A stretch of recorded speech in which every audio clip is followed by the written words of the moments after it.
Вау, Twitch сжалился и дал качество, наконец-то. Спасибо Твичу за это, наконец-то. Так, в общем-то, всем привет, да. Второй день филлерного патча. Из контента, но остался только Кавех, его встреча, соответственно. Такой вот, собственно, сегодня план. Пройти встречу Кавеха. Но сначала мы начнем, конечно, с дейликов. И трат смолы я буду прокачивать, соответственно. Да, кошка-жену буду прокачивать, соответственно, да. Что-то не зашло название вот этого видоса про кошка-жену. Я заметил на ютубе, что никому не интересно. Ну, может, просто, ну, реально. У меня у самого перед патчем, перед этим, было такое ощущение, что уже как-то уныло, да, то есть, ну, филлерный патч, по сути, да, то есть уже как-то, ну, контента нету, типа, что делать, как бы новый персонаж как бы есть, но как бы это четверочка всего-навсего, это, несмотря на то, что она максимально фановая, типа, да, но все-таки это новая четверочка и все, то есть она не привносит ничего нового в игру, в принципе.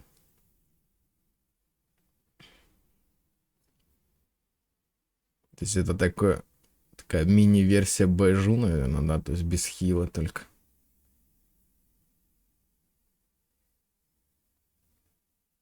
А, да, ивент новый, ивент, точно.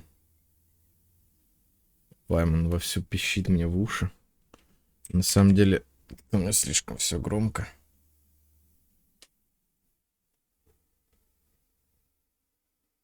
Блин, на самом деле, мне в очередной раз Windows портит настроение, то, что он не запускает мне с ярлыка на рабочем столе приложение. Я не знаю, у меня уже который раз эта проблема, я не могу прямо. Я нажимаю двойным кликом по рабочему столу, по ярлыку, а Windows это не засчитывает просто. То есть у меня вот программа сейчас не запускалась. Не запускался вот этот вот PNG-тубер мой. В очередной раз мне подпортило настроение, в очередной раз перед стримом Windows. Ну вот сейчас я зашел в игру, Кирара мурлыкнул, и все, и сразу стало легче. Сразу поднялось настроение. Я теперь понимаю, зачем люди себе котов заводят, собственно. Это как было в этом в Простоквашино. Приходишь домой, ну, типа, когда у тебя дома зверушка, типа, ты приходишь домой, и она радуется, там все дела. Это примерно похожая ситуация. Здесь вот тоже.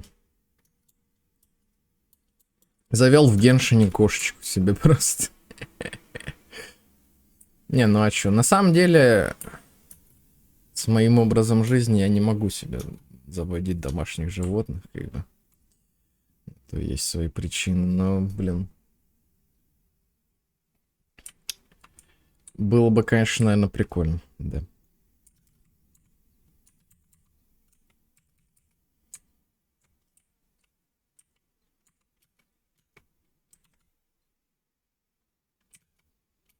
Так, что я еще могу сломать? Вот это могу сломать? Да, сломал.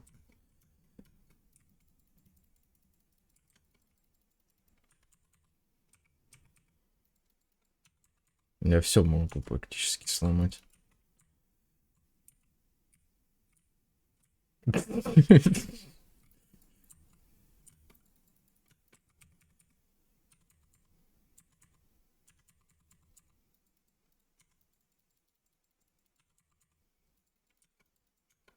Блин, все в КД.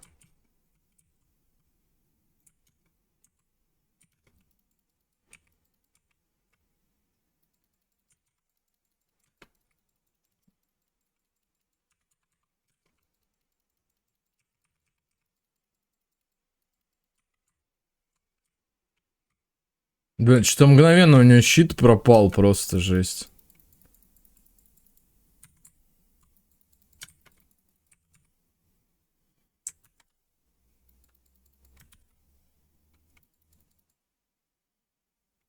Жесть. Что он слишком жесткий. Я вообще Кирару пересобрал. Я не помню, я после стрима, по-моему, тоже сделал. Я отобрал все артефакты у Томы просто-напросто. Если у него теперь 30 тысяч хп. 54 на 83, 200 с лишним регена. Так, ну я могу ее возвысить. Да. До предпоследней звезды. Еще чуть больше у нее хп стало.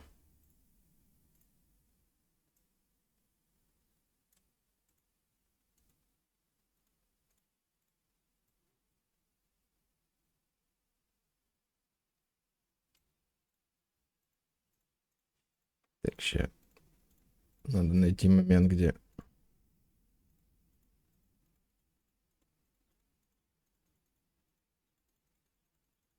Пытаюсь найти момент... А, во. Это начало 79-го. Ну, то есть, чтобы не была заполнена эта шкала. Потому что вот в таком виде, наверное, Кирара у меня долго будет бегать, если... Если она так и не останется вообще. Скорее всего, она так и останется.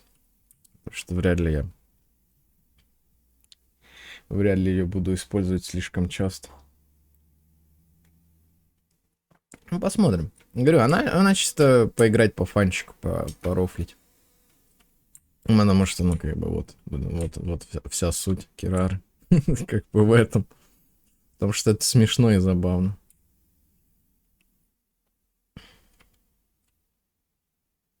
Да, еще у нее лапки. Так, ладно. Погнали. Фармим. Найс, кстати. Смола. Надо пофармить этот... Книжечки. Для Кирары. Я вроде смотрел, что сегодня их можно зафармить.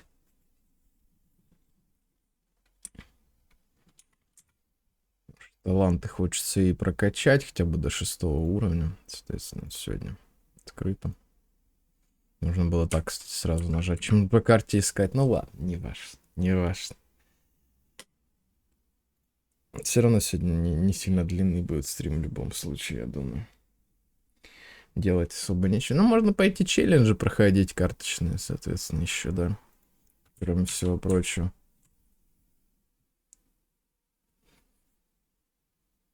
Но... Не знаю, не нравится мне почему-то вот эта карточная игра, вот это вот. Не могу считать это основным контентом каким-то интересным.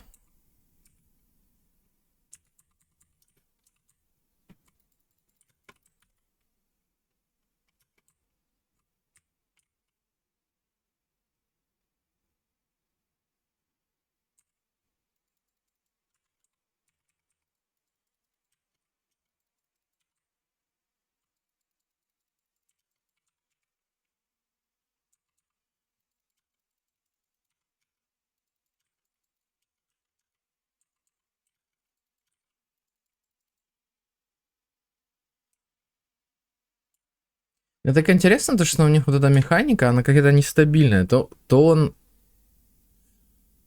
Короче, рандома слишком много. То есть у него вот с этими атаками он может 2 подряд кастануть атаки. А может и с разницей в 5 секунд их кастануть. Ну, типа, блин, непредсказуемость от этого врагов, она что-то раздражает, вообще не знаю.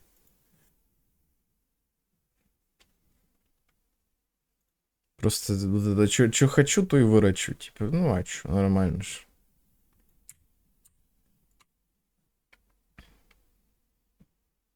Там было вот это вот опрос недавно как раз по поводу врагов. Меня все спрашивали, блин. Не, я, кстати, бросил этот опрос, почему, короче, расскажу еще потом чуть позже. Опрос был про этого. Про нового босса вот этого, который... Как он там называется, инквизитор или как он там, неважно.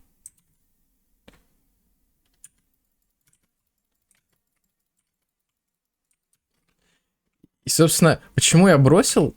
этот опрос. Потому что, блин, там задавали вопросы, а чем вам нравится этот чел? Типа, серьезно? Нравится? А где я сказал, что он мне нравится? Там были сначала вопросы, типа, как вы оцениваете все это? И потом, ну ладно, один раз, типа, такой спросили, типа, что вам в нем нравится? Я, типа, не выбрал ничего там, по-моему, не помню, или что-то типа того, что у него достаточное количество, ну, типа, нормальное количество хп, не слишком много у него. И, типа, потом начинают, говорю, расспрашивать, типа, а чё, вам, это, типа, понравилось то, что у него, типа, предсказуемые атаки или что-то такое, типа. И я смотрю и думаю, а вы уверены, что это опрос, а не то, что вы, типа, хотите подтверждение получить тому, что вы хорошую фигню сделали? Но я не могу назвать его прям очень хорошим боссом, типа. Он не самый интересный босс. Тут... Но говорю, ну опрос был сложен именно так, что, типа, они молодцы, сделали все правильно. Говорю, такой бред какой-то вообще был.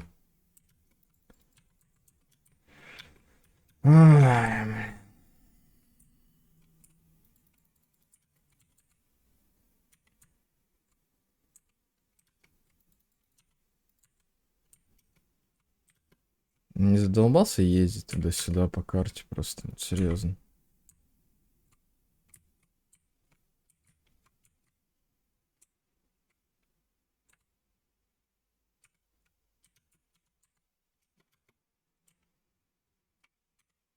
Блин, ездит и ездит, ездит и ездит, чё? Сколько можно?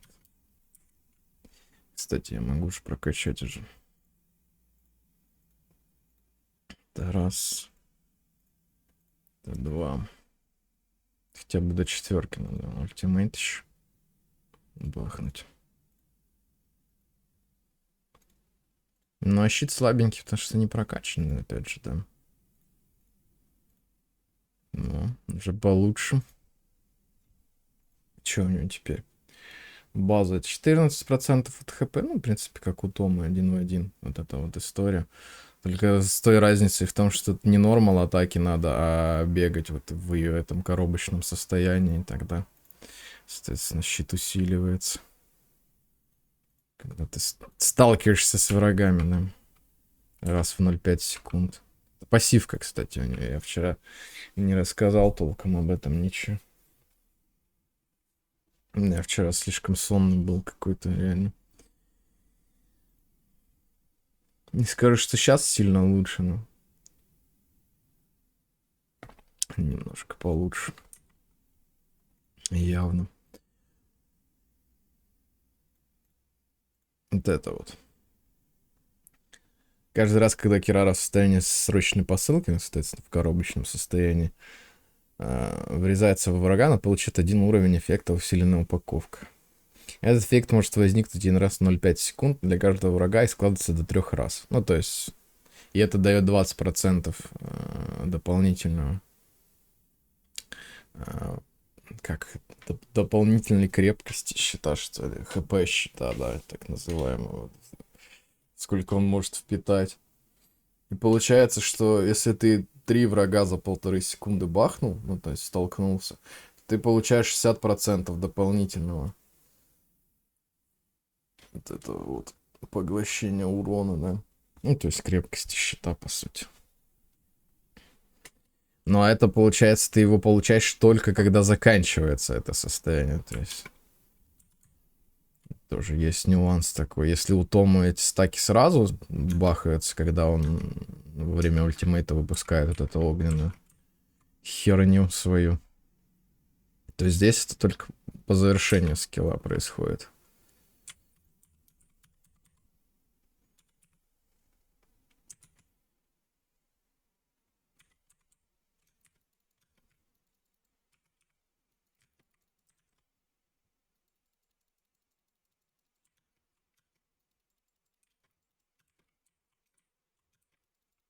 Я подхилился, да? Хорошо. Нихера, блин! Видели рейндж, да? Нормальная ситуация. Это рядовой враг, если что.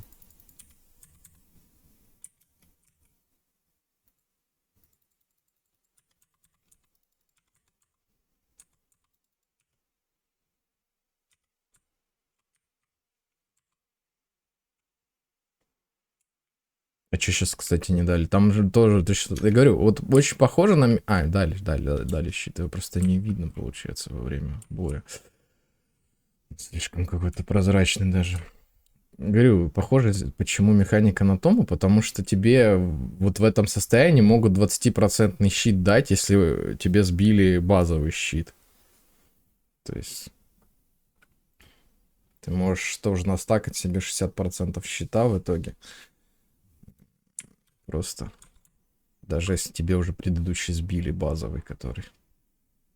Говорю, очень-очень похоже на том. Это механика. Ну, неудивительно, они оба инозумы. Да? Одинаковые способности у всех инозумцев. Как бы. Бегут, смотрите.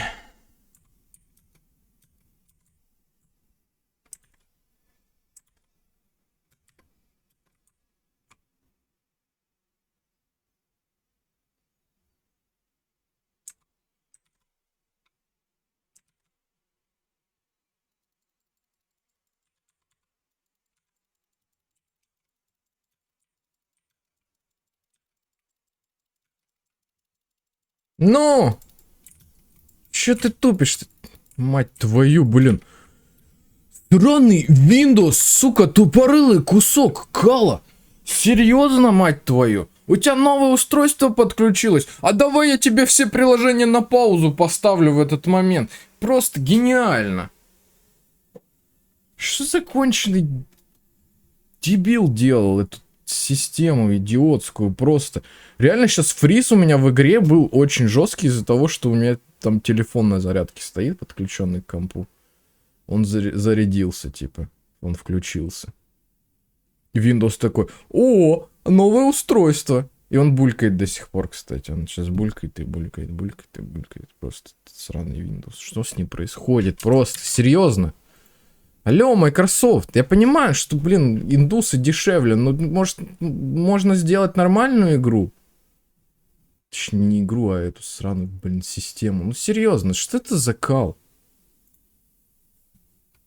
Постоянно что-то глючит у него, блин. Говорю, блин, с каждым годом все хуже и хуже, серьезно.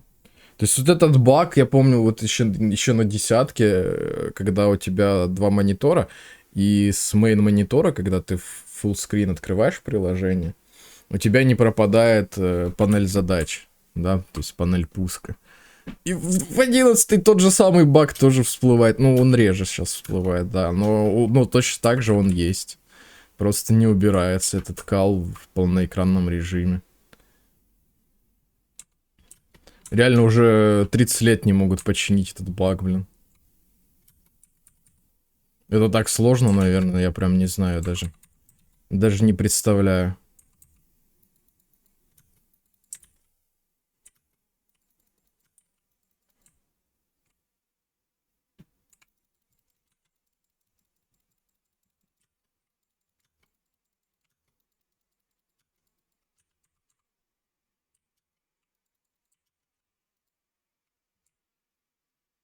И столько врагов, и главное, так громадную арену сделали просто.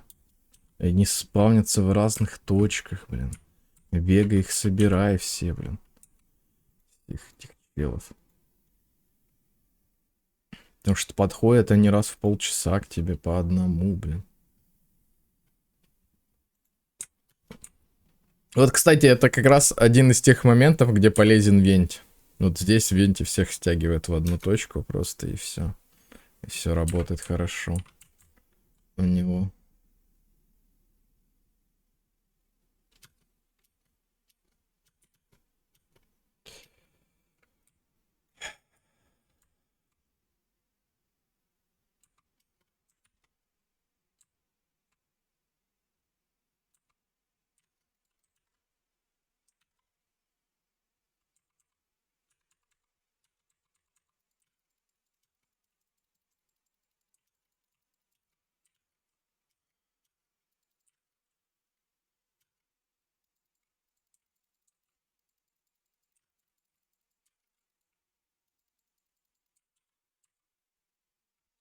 Ля, он сдохнуть не хочет? У него сколько хп стало? 600 тысяч, что ли? Вы видели сейчас эту фигню, блин? У него 20% хп, 34 тысячи залетает тычечка, и ему снимается, блин, не все хп даже при этом. Серьезно? Что-то было вообще. То есть у него 20% это 40 тысяч хп или сколько? Нет, даже больше получается. А, ну да, примерно 40 тысяч, потому что 34 было, и где-то 6 у него осталось, если так посмотреть, да, допустим.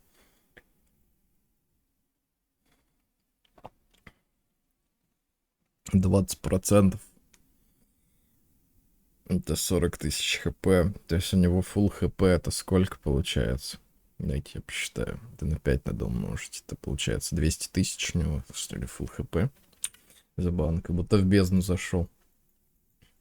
Там обычно у самураев по 200 тысяч хп как раз. Ну да ладно. Это было странно. Я понимаю, что он как бы отхилился, но разве он удваивает себе хп, когда отхиливается?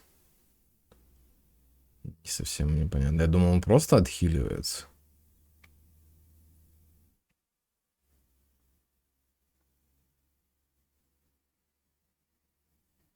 Икра тормозит, вот это вот тоже, я не знаю. Последний патч какой-то просто отвратительный. Хотя это еще и в конце 3.6 была такая проблема. Я заметил, что игра стала медленнее загружаться почему-то. Да, кстати, вот эта пассивка Кирара сейчас была, то что голуби не сразу далеко улетели. Такая у нее супер полезная пассивочка. Блин, с одной стороны, вроде и не хочется оставить вот эти книжечки, но...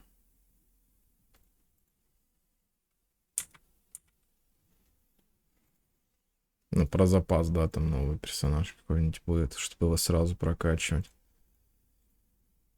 Но с другой стороны, просто еще Кирару не докачал даже. 4, 6, 6. Ну, нормально, в принципе. Можно еще раз тут апнуть. Будет еще чуть сильнее щит. Ну, все получается. Прокачал Кирару. Больше у меня ни на что не хватит сейчас прокачивать. Даже если я все синие книжки перекрафчу, мне кажется, я не смогу до 8-го щита апнуть. Или я уже все синие... Да я, походу, все синие книжки и потратил тоже. Да, ничего не осталось вообще. По нулям. И голды остался 1,3 ляма всего. Ну ладно. Ресет бездны скоро, через 5 дней. 6 дней, сколько там. Я не помню. Где там бездна? Через 6 дней 17 часов. Окей. Нормально. Нормально. Блин, что-то так захотелось в формулу, блин, поиграть. Не знаю, может я даже завтра эту формулу подрублю. Сегодня уже вряд ли. Сегодня поиграем ивентик. Я еще дейлики не сделал. Еще встреча Кавеха тоже. Пойду сегодня делать. На самом деле я могу упороться. Вообще засесть в Геншин на весь день. Проходить встречи Хейза, проходить встречи Фарузан, квест Байжу, там вот это вот все. Говорю, могу упороться вообще на весь день в Геншин, на самом деле.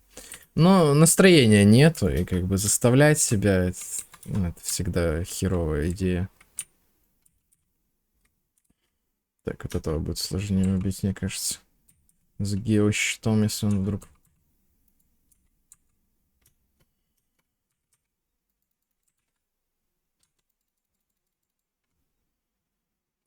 Как я и говорил. Сначала проще убить. Но до щита не дожил ни один из них.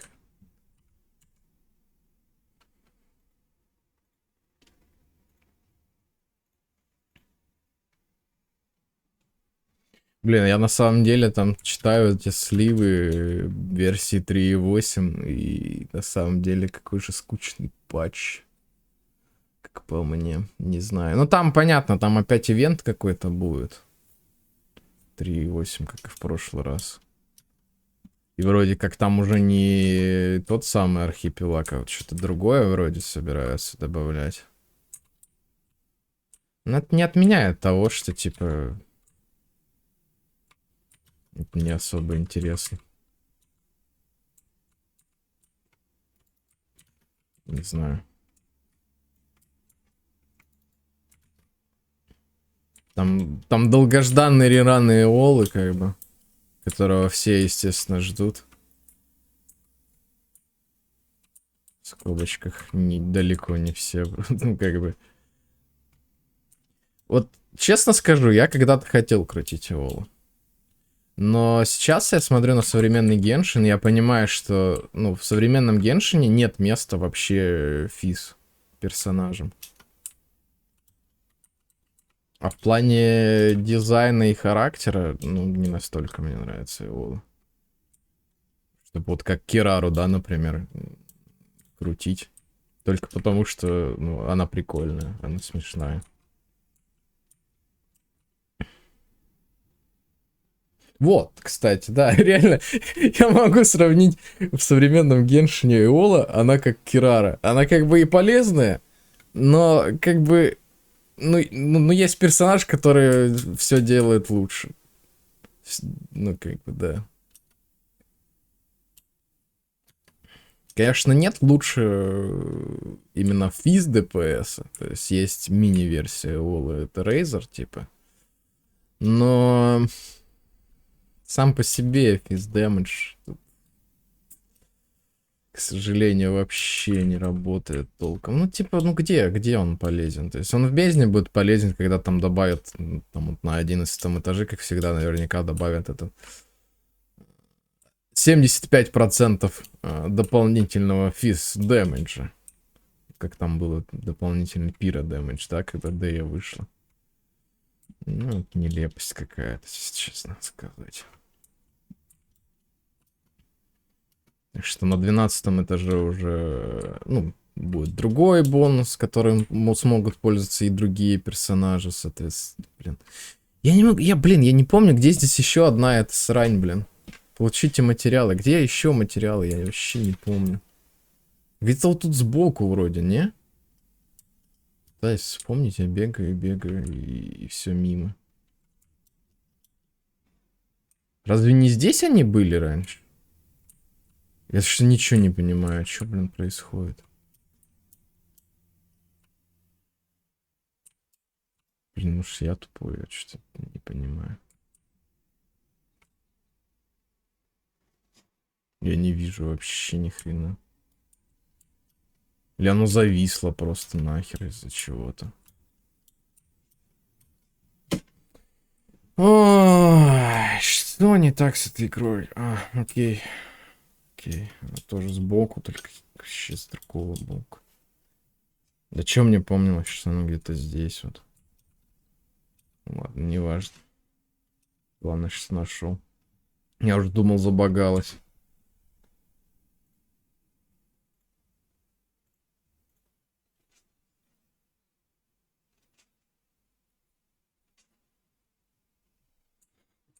Короче, да. У Оли нет места в современном геншине. Потому что физ damage не особо актуален.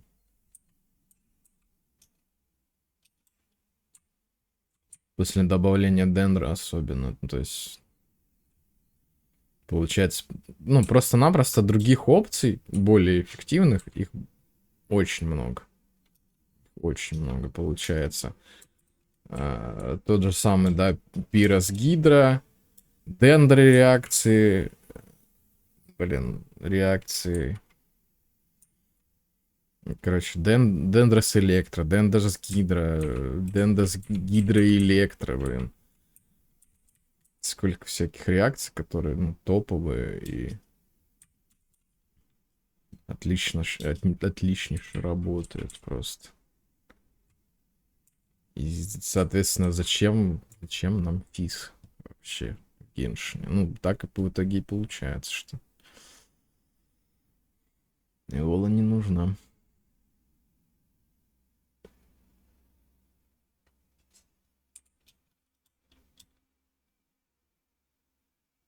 Это да, к слову о том, что по 4.8 меня вряд ли вообще захочется крутить баннер.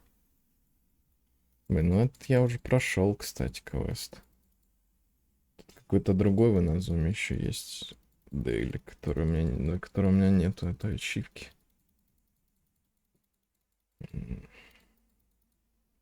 Опять как-то бегать, блин, что-то искать, блин. Ой.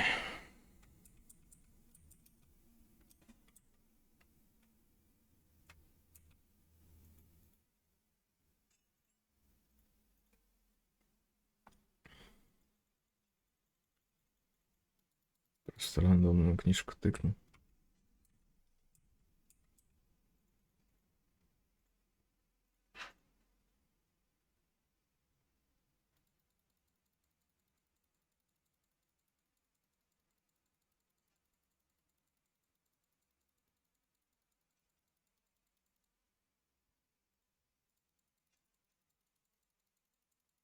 Да, вот для таких моментов, кстати, я согласен, нужна кнопка skip в игре.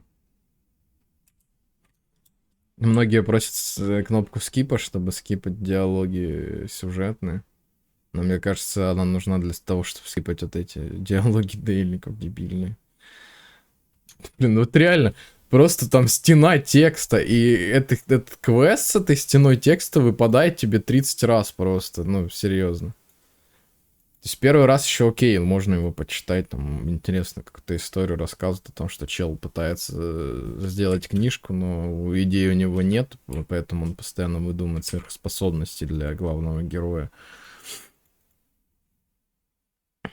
Типичный аниме-сюжет, когда появляется суперзлодей, который мощнее главного героя, а главный герой в себе открывает новые суперспособности. Типа вот какая-то такая история у него там, я помню. Но он комиксы типа пишет. И, в принципе, да. Всё. Я хотел по этому поводу рассказать. Так, ивент, да. Что еще хотел сделать из ежедневного? Сегодня я без стрима, получается. А, да, все, я вспомнил. В чайник зайти. Идем в чайник. Да, без стрима, короче, побегал, артефакты собрал и опыт дружбы фармил, блин. А то я вчера после стрима забыл про опыт дружбы совсем. Потом у Кирары все еще нет. А, не, есть уже второй уровень. Ну ладно. Это тоже хорошо.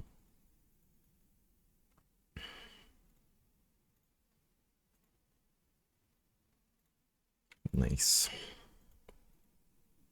Так, декор разбираем. Всякой хрени я там накрафтил.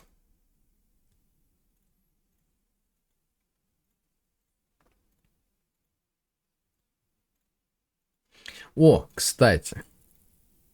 А я же все-таки скрафтил, да, для Дэй, да? Эту фигню. И не поставил ее, по-моему, в итоге. Костяного ничего нету, надо покупать рецепт. На следующий. На следующий, получается, неделю. Я буду на следующей неделе это все забирать. Раз. Два. Три. Четыре. 4, 5.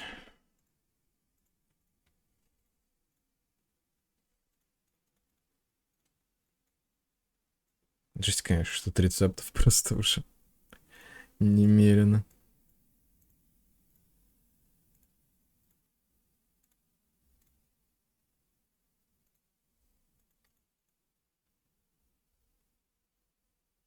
Пока.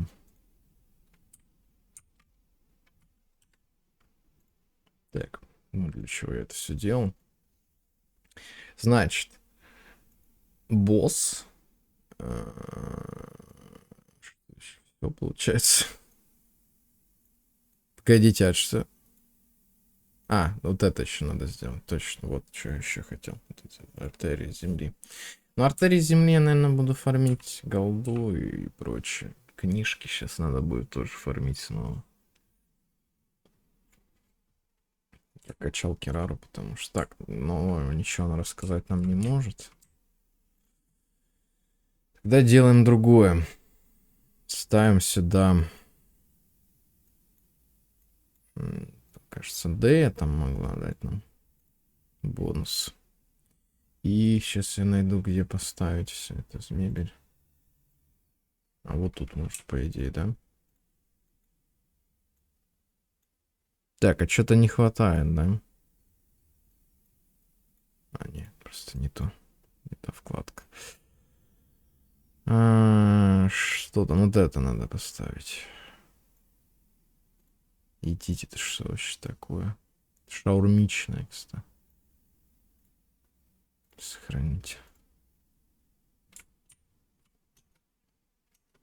Идем послушаем, что Дэн нам расскажет по поводу шаурмичной.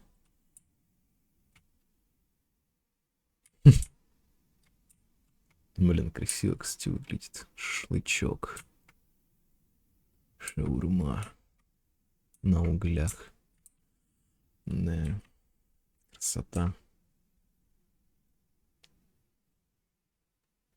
Кебаб-шоп, да.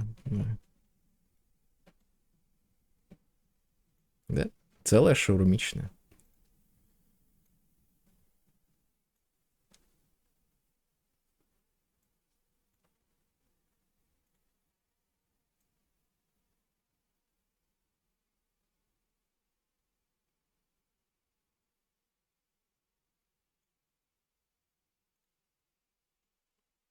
Сходи в супермаркет за мясом, зачем ты охотиться? 21 век на дворе.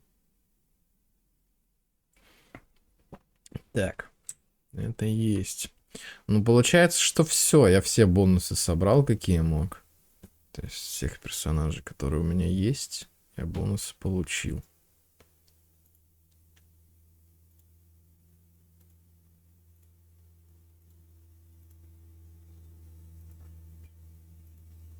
Да, Нила так и не выпало, к сожалению, мне. Ну и все, да. Получается. Кстати, а что для Кавеха нет ни одного набора? Или мне показалось?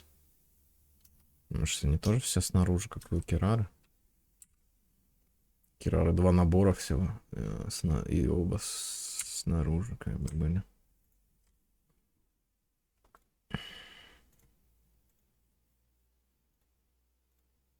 А, ну да, для Кавеха там тоже какая-то архитектурная, по-моему, постройка, типа, красивая.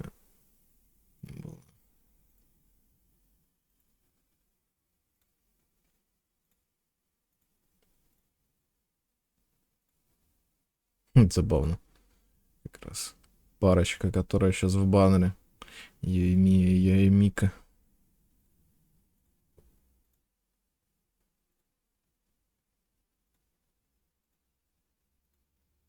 Да, вот Кавех. Здесь. И здесь Кавех, да. Ну и все, да, получается. Все бонусы собраны. Отлично. Отлично, все сделано. Идем тогда ивентик.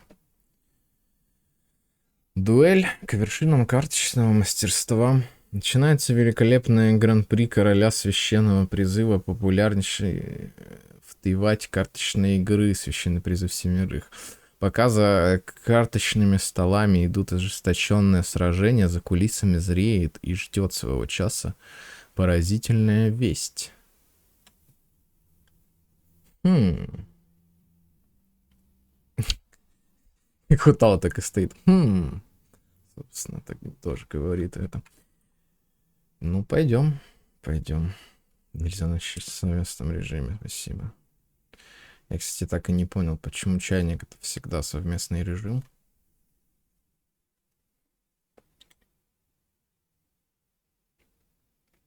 Чего, мать вашу? Вы что, прикалываетесь, что ли? Ой, be right back, что я могу сказать. Обновление. Че он собрался обновлять? 3 мегабайта какие-то скачал, короче.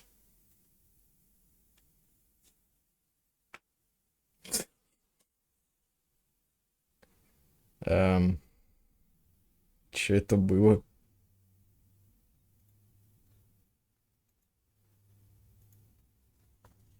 Ну, вроде я в игре, как бы. Грузится. 3 мегабайта скачалось. Очень важный патч был какой-то, я не знаю, правда, о чем он, зачем он.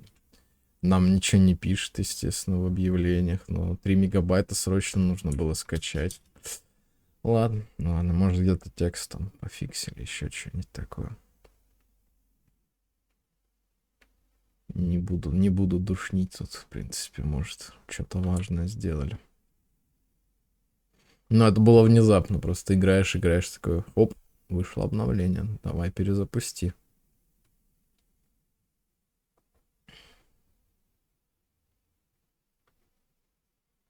Так, ну сейчас, я так понимаю, тоже кинцо немножко будет вступление. Блин, мне сложно выиграть. С Шарлоттой мы познакомимся, видимо, сейчас, да.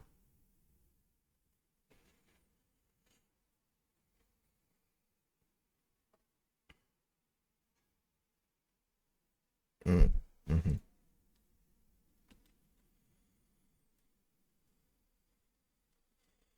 Тимми.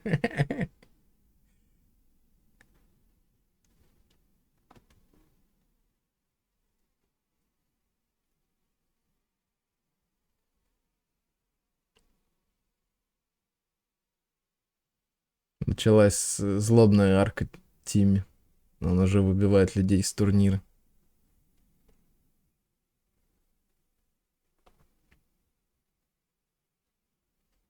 Как думаешь, может, кроме призов там еда какая-нибудь найдется? Ну, это Паймен должна сказать, и не состязание по священному призыву. Ну, такое. Да, согласен, я как бы не особо рад этому, да. Но я вчера поиграл в карты, мне на ближайший месяц хватит, в принципе, но придется, видимо, еще в турнирчике немножко поучаствовать там. Ну, Кирара.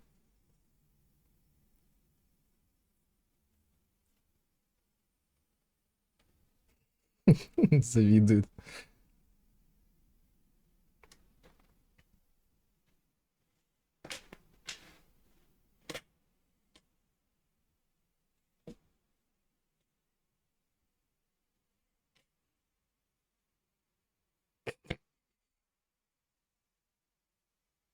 Хороший вопрос.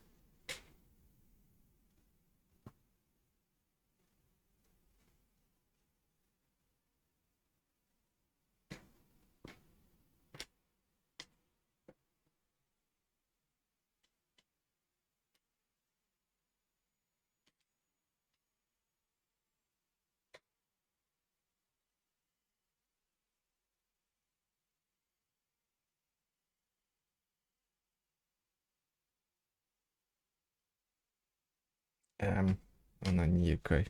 По идее, она как раз кошка.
Встречается и с лисьими ушками.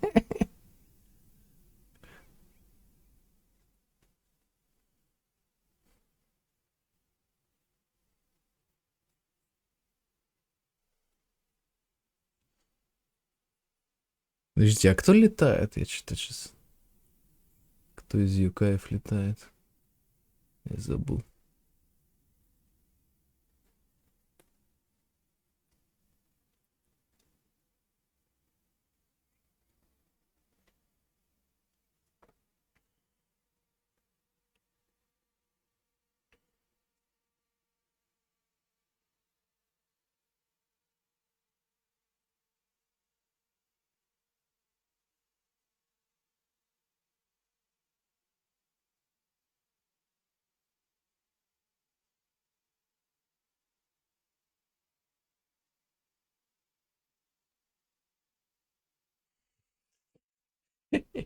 Спасибо, наставница. Да.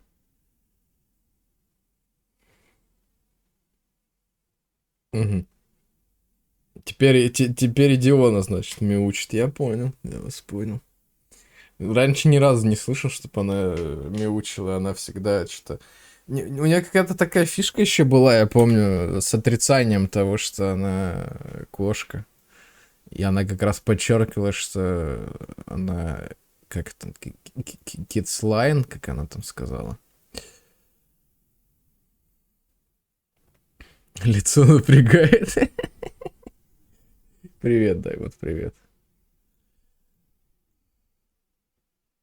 Сейчас... ну да, ты как думал. Так, ща, я просто говорю, она же раньше никогда не мяукала вообще. Сейчас, где у нее?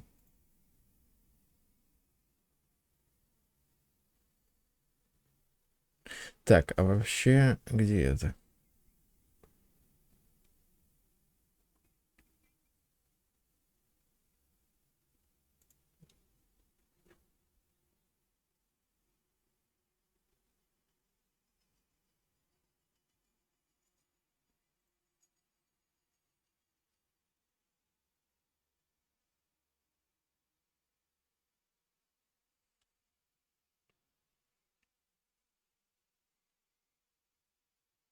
А, во, Дионе.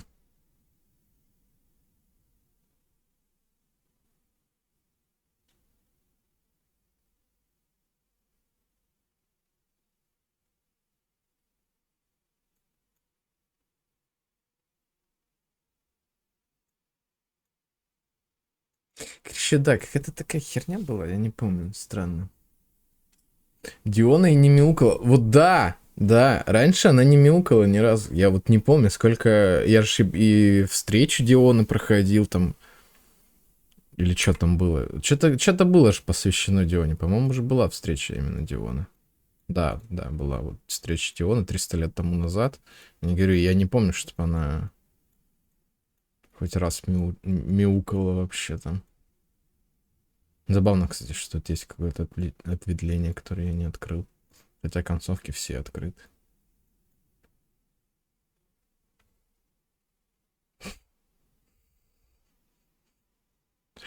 Блин.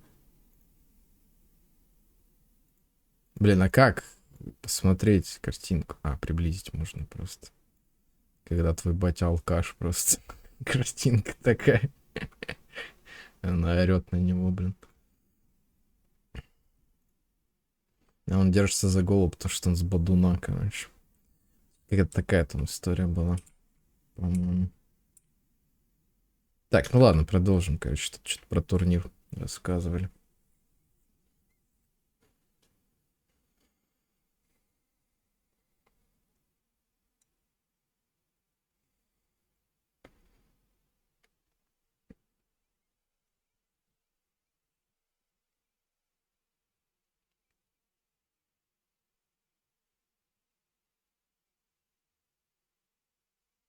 Гран-при. Завтра начинается Гран-при Монако. Это они мне напомнили просто.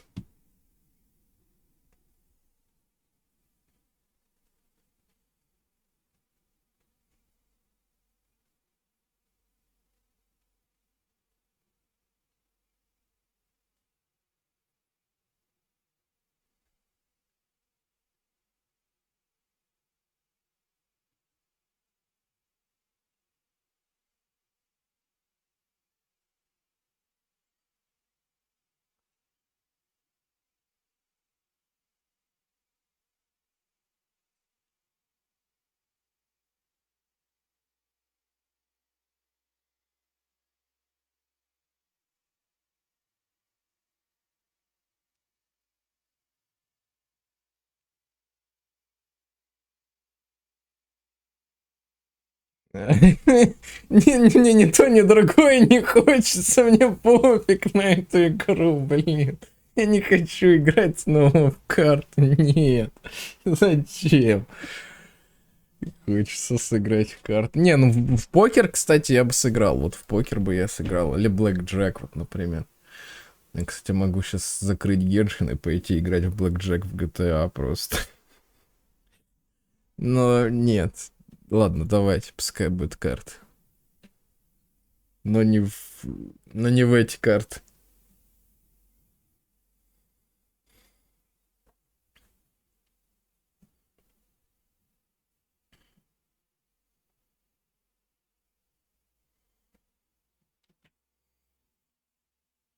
Я вчера и так уже прошел этот новый режим с битвой чемпионов, или как она там называется.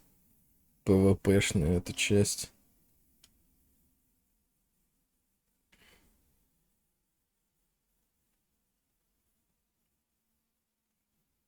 Ну это как раз вот эта вот часть, где и придется играть в карты. Тебе будут давать колоду и заставят играть. Ну хоть гемы за это дадут там. Самое главное.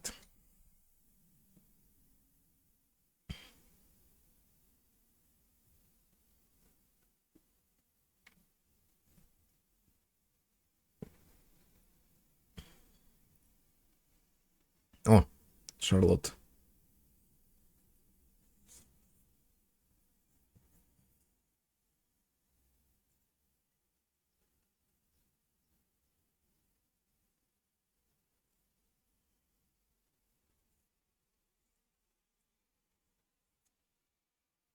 Ох уж эти журналисты. Папарацци, блин.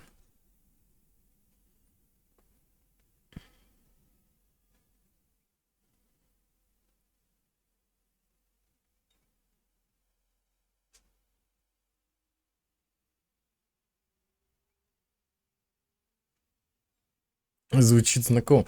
Я, кстати, помню, у меня даже клип остался. Я специально себе сделал клип с напоминанием, что чел рассказывал мне о том, что про меня, то есть про путешественника, очень много писали в «Паровой птице», и там чуть ли даже мне не гонорар за это положен, что-то такое. Я помню это дело. Про «Паровую птицу» я помню. Где деньги, Лебовски?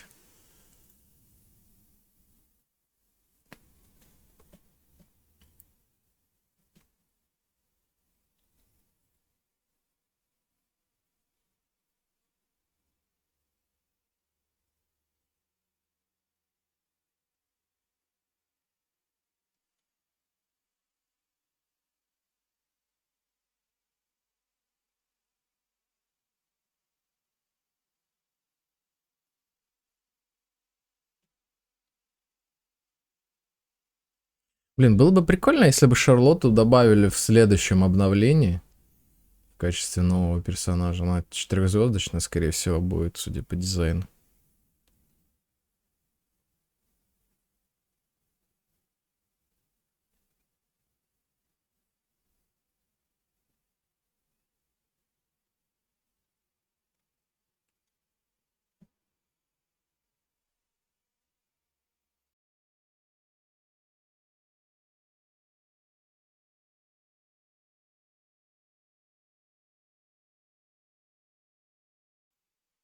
Блин, действительно, я не знаю, кому вообще захочется красть карты, если в них играть неинтересно. Может, чтобы помешать другим?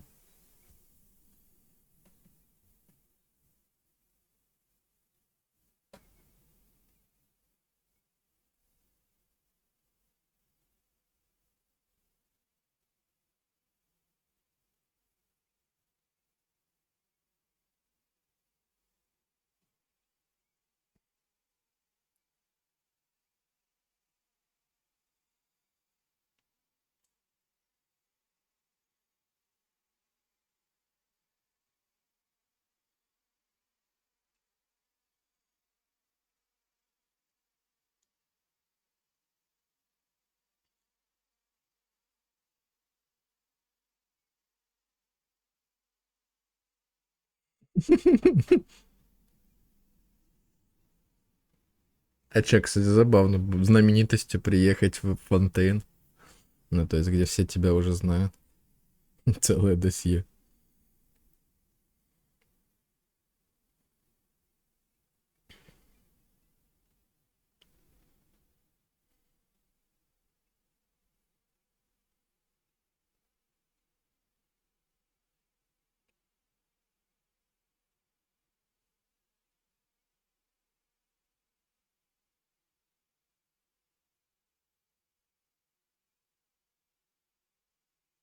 Вижен. И люди еще в первом трейлере разглядели, что у нее криво вижен. У нас все равно нет срочных дел.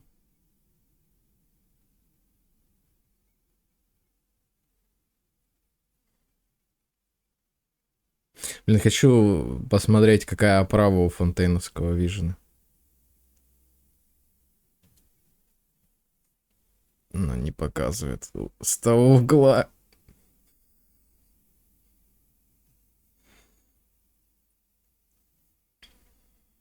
Во-во-во. Мне показалось, или опять речь зашла про гонорар?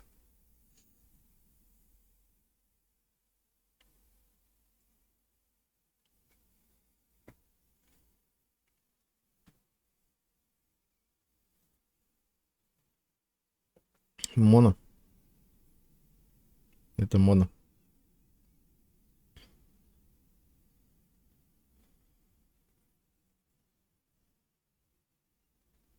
Ну, моно же работает. Колонку пишет паровой птицы. Блин, я убежала просто. Я хотел посмотреть. На Vision. Ну, то, что это криво, уже и так понятно. Бля. Конечно.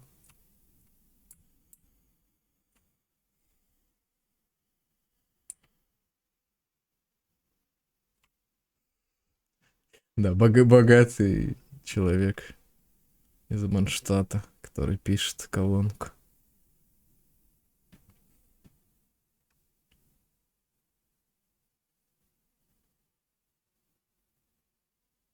Ну, камера, конечно, не смешная с этой бабочкой, короче.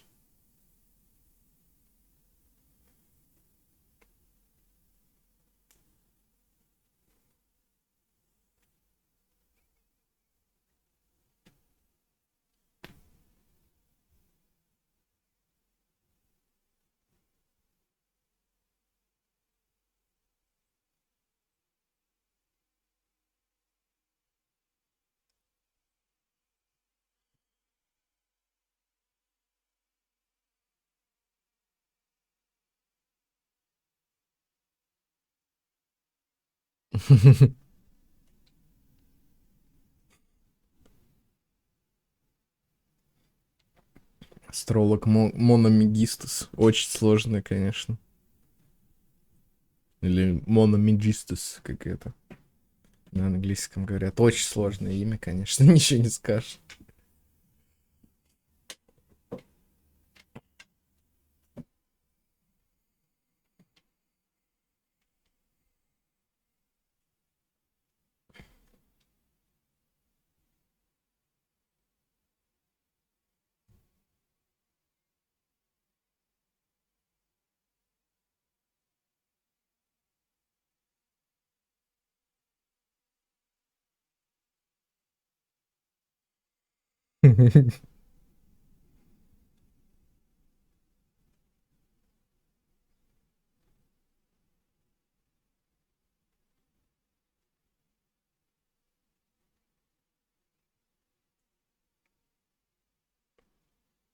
Это на меня тоже похоже, кстати. Только я в комп вкладываюсь обычно.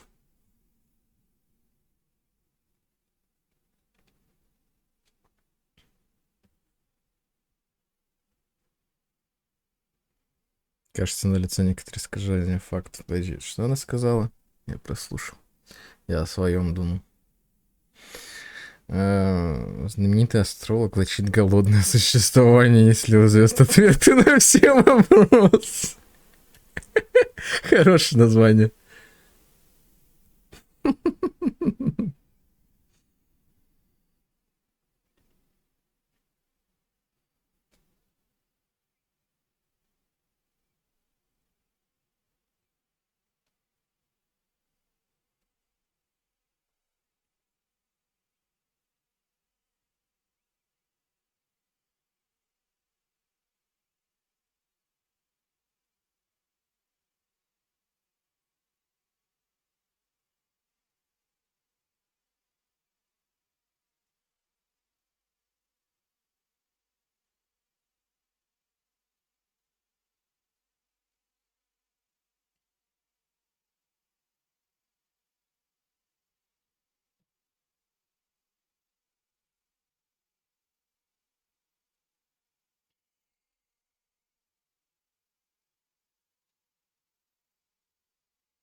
Ну, ты береги себя.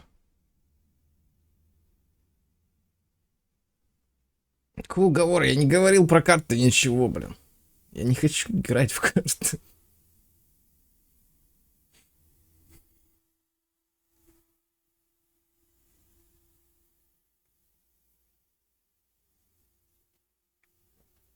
Кстати, да, это хороший вопрос. Кто же тут в финал вышел-то?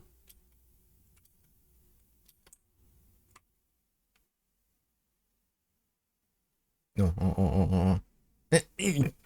Чё? Я хотел по стеночке залезть. А, понятно, Кея.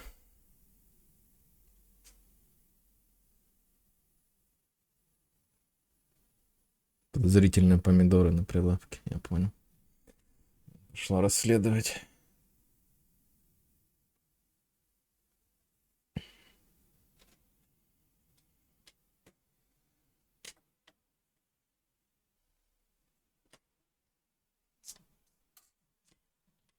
Тимми с Кеей.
Удачи, выложись по полной.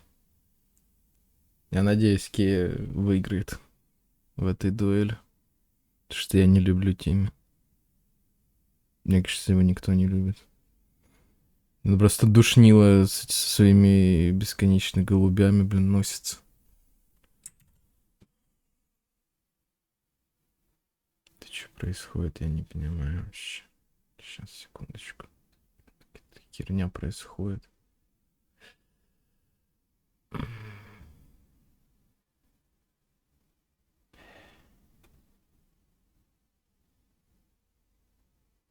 Все, кажется, нормально. Теперь все, да. Да по-любому Кея выиграет. Я не верю.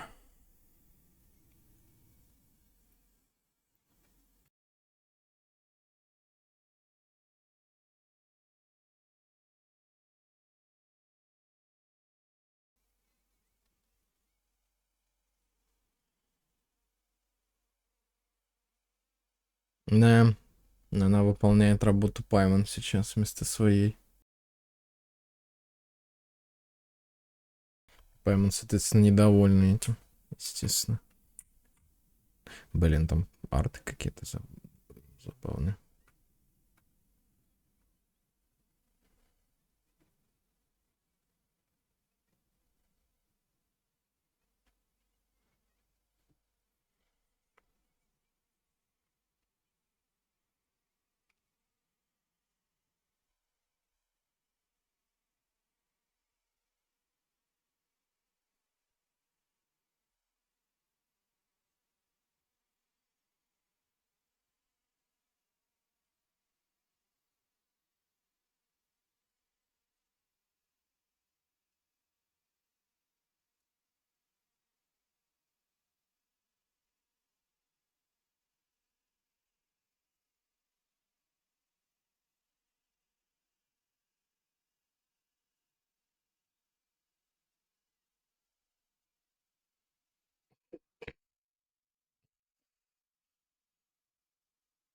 Это реально вот они сейчас серьезно, да? Он убегал.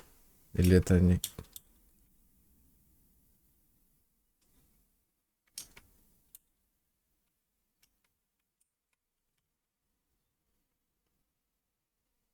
Отлично, огромный диалог, который...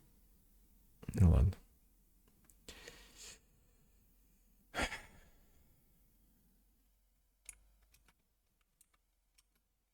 Огромный диалог и 2 метра пробежать нужно. Пока ты слушаешь этот огромный диалог. Потрясающе.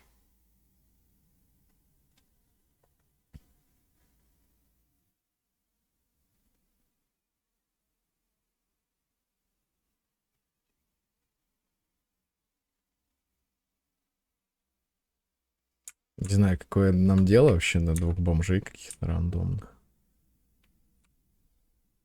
Мне вообще фейерверк, мне кажется, какой-то хотят сделать просто за городом. В честь призера.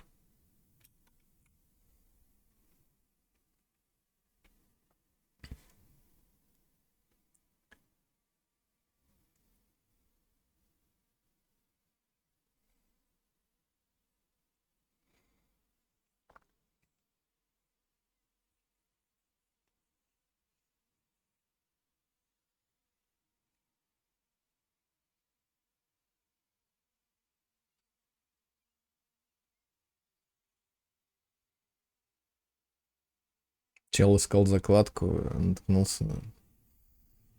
Ладно, короче, не буду. Это так себе шутка, на самом деле.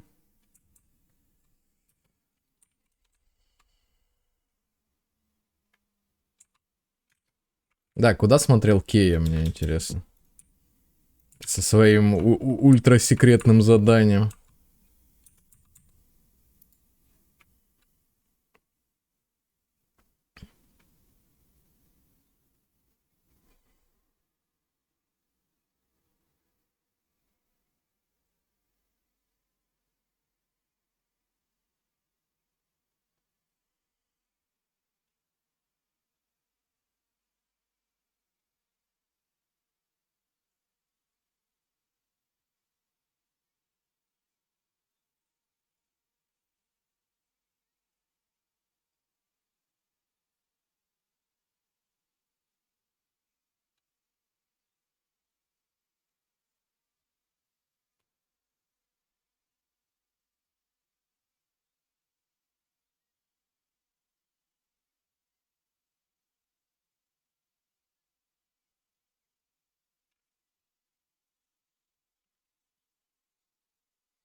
Неужели их нарисовал известный мастер?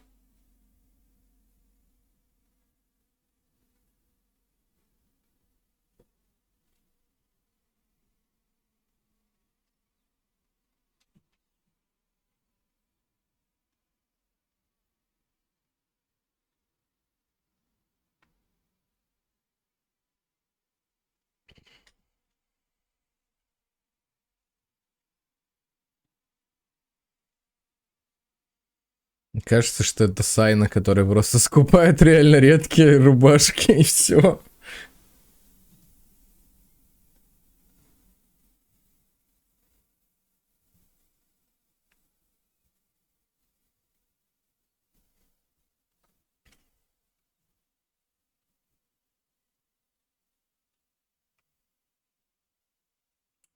Так, ну и вот тут как бы Кирара вступает в дело. В игру, точнее, да? Оп-оп-оп. Наверху. Красиво. Да, стенка аж треснула. Так, а мы туда идем? А, не на самый верх надо.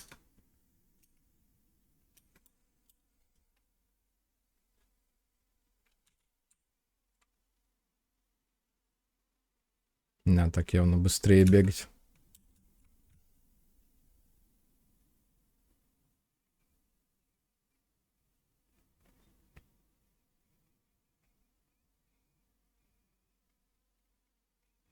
Ну, Кея поддавался по-любому.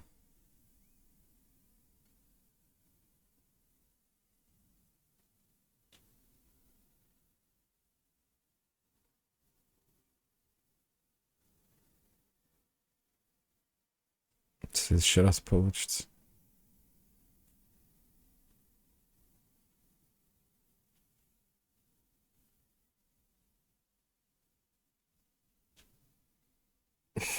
Фига, на французском еще.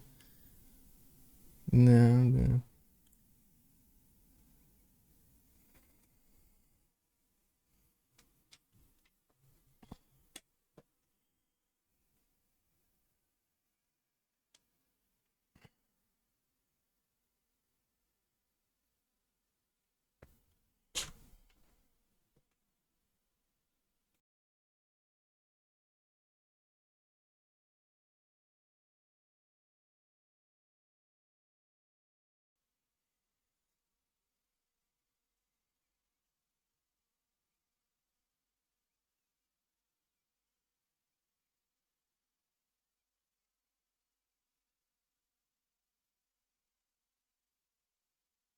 Как мне в чате уже подсказали, это была работа известного австрийского художника, короче. Потому и редкий.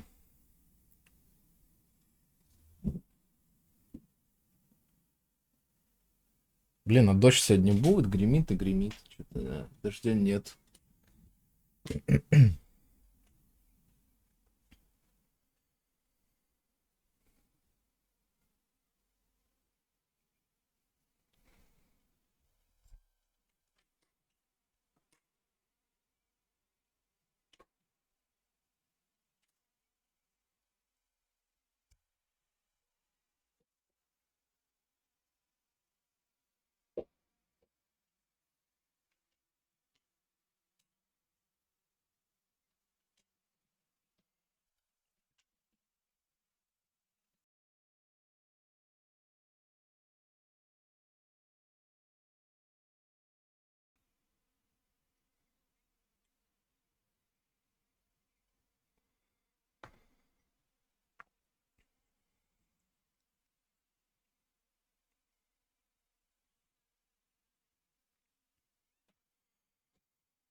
Какие загадочные изобретатели. Даже самим издателям, создателям играть надоело через неделю просто.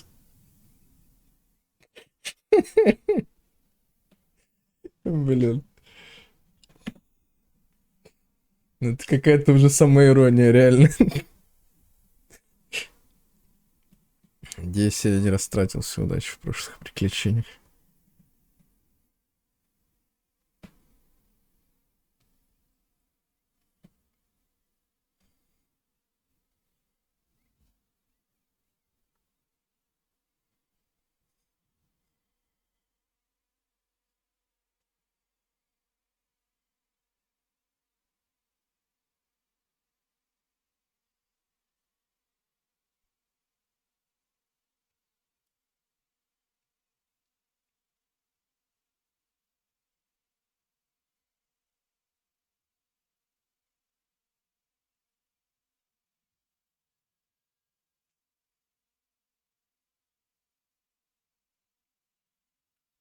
Так, ну сюжетик все.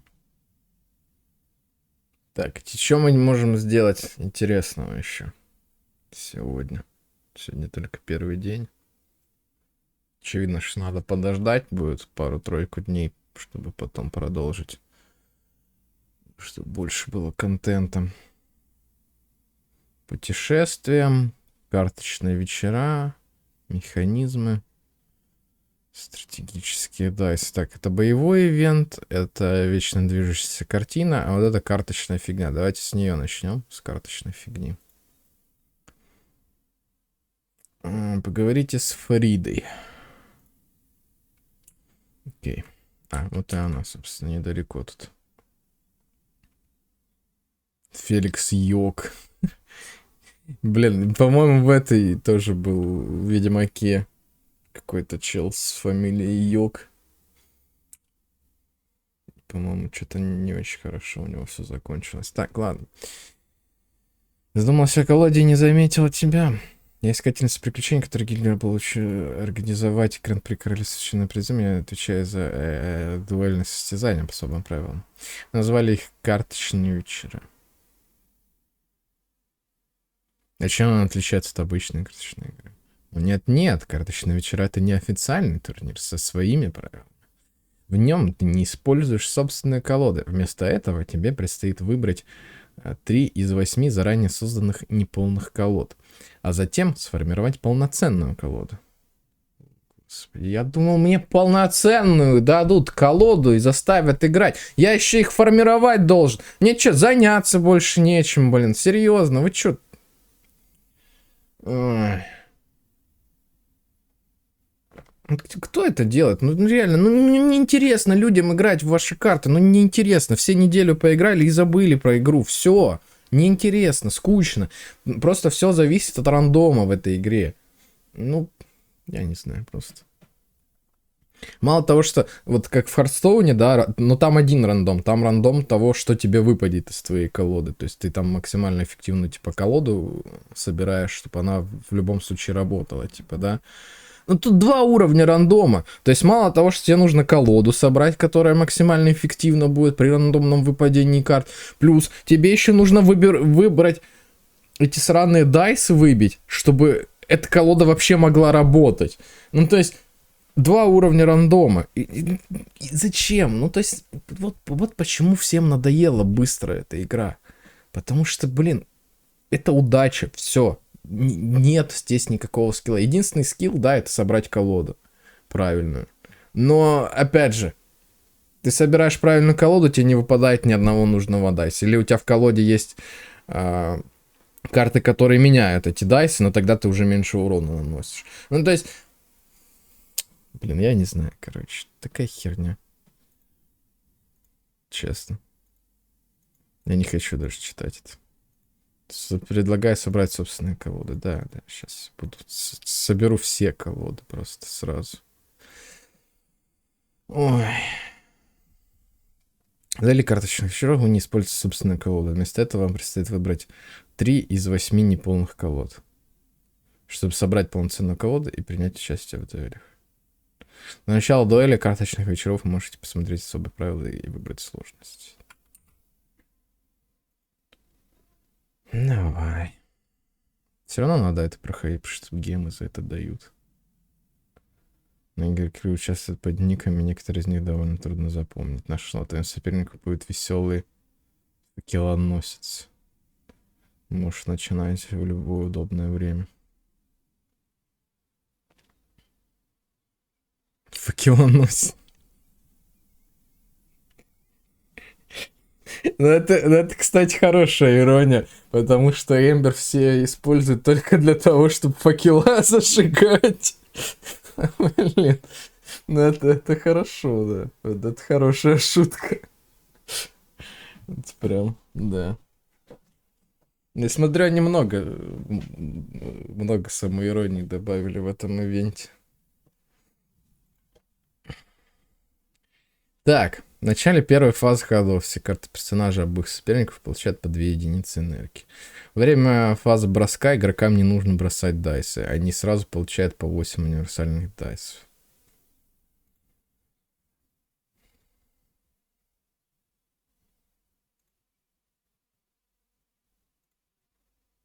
Я сразу серьезную схватку хочу, но есть проблема в том, что я не знаю этих карт. Я ими никогда не играл. Но мне что-то хочется выбрать это и вот это. И это все, что я собираю, да? То есть получается, то есть там неправильно, ну это, видимо, про этот, трудности перевода как-то называется. Я думал, мне нужно будет добирать еще карты из, соответственно, карт способностей и прочего, но с каждой из этих карт идут свои карты способностей соответствующие. Ну окей, ладно. Хотя на самом деле, наверное, надо поменять их местами. Так вот будет удобнее. Или нет? Или все же... Сейчас, подождите, я подумаю. Наверное, надо вот все-таки вот в таком аж порядке сделать. Так будет правильнее. Да, пожалуй, так.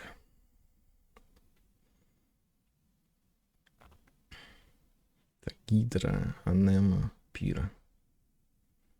Пытаюсь запомнить. Я вообще не знаю, тут куча новых карт. Ну, вообще, с точки зрения презентации, это очень правильный ход. Они сейчас, получается, таким образом, за счет этого ивента, презентуют огромное множество новых карт, которые они добавили как раз в этом патче. То есть, в принципе, это правильно, то, что нас заставляют немножко поиграть в карты, то есть, чтобы мы увидели, что новые карты есть, как они работают, соответственно, да. Фаза ходов. Если начинает противник, то создается один дайс, соответствующий элементу активного персонажа. Пускай будет. Можно или что? Да, должен выбрать активного персонажа сначала. Следующая смена персонажа в этом раунде будет расцениваться как быстрое действие, а не как боевое действие. Ёптить. Это что такое? Целых 2 этих. Ну, конечно, создаю, почему нет? Пускай. Бахай.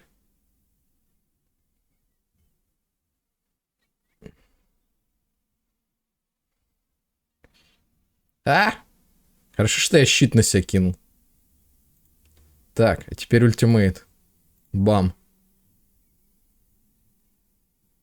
-6. И барон зайчик. Блин, классная карта, кстати, нарисована очень. Очень красиво. Так, конец раунда.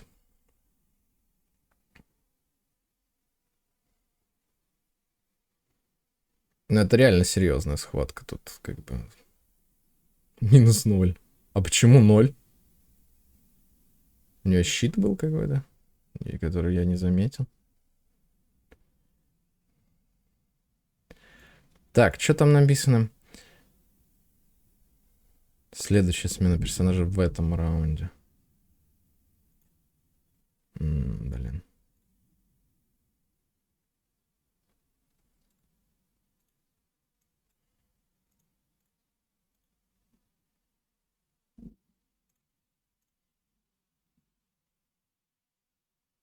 А я не буду сменять персонажа в этом раунде.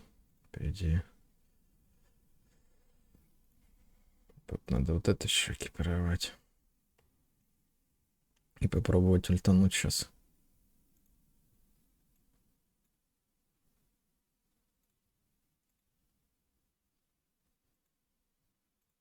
Стяжечка.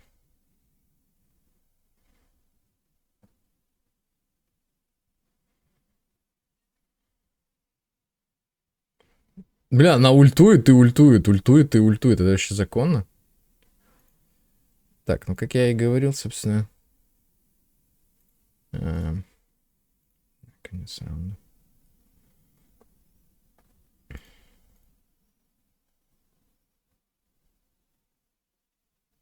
То есть я могу 2 дайса оставить на следующий ход себе с помощью этой карты. Это прикольно.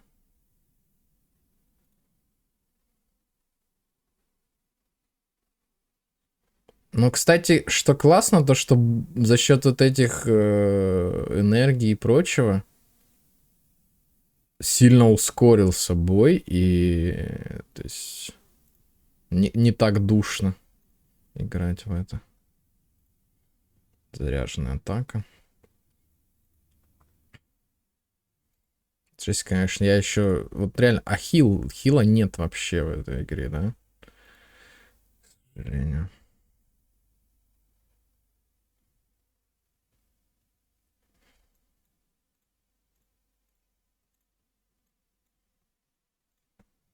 Минус 6.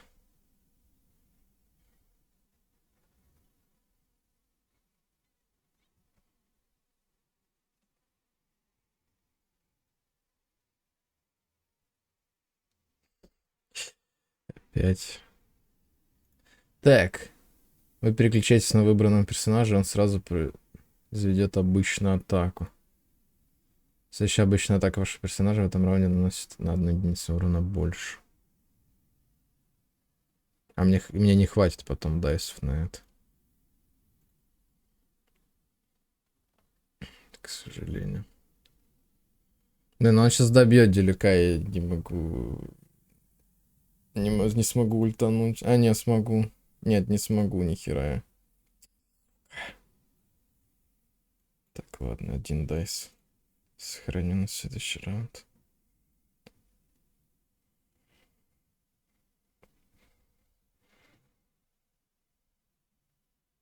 Или это не так работает? Да, есть 1 дайс. Он сейчас в этом раунде должен мне даться.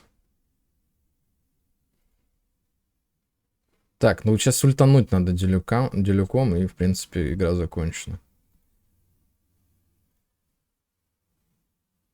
Минус 10, красиво. Ваншот.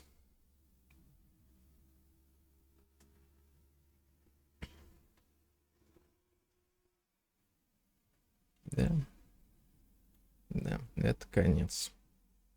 Нет, не конец. Идти. А что делать? Так, а если...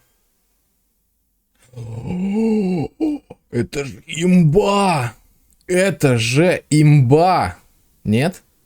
Смотрите. Не.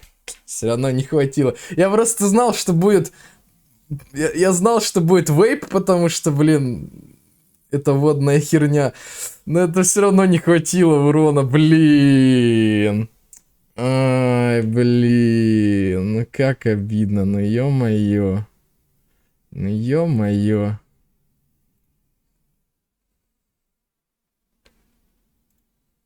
Ну да, это не так работает, короче, не важно. Сейчас еще добьет, короче, эту фигню, блин. Я сейчас проиграю, смотрите.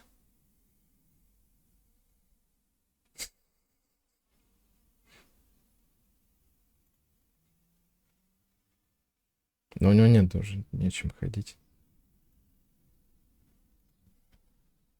Мой ход первый. Сейчас. Блин, пришла еда. Вот очень вовремя. Спасибо. Спасибо. Очень вовремя.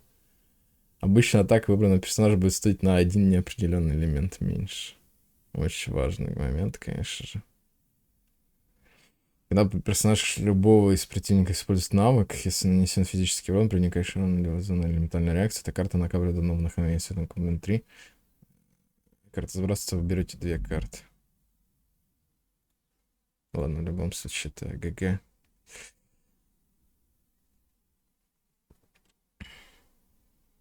Победка. На максимальном уровне сложности. Сразу победка. Первый раз этими картами играл, так что неэффективно вообще сыграл. Но я выиграл. Так, и чё? И чё мне за это дали? А, все награды получил за это. На уровне серьезная схватка, да. Но это не обязательно, кстати, это дополнительную награду дает. А на любом уровне сложности, соответственно, мору и гемы можно получить. Ну, то есть нормально. Тут в принципе, все как всегда в ивентах. Вот это вот единственное, что меня всегда радовало в Геншине, то что основную награду ты всегда получишь даже на нормале, когда проходишь это все, да. И можешь выбрать повышенный уровень сложности для того, чтобы там дополнительные какие-то ресурсы получить, да, там 20 тысяч моры и немножко руды усиления.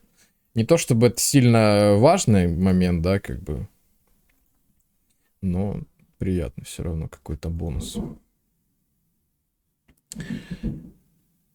Я говорю, самое главное, что тебя не заставляет на максимальном уровне сложности это проходить. Так, ну вот это, мне кажется, самый прикольный режим. Вот это, наверное, тоже прикольный. И этот самый скучный. Ну, точнее, он на втором месте по скучности. Сразу после... Блин, я сам себя не слышу, реально, гремит. Этот гром, блин. Жесть. Дождь надо, чтобы прохладнее было, блин. У меня жара такая уж в квартире, 26 градусов.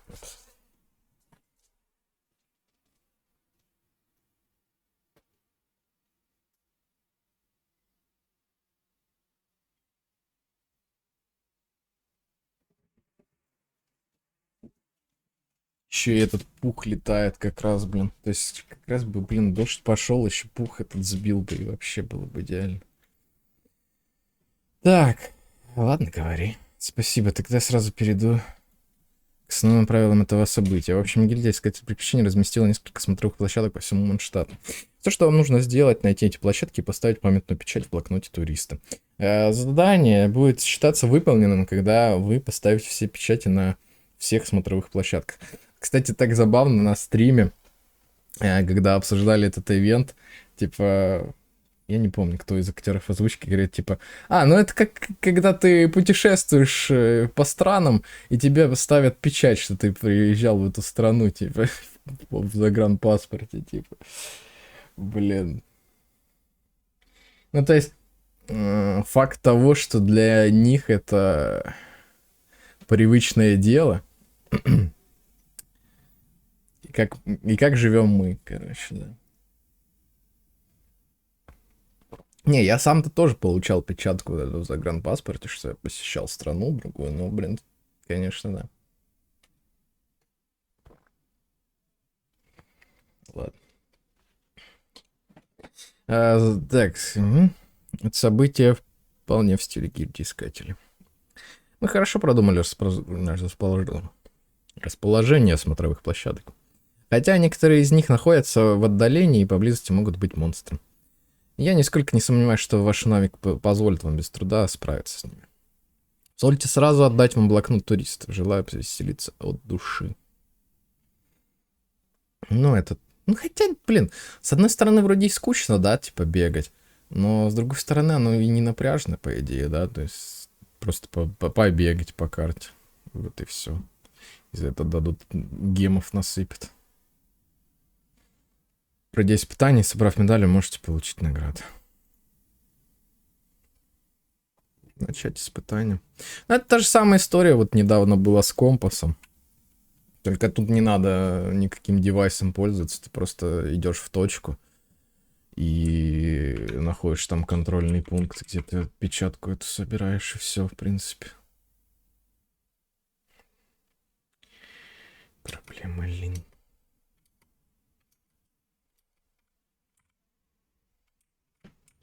Даже проще. Тебе даже искать ничего не надо. Тебе просто надо пройти по маршруту. В итоге приземлишься, видимо, в точке, где эту печатку и можно подобрать. Ладно.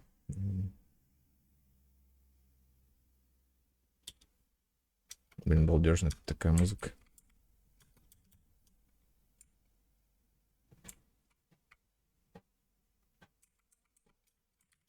Будто в Корво Бьянка вернулся, короче.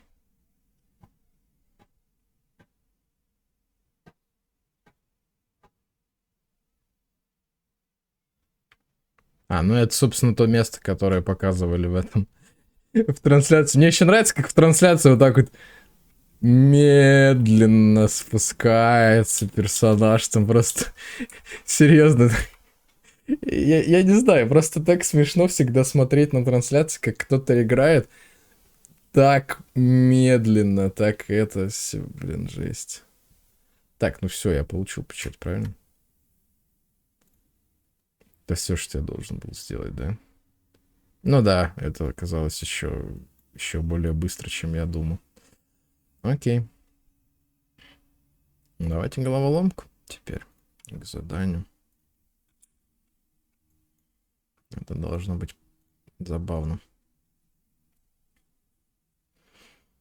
Вот головоломки должны быть интересны, в принципе. Не знаю, я люблю такие головоломки. Тем более они не особо напряжные обычно. То есть тоже такие достаточно легкие, как в Portal поиграть просто. Феликс Йог. Вот это сюрприз, кто бы мог подумать, что мое изобретение можно использовать таким образом. Привет, путешественник, рад снова тебя видеть. Вот так вот он говорит. Думал, ты покинул маршрут. Да, таков был план, но все меняется, знаешь ли. Ну, то есть он его больше не придерживается. Ладно, не будем об этом, давай поговорим о деле.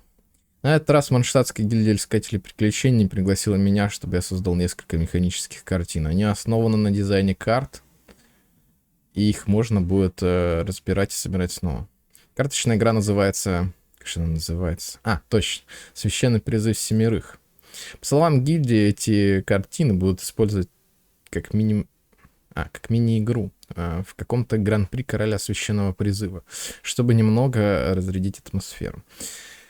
Ох, это все слишком сложно для меня. Мне следует сосредоточиться на своих изобретениях. Ах да, картины, которые я сделал в Манштате, у меня с собой. Если хочешь, можешь пока их пособирать. Строить положение и угол различных поверхностей и устанавливать подходящие шестеренки на оси, чтобы привести целевую шестерню в движение. В механической картине есть поверхности, положение и угол, которых изменить нельзя. Но вы можете отрегулировать положение и угол других поверхностей.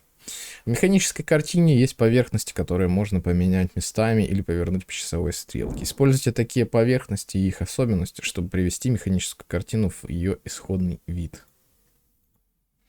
Некоторые шестерни при установке или поверхности во время регулировки могут вступать в контакт с другими элементами. В таком случае такие шестерни нельзя установить, а поверхности отрегулировать. Ну, довольно очевидные механики, по-моему. Так, я через это меню должен заходить? Или через... Нет, через него, видимо.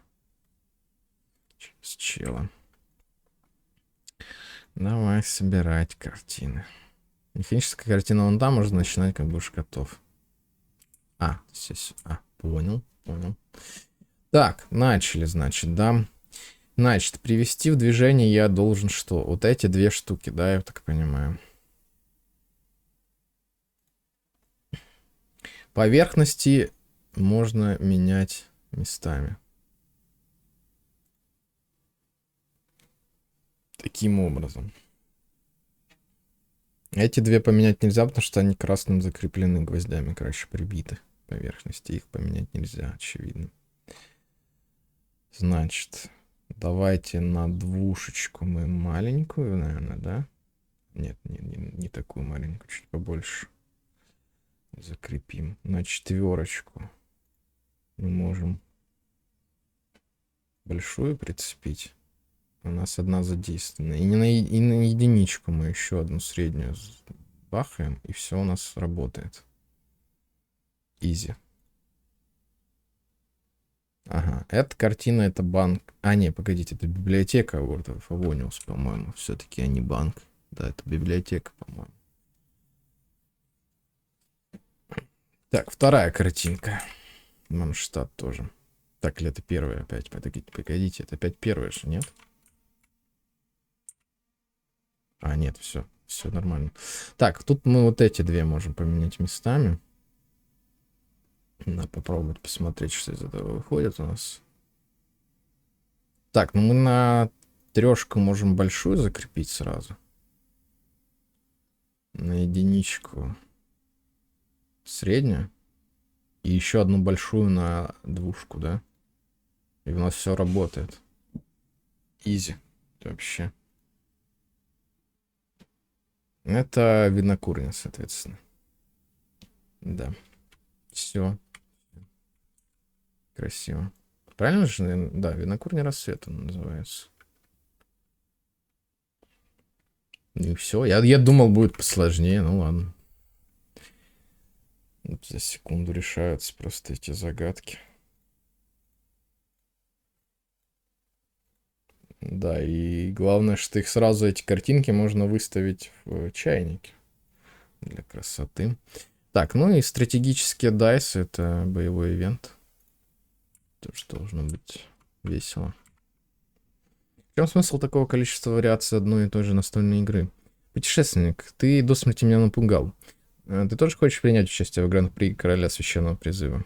Что за настольная игра? О, а эту игру создал Искатель Приключений из гильдии. Говорят, это новая настольная игра, сочетающая Священный Призыв Семерых и сражения. Она называется «Стратегический дайс». Поскольку мы участвуем в организации Гран-при Короля Священного Призыва, гильдия решила устроить мини-игру в рамках Гран-при, вдохновленную замыслом Искателя Приключений.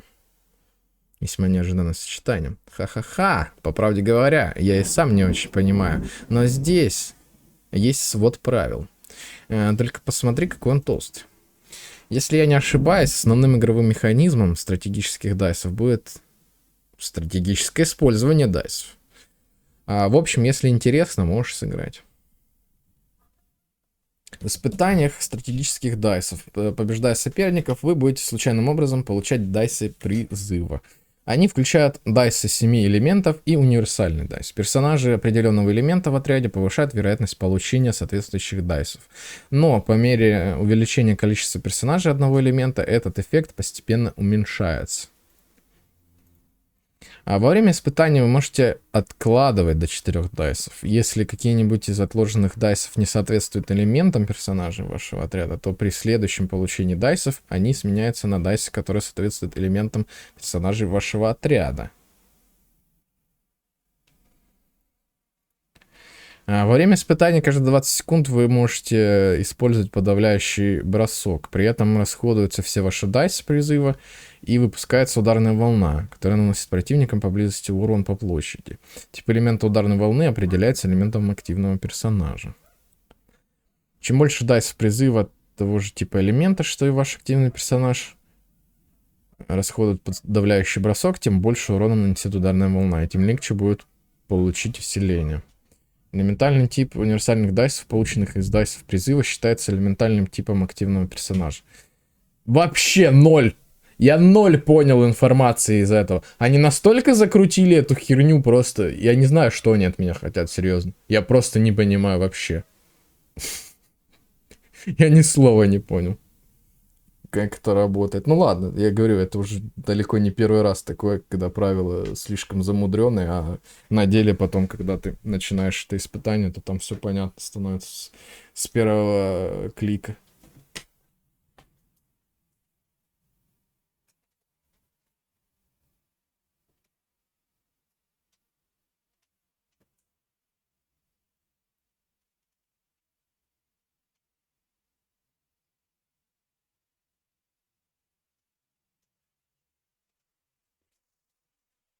Блин, ну все равно дождь так и не начался, ё-моё. Ну, короче, еще при этом можно будет платину собирать здесь, да? Время этого испытания вы должны побеждать постоянно появляющихся врагов, чтобы за отведенное время заработать достаточно очков. Больше очков дает победа над элитными врагами. По окончании испытания, в зависимости от счета, вы получите оценку. Ну, как я уже говорил не раз, в любой непонятной ситуации бери националку. Просто.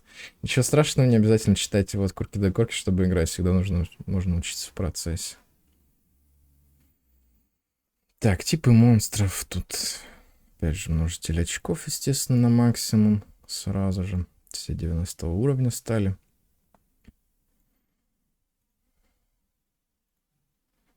Ну, я не знаю, на самом деле даже... Но у меня путешественник сейчас не собран, чтобы команду с Нахидой и Елань поставить.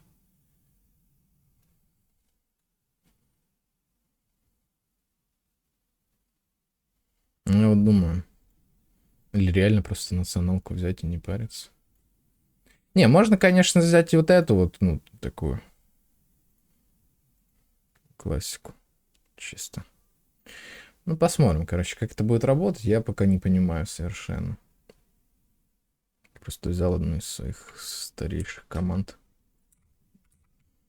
Для того, чтобы это все опробовать.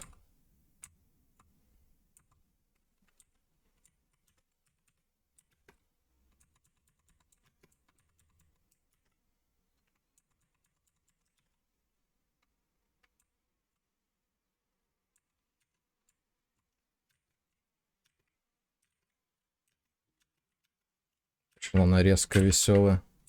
А музычка-то будет, не?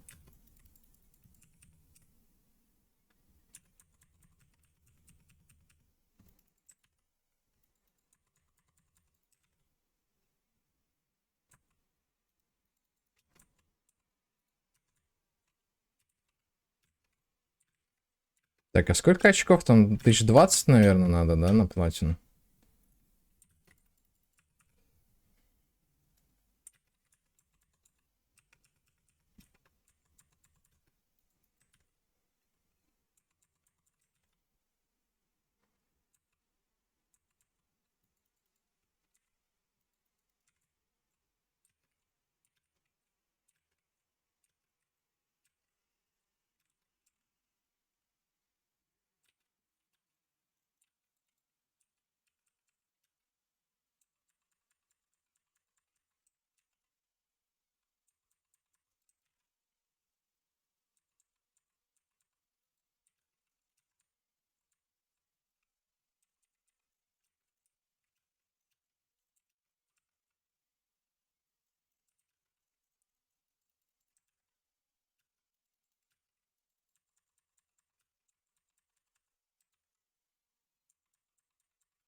Да, я чуть-чуть не успел, блин. Надо было раньше на Q нажать. Ну ладно, я все равно получил на эту платину. Но я мог 10 тысяч, кстати, добрать, в принципе. Тут достаточно легко все. Это 8 тысяч, я так понимаю, да? Вряд ли, что 9 тысяч на платину. Все равно я не сильно понял, зачем тут дайсы нужны, честно, если честно. Ну, то есть, реально, вся суть этого испытания в том, чтобы у тебя была просто сильная значит, вот как даже. То есть то, что я 9 тысяч очков набрал, это в 4 раза лучше, чем... Ну, почти в 5 раз лучше, чем на золото. То есть платина там где-то это 6 тысяч очков или что? Ну, как обычно это бывает. А я набрал 9. Ну, нормально, на самом деле нормально. Я говорю, тут можно даже не пользоваться этой механикой с дайсами, если у тебя достаточно хорошая команда просто. Клюв Ибиса я уже получаю в первый же день. Отлично. Отлично. Новый лук, который нужен примерно никому. Попадание заряженной атакой по противнику увеличит мастерство стихии на 40 единиц на 6 секунд. Эффект складывается до 2 раз и может возникнуть раз в 0,5 секунд. Но это типа для... Ну вот как раз Лук на силу атаки и пассивка на мастерство. Это как раз для мелд ганью. Но я для ганью уже выбил лучший лук. Поэтому не нужно уже тоже мне эта история. Награды. Корону можно прикупить новую, соответственно. Это, короче, материал пробуждения этих. Этого лука, соответственно, да. Сразу заберем книжечки тоже. Ну и муру, сколько сможем. Заберем. Потому что это то, что у меня сейчас много очень ушло. После прокачки Кирары много голды ушло. Много книжек ушло. Это все мы пополнили. Блин, ну лук прокачивать... Вроде с одной стороны и он и нафиг не нужен, этот лук. Но у меня все ивентовые оружки прокачаны, как бы.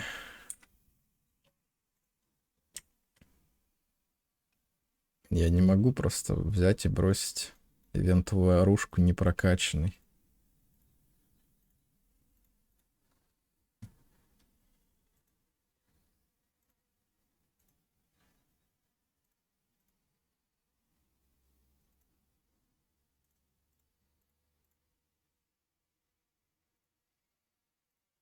Тем более x1,5. Ну как можно пропустить этот бонус просто? Не воспользоваться им. Ну, первого уровня, естественно, материалов у меня дофига.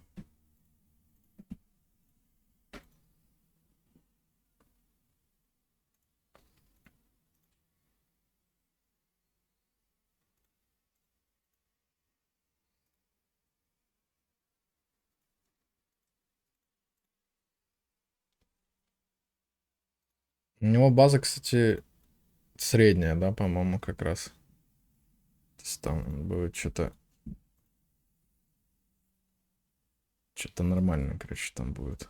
510, по-моему, у него в максимуме, да? База именно. Ну и все, материалы закончились. Не знаю, хочу ли я его дальше прокачивать. Честно, не знаю. Ну, потому что, опять же, вот есть у меня примеры ивентовой оружки, которая вот 80 уровня так и осталась. Остальные вот ивентовые оружки у меня все 90. Не то, чтобы мне это надо, но просто потому что я могу, как бы. Но этот лук я долго-долго использую. И, конечно, громыхнуло. Сейчас, наверное, было слышно уже на стриме все-таки. Ой, град, что ли, пошел, ё.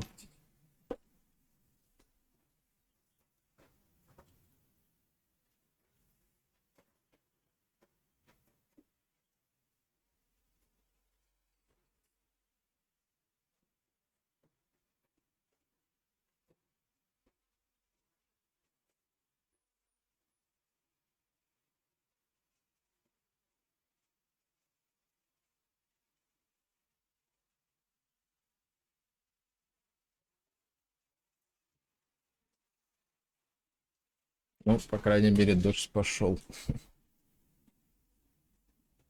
Все гремело, блин. Так, в принципе, все. Получается, с ивентом разобрались. Наверное, встреча Кавеха еще сейчас пройду и...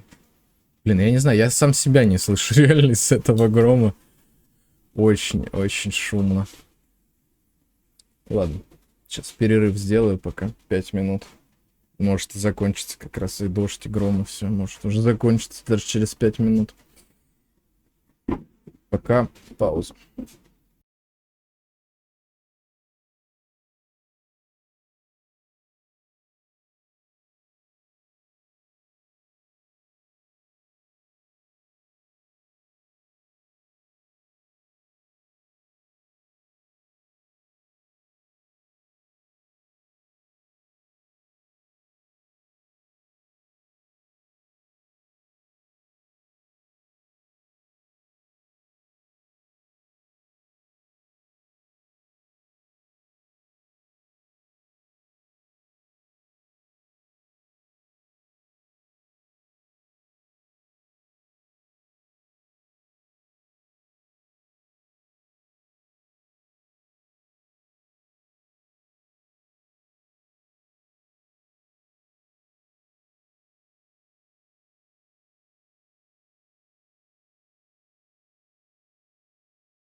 Так, ну что, второй стрим за день.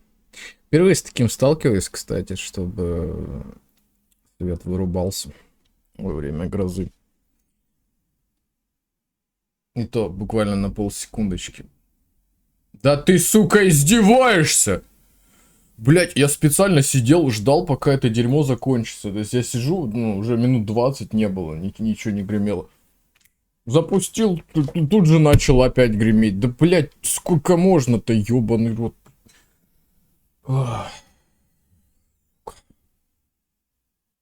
Чё это за бред? Серьезно?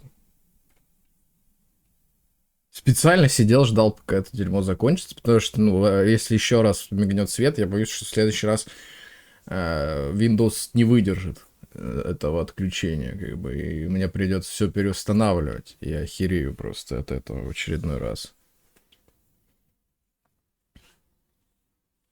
Потому я специально сидел, ждал, пока эта херня закончится. Но она, видимо, начинается по новой уже. Ах. Ладно. Будем надеяться, что в этот раз все нормально будет. Ну, весь прикол в том, что всего на полсекундочки свет отключился, но этого было достаточно, естественно, чтобы компьютер вырубился. Потому что, блин, эти бесперебойники, конечно, дорогое удовольствие. С учетом того, что они нужны там раз в год. В самом худшем случае. Так, ну ладно.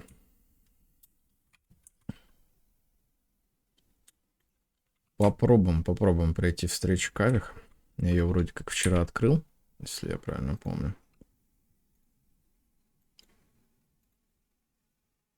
Погнали. Интересное название, конечно, маятник печали и радости. Встреча Кавеха. Кстати, игру-то... игру не слышно. Потрясающе. А и до этого, наверное, не было слышно ее, да? Или было слышно до этого игру? Просто издевательство какое-то, а не Windows. Серьезно. Ну вот почему? Почему постоянно это происходит? И главное, мне никто не написал, если реально на вот эти 2 часа, что я играл, не было игрового звука, блин. И мне никто об этом не написал, это абсолютно потрясающе, как всегда. То есть всем похер на стрим, то есть, окей, ладно. Так. Одному мне не похер на стрим.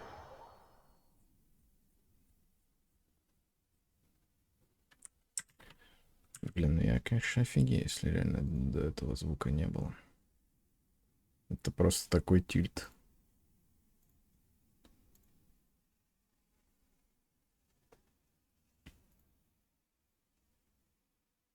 Сейчас я проверю.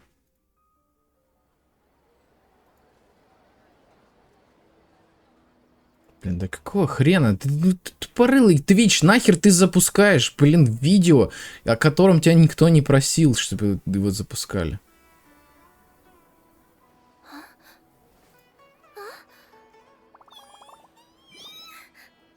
Ну звука игры не было, да. Но мне об этом никто, естественно, не сказал.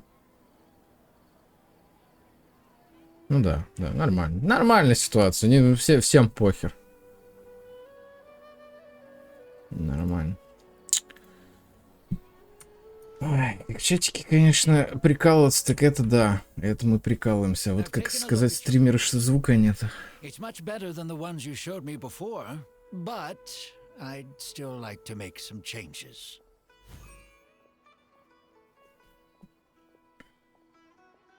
Угу.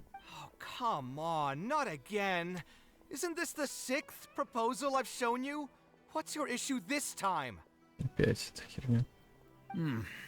It's a bit hard to put into words, but the design still doesn't look quite right to me. I have to say, that's a terribly vague and unconvincing explanation. Please enlighten me. What would feel more right to you? For starters, don't you think this roof is jutting out a bit too far from the top? It looks almost like the head of a fungus. This door, too. I don't think it needs to be nearly this large. If you could reduce it to around my height, you could use the leftover materials to construct a few more rooms. The roof and the door are the most fundamental parts of a building. If we were to change them, then what would be left of the design? Even if the soul of the building won't be lost, all traces of architectural style would be gone. Anyone with the slightest inkling of architectural knowledge would know to leave them alone. Oh, I understand the principles of what you are saying, of course, but the truth remains that I'm still a bit unhappy with the design as is. Is there anything else that you can do? Oh, actually, I just got an idea. Can we get rid of all the extraneous sections on the roof, so the whole design will just be one vertical structure, similar to that of a tree trunk?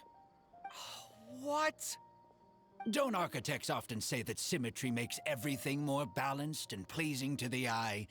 This way, the proportions will be completely balanced. I really don't know how you managed to come up with such a ridiculous idea. Wait, don't tell me. Someone hired you specifically to commission me and put me through the ringer? Come to think of it, though, I really don't think I've gotten on anyone's bad side recently. Anyway, that's it. I will not be working on this commission anymore. Goodbye. Maybe you can find yourself some other genius who'll be able to satisfy your demands. Еще и заказчик душнило тут, блин. Please wait. Go.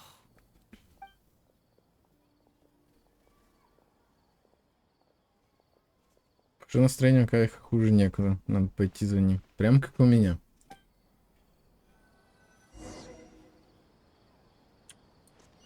У меня тоже настроение хуже некуда, блин. Опять начинается гроза, сейчас опять ломается, блин. Потом снова чинить звук, потом... Ладно, ладно. Пойдем выпьем с Кавехом.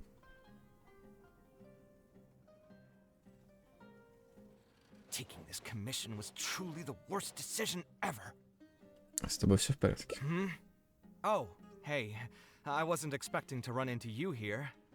Actually, while we're on that, what are you doing here at the tavern? Don't listen to anyone who says that drinking is an elegant pastime. It's no good for your health. Я пришел сюда за тобой. So you saw that, did you? Ugh, I thought I was in the clear. I made sure to double check that nobody I knew was around. Anyway, thanks for looking out for me. Honestly, it wasn't that big of a deal. I'm used to it by now. Stress is just an inescapable part of being a working adult. Boss, I'll have a glass of wine, same as last time. Do you want something too? I'll put it on my tab. Стакан сока, пожалуйста. Glass of juice coming right up.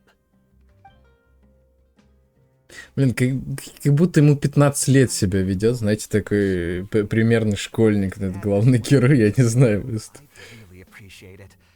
Arguing with a client is not a good look for me. If word gets out, other potential clients might be afraid to work with me. That guy, though, what was he even going on about? All those ridiculous demands of his? He's just a blabbering fool trying to act like a know-it-all. Уже после спиртного Кавеха тянет пооткровенничать. Another glass, please, boss. I'm not leaving today till someone has to carry me out. You've got it, sir. I gotta say, though, it almost feels like you're saying that every other day now. It really is every other day that you'd run into a client who knows nothing about construction requirements or architectural style. If this was in the past, I'd never have gone through 6 whole drafts trying to accommodate the client's preferences. But perhaps getting used to this just means that I've grown numb to it. I've worked on so many projects since graduation, and none of them have been approved at the first pass. I would spend a lot of time altering my designs, and by the time the clients were finally satisfied, all my passion and enthusiasm would be gone. It feels like I'm straying further and further from my artistic vision with every change I have to make. I suppose, though, that just sticking to your guns and completely disregarding other people's feedback would also not be a good thing. All of this makes for a real paradox. one that particularly crops up in my work, too. In the end, what is the true meaning of art? Should I see it as a divine gift of inspiration from the gods, or an expression of the light of my own wisdom? Here's your drink. How are you already spouting nonsense after just one glass? Your tolerance is usually much better than that. Boss, what do you think is the meaning of art? The meaning of art? Really, my friend, who in Sumeru understands art better than you? Anyway, I don't know about art, Искусство, ну, мне кажется, Нилу что-то в этом понимает. And some patrons are waiting to be served. So, you'll have to excuse me for now. Но не свое искусство, как бы не What do архитектурное. you think, traveler?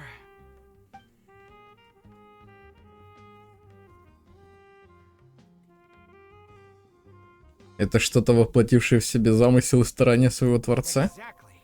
So our thoughts on the meaning of art are rather similar. In Sumeru, and especially Sumeru of the past, the arts are not a popular discussion topic. Trying to talk about the arts is basically the key to killing any conversation. It's too bad that I'm not in my best form today. Otherwise, we could have talked about this for a little longer. Кошка совсем захандрил, и выпивка нисколько не помогла.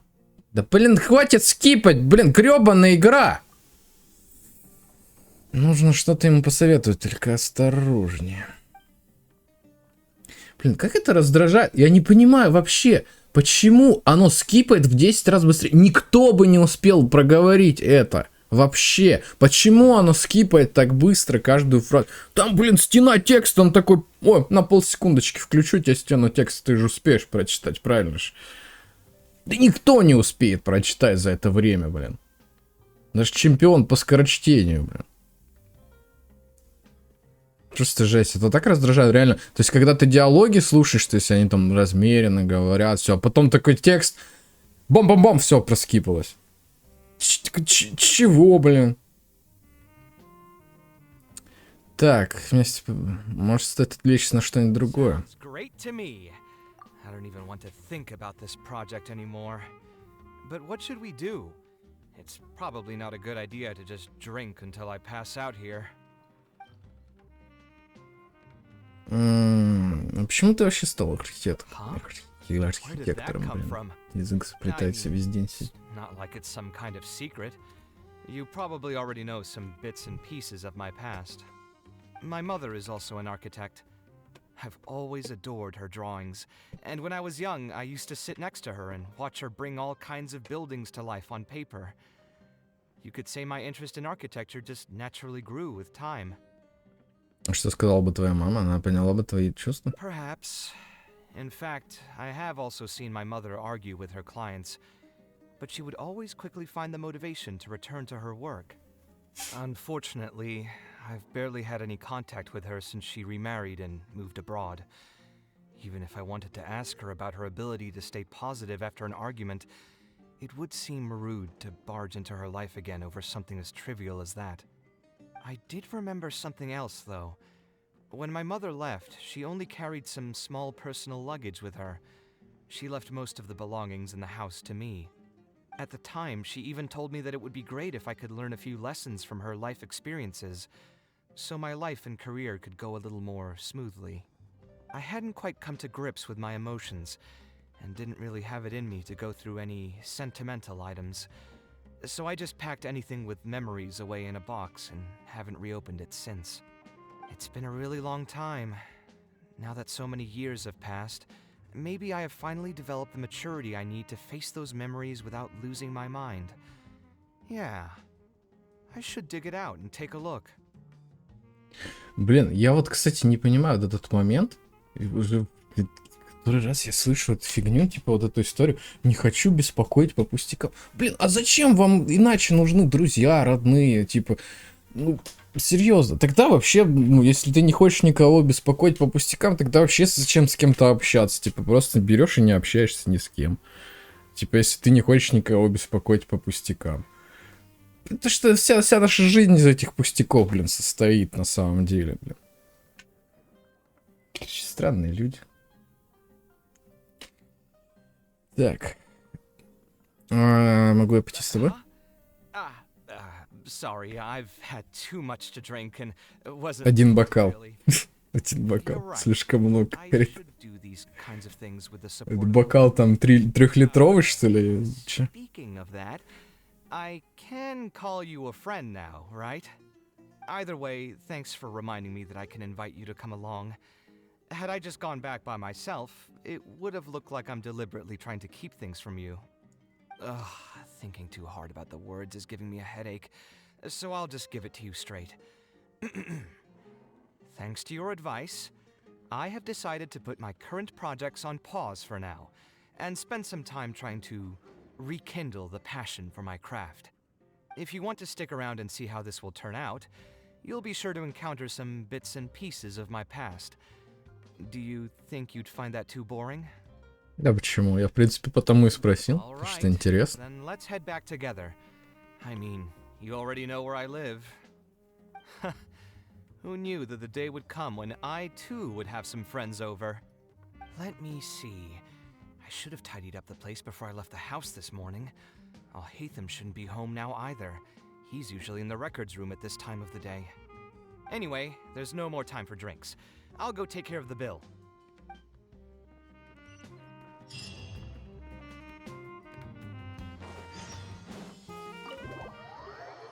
Блин, музычка балдежная, конечно, в таверне тут.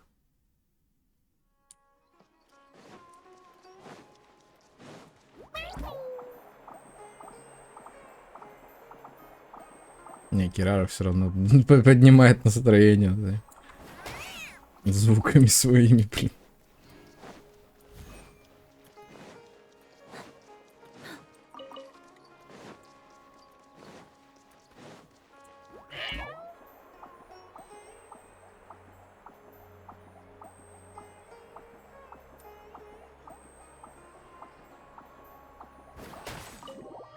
Ну идите в жилище Альхейтом. Hatham isn't in, so feel free to sit wherever. I'll bring out the box.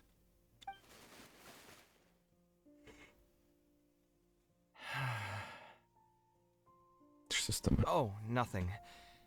I just didn't realize how much time had passed. The box is pretty dusty, which means it's already been a while since I've moved into this place, and many years since my mother moved to Fontaine. I'm happy for her. I hope she'll be able to find happiness there. Ну, интересно, в Фонтейн уехал. Видимо, ее там интересно. It definitely wasn't easy for her. Anyway, enough about that. Let's see what I packed into this box. What are all these things? Рисуночек. Блин, это не в Порт-Ормосе случайно, это здание? Где эта бригада 30 заседает. Это рисунок. Oh, I remember now. This is a drawing I made in Port Ormos. Obviously, I wouldn't call it anything special now, but I was less than 5 years old when I made this drawing. That's more than 20 years ago. You could say it's pretty good for a child of that age. Now that I've said that out loud, I suppose I do have some level of artistic talent, right? Куда поделась твоя уверенность в себе? Criticism and self-doubt have always been a part of the artistic process. Without criticism, there can be no improvement. It's normal for me to question my abilities from time to time.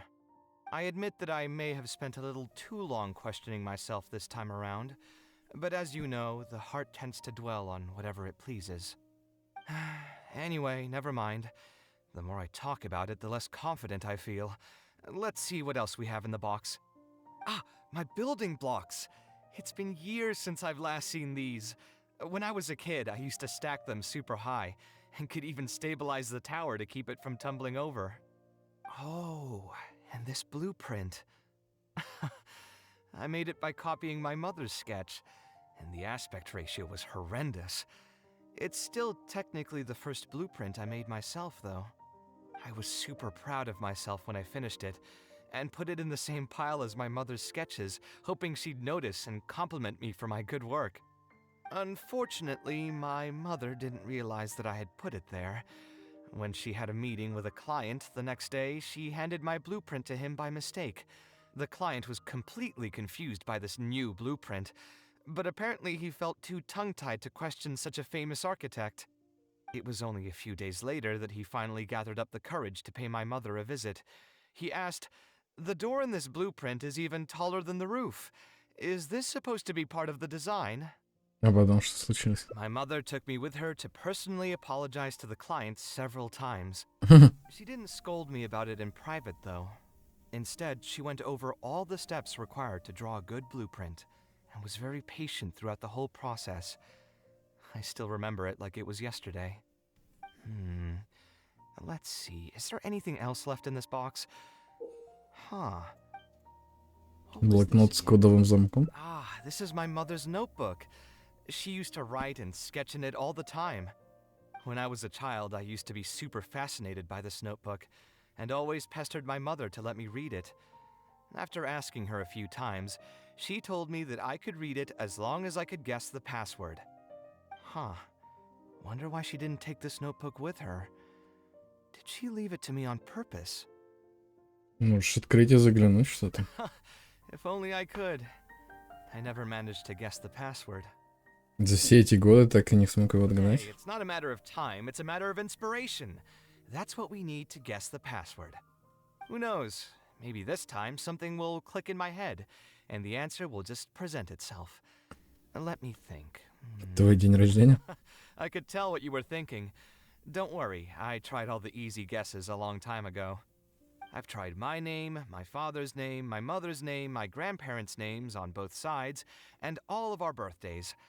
I've tried every name and number remotely related to my family. I've even tried stuff like love you Kaveh, take care, and yours truly. I've tried every cheesy phrase and well-wish in the book, but this lock has refused to budge. I wouldn't try that route again. I have a hunch that it won't be that simple. Also, if she really did use something like that, she'd never hear the end of it from the folks over at Haravatat if they ever found out. Можешь спросить у So you знакомых. could find someone who was close to my mother and see if they might know anything? I see what you're saying, but who should we talk to for that? My mother was never really the one to be social.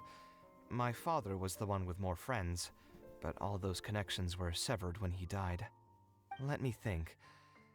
Is there still someone at the academia who would know my mother? Ah, actually, there is someone. Professor Zaha Hadi. Кто это? Huh. You've never really heard of her? She's a famous Kasharwar scholar and leading expert in formal garden design. My mother studied under her as a student many years ago. Professor Zaha Hadi published many works during her career, so I was able to learn a lot by studying her essays. If there's anyone who still remembers my mom, it'd be her. She's older now and is no longer teaching at the academia. But if I remember correctly, she spends most of her time around the Bimarstan area.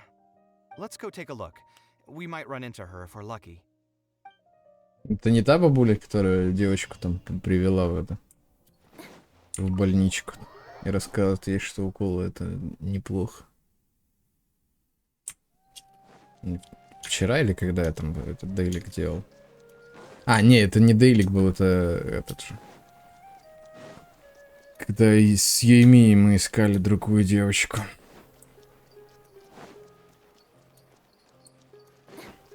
Тогда расспрашивал тех, кто вокруг там ходит. What am I supposed to do now? Ну, Forget it. I'll just head back. Tainari, what are you doing here? Oh, it's you. Good to finally see you again. I came into the city to buy some experiment reagents, hoping to bring them back with me to Gandharvaville. But as soon as I got here, I noticed someone banging on Cyrus's door. You've all heard of Cyrus, right? He's an ex-sage and Sino's adoptive father. I was thinking about going over to ask what's happening. That granny over there may appear old and frail, but her vocal cords certainly sound loud and healthy as ever. Granny? Yeah, she's just over there. You can go check out the situation yourselves in a moment. Kaveh, were you at the tavern? Кейка, блин, вынюхал. Drink or two. Can you still smell the alcohol? Drinking in broad daylight. Really? You want to pass out by the road and get run over by a sumpter beast like some mindless fungus, huh? And you, traveler? You didn't try to stop him?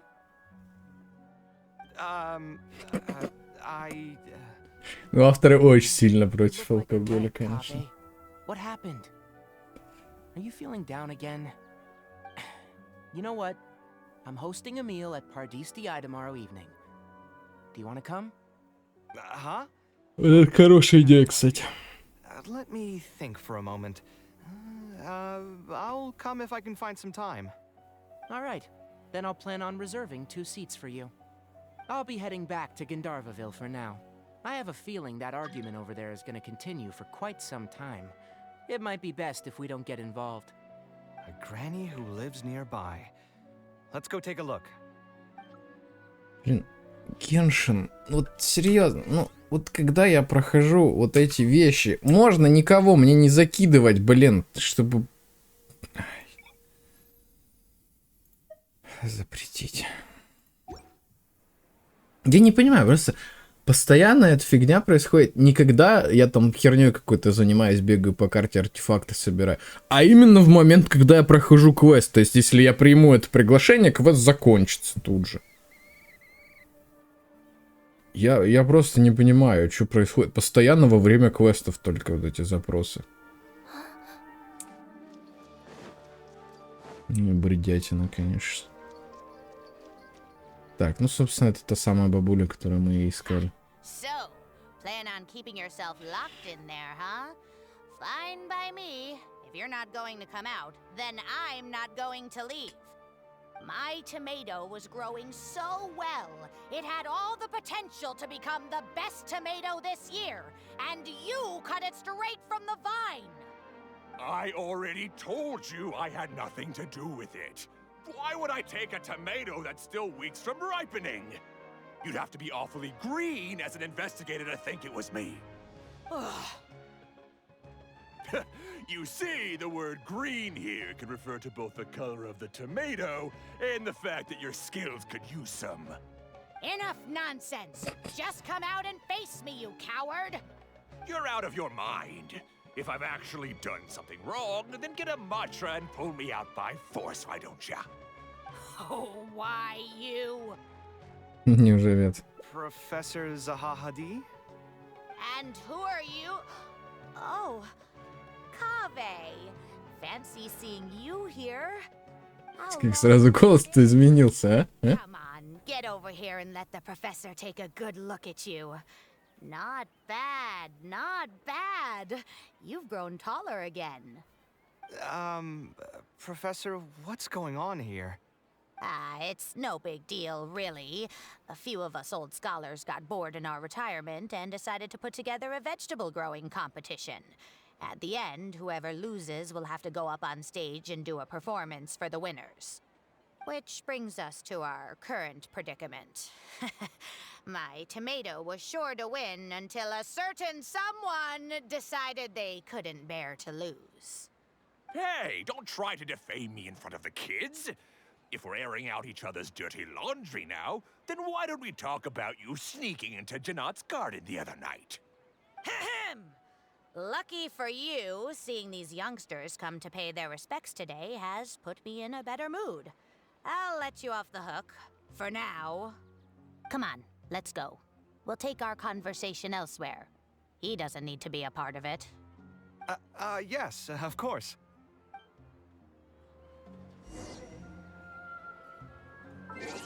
Так, сейчас, секундочку. Да, блин. Сложно это всё. А, кстати, там есть, походу, да, сообщение о том, что... А, нет. Я думал, что же обновилось сегодня посреди моей игры. Okay, let's get going. The next location on my list is really far away. Is Faranak still doing well?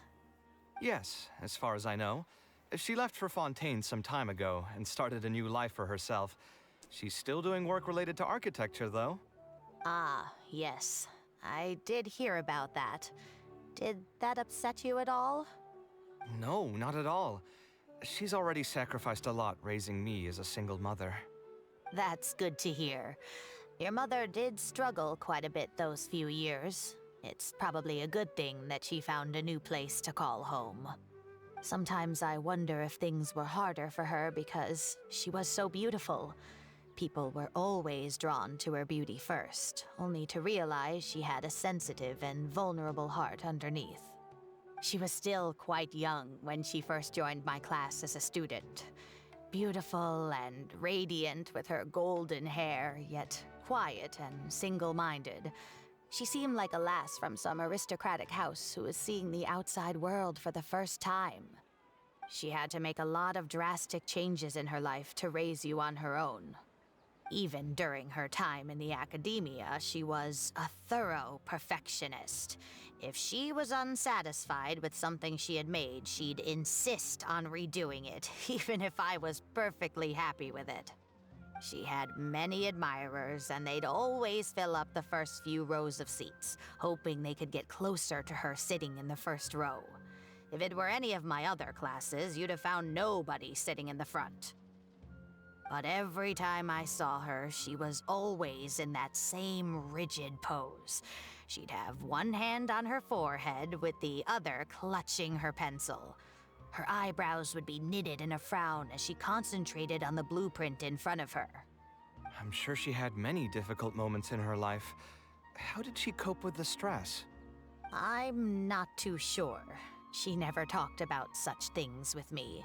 She rarely opened up to other people, you know. I do remember one time, though, when she got into a heated argument with a friend. She said something I found very memorable.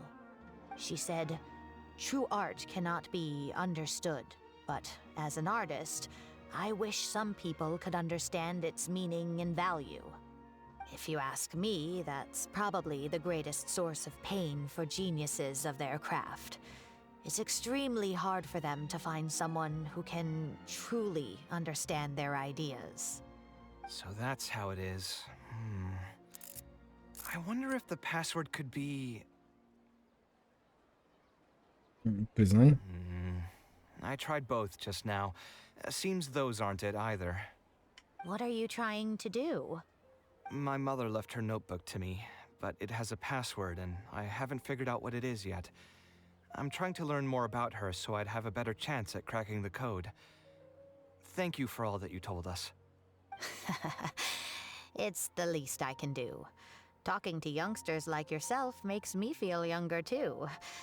Honestly, looking at you now, I can see how much you resemble her.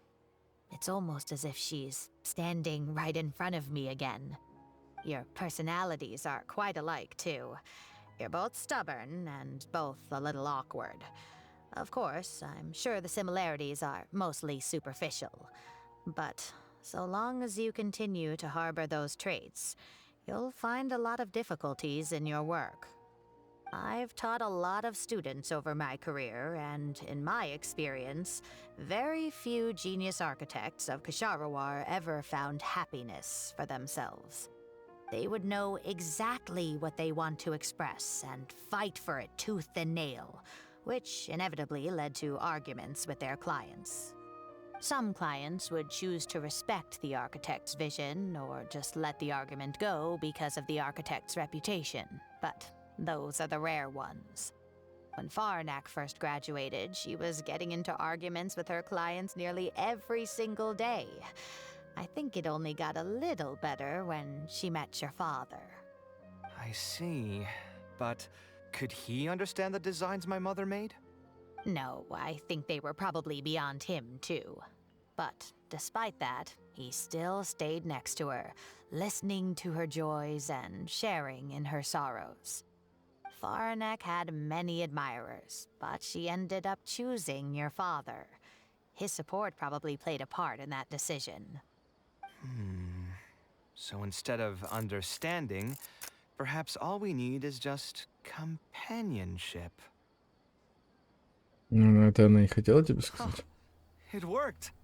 Oh, was that the right password? Yes! Then you should be on your way, child. Find a quiet place and see what she wanted to say to you. Being the awkward person that she is, I suppose there were many things that Faranek could never say out loud. Instead, she probably left them in her diary, hoping that they would make their way to you one day. If you're ever in a mood to chat again, just come and find me here. You're always welcome to discuss architecture topics with me as well. Thank you so much, Professor. There's no need to be so formal. I'll let you kids go. It's time for me to take another stroll around the vegetable garden. I wonder what my mother could have written about. Это намек на то, что Кавеха и Альхейтен должны перестать скрывать свои чувства. It's the toughest, but I think it's actually not too bad. On the other hand, though, structural mechanics is definitely a pain, no matter how you try to approach it. I doubled down and managed to get through it in the end. I met someone special. At first, I didn't think much of him, but now, I feel very happy whenever I get to spend time with him. We decided to name our son Kaveh. I don't think a younger me would have ever imagined forming such an intimate bond with another person. Back then, I lived only in the shadow of myself, as well as that of the dream in my heart. The bad news came. And even though it's been several days now, I still can't bring myself to come to terms with what happened. My eyes are so swollen it's hard to see. What if they're all lying to me? And this is just a long, cruel dream. But I have to face reality. I still have someone to take care of. No matter what happens, I'll do my best to raise my son on my own. Huh? Is this a drawing? Seems like it was done by my mother. Интересный рисунок. Это что, Тигнарь, что ли? This blonde man was probably my father. But who are the other people in the picture? Huh? Why do a few of them look somewhat familiar? И правда знакомый. Dates in the notebook, she probably drew this more than 30 years ago. I hadn't even been born yet. Maybe we were thinking too much. Oh, there are a few lines written in the diary about this as well. The one who invited us to the gathering is a talkative woman. Including us, 3 couples showed up. There was also a person who came alone. The talkative woman introduced everyone to each other. She spoke really quickly, so I couldn't quite catch everything she said, but I also didn't feel like asking her to repeat herself. My husband seems to be friends with the man with long ears. I couldn't really join their conversation, so I've resigned myself to sitting in a corner and drawing in my notebook. I don't think I'd be able to become friends with any of these people, especially that stiff-looking couple. That man is certainly very handsome, but he would constantly alternate between disjointed and serious ways of talking. His wife is a bit more bearable. We were not acquainted with each other to begin with, and I doubt we'll see each other again after this gathering. The ambiance of this gathering is surprisingly pleasant, however. Talking to people can allow us to find some peace after a long day. Maybe my son will also partake in these gatherings in the future. I hope he'll be able to make many friends. Who would have thought my mother used to Так вот attend? почему Тигнарь пригласил нас. It seems she was only good at talking about her own work and found it difficult to join into other conversations. As a result, she often kept to herself and would be off to the side, drawing. There's more written on the back. Oh, it seems like it was written to me. Kaveh. I was both overjoyed and distressed when I learned of your decision to continue your studies in Kasharwar. You are very talented, and I am confident that you will become an architect of much acclaim. However, The more talented you are as an artist, the more misery and anguish you may encounter. No one will be able to help you during your journey as an artist. But outside of your life as a creator, you can learn to form connections with other people and enjoy many other things in life. It's the only way to alleviate your suffering. Whenever you feel down, seek out a friend to sit and have a chat. You can accumulate joy and fulfillment by spending time with them. The positive feelings you gain will get you through the long and difficult years. Never forget that companionship is the most important thing of all. So that's the answer she prepared for me. She really thought long and hard about me and my future.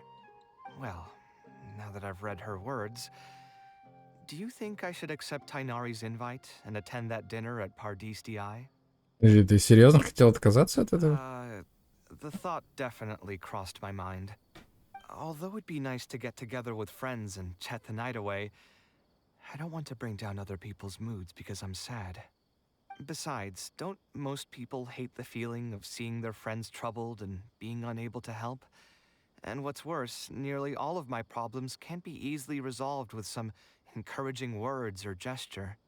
And don't forget, I'm also older than all of them. As their senior, I should appear to be a bit more responsible.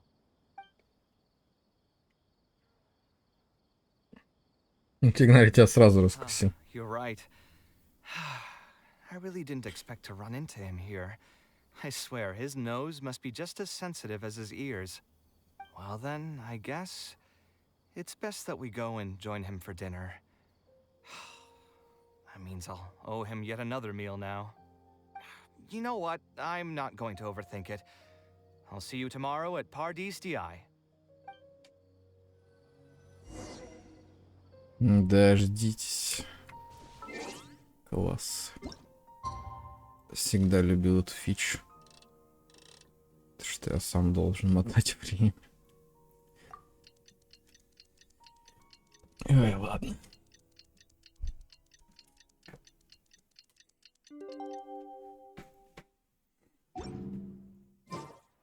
И?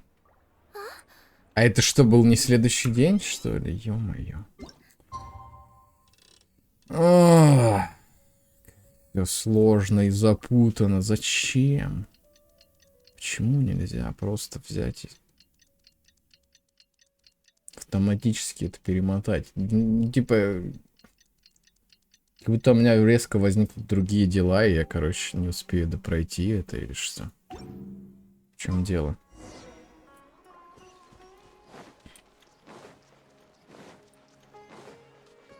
Тем более, ну, как бы, квест все равно не продолжился. То есть мне все равно нужно прийти в определенную точку, чтобы квест продолжился, правильно? Я не понимаю, зачем до сих пор существует вот эта тема с перемоткой времени.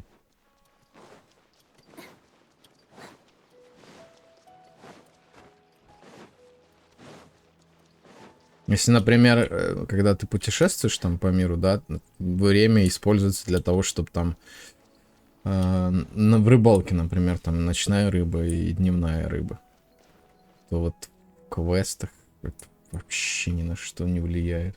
Ты просто жмешь лишние кнопки зачем-то. Oh, Hatham also got my invite, right? Will he be coming to join us? That guy? He's never been a fan of social gatherings. I wouldn't get my hopes up if I were you. Are you sure? Он у него за спиной сейчас All right появится. then. I guess we won't wait for him. Yeah, let's go. I mean, maybe we should give him a little more time. We can keep chatting for a while longer. Oh, sure. You still haven't told me, what's the occasion for getting us together here at Pardistii? We're celebrating the end of the first phase of Kale's studies. I wanted to thank you all for the help you've given her along the way. Then where's Kale? She said she wanted to show everyone a bit of what she's learned, so she's still doing some last-minute prep at home. She'll be here shortly. Anyway, let's get started. To tell you the truth, I'm actually not so confident that the second phase will go as well as the first. The curriculum will become a lot more involved, and I'm worried that she won't be able to get through all of it. I was hoping we could brainstorm about it together before she gets here. I knew this wouldn't be just a simple free dinner. Is that why you also invited Al-Haytham? Yes, I thought it would be good if we could all put our heads together about this. Anyway, let's take a quick trip down memory lane. What did you guys do when you ran into a problem that you didn't know how to solve? Or got assigned a project that you knew you weren't gonna finish on time? Google. Never happened to me. I'd just pull another all-nighter. You two are hopeless. Does anyone have a more useful answer to the question? Снизить темп обучения. Ooh, that's a good point. Confidence is the most important thing. Once you lose your sense of confidence, it'll become all but impossible to find the motivation to study. This could be a potential direction. I have already redesigned the literacy curriculum, and I was originally hoping to ask Al-Haytham for his opinion, but... It's very simple. Instead of focusing on the amount of material you would like to teach, focus on the amount the student would be able to remember. Wow, you actually showed up. I could probably count the number of times you've actually come to gatherings like this on just one hand. It's still more than the number of times you've managed to get a proposal approved on the first try. As long as you're still aware. So, what made the difference this time? Are you looking to drink your sorrows away with some friends? That's your purpose for being here, not mine. Don't project your ways of thinking onto me. So you're saying the only reason you came is to help Tainari with his brainstorming? Precisely. Героям им реально надо перестать скрывать свои чувства. Просто отпустить. Hey, just to get one thing clear. Эти Even if бесконечные их Collei ссоры. manages to make her way to the academia, we cannot let her enroll in her avatat. Kasharawar is obviously the best choice for her. She's been a trainee forest ranger for so long, she'll definitely be good with her hands. What are you saying? Spontamad is the better choice. It's where I graduated from, after all. Then what about Amorta? That's the darshan her master actually graduated from. There are only 2 other darshans left. We might as well select all of them on her enrollment application. I'm trying to have a serious discussion here. Traveler, you aren't associated with any of the 6 darshans. In your opinion, which darshan would be the best choice for Collei? Думаю, сначала надо закончить вторую ступень обучения. Agreed. And my goal in inviting you here was to gather some thoughts on the execution of this second phase. Phase 2 far exceeds Phase 1 in both curriculum complexity and the speed of instruction. I hope Collei has prepared herself for what is coming. Hey, what are you thinking now? Please don't tell me you're planning on lending her those abstruse books from your home library. Actually, I was thinking about lending her a professions guide. I'll make sure to write, "Don't become an architect" on the front page of that. Хорошее замечание, кстати. Никогда не становись архитектором, да? Но ты ведь любишь свою работу, Кавеха, как так-то? You're right. I can't deny that. Is there another phase after Phase 2? What's the ultimate goal of all of this? Are we trying to prepare her for a job in the academia? We don't need to think that far ahead. Hold that thought, though. I think my vegetables are done. I'm telling you, that client had no idea what he was talking about. No matter what I did, he had something bad to say about it. Новый бокал выпил вина, походу, все, уже поплыл снова. Правда, быстро пьянеет. They're all the same. I haven't had a good night's sleep for months now. Who do they think they are, ordering me to alter my design over and over again just because they have some mora? It's too late now to change careers. You might as well try to find some joy in the pain. Besides, you'll be getting up in the middle of the night to make edits to your own design even when the client doesn't request it. No. That's not true. Cheer up, Kave. I'll tell you a new joke. We'll save that for the end, Sino. You can keep it to yourself until then. Блин, а я хотел услышать. Whatever. I'm not going to use my brain anymore. Let's drink tonight to our heart's content. Угу. Ну и Калей пришла. Встреча на досуге. Старайтесь копить радостные волнующие минуты. И они долгие годы будут помогать тебе противостоять трудностям. I wonder what's inside this package. No. No peeking at my customers' stuff. Блин, я до сих пор поражаюсь тому, что как они, блин, нового персонажа, когда добавляют, оказывается, что в Иназуме была курьерская служба, блин. Кто бы мог подумать все эти годы, да? Ну, потому что больше года прошло с появления Иназумы. Но мы ни разу не слышали про курьерскую компанию. Но теперь, оказывается, да, есть курьерская служба в Иназуме.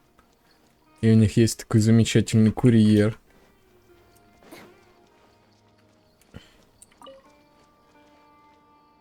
Которые лапки не мешают доставлять посылки вовремя. Так, ладно. Это одна из концовок. Еще 5.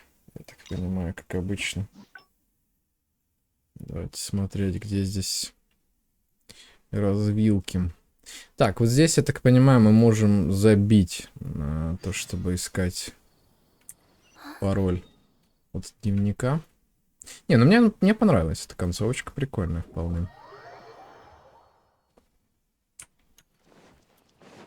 Правда, не особо это, конечно, ему помогло, как я понимаю. Ну, может, в долгосрочной перспективе общение с друзьями ему поможет.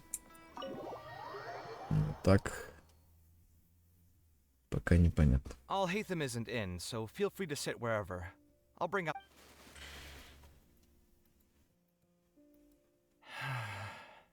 Что с Oh, тобой? nothing. I just didn't realize how much time had passed. Блин, не I'm скипается. happy for her. Anyway, enough about that. Let's see what I packed into this box. What are all these things? Блин, они еще специально сделали так, что, короче, если ты один раз скипаешь, потом следующую фразу ты уже не можешь скипать. Now that I've said that out Что loud, ты спрашиваешь? criticism and self-doubt, I admit that I may have spent. Так, Anyway, ща. my building block. Oh, I was super proud. Unfortunately, it was only a few days later that he found. My mother took me. She didn't scold.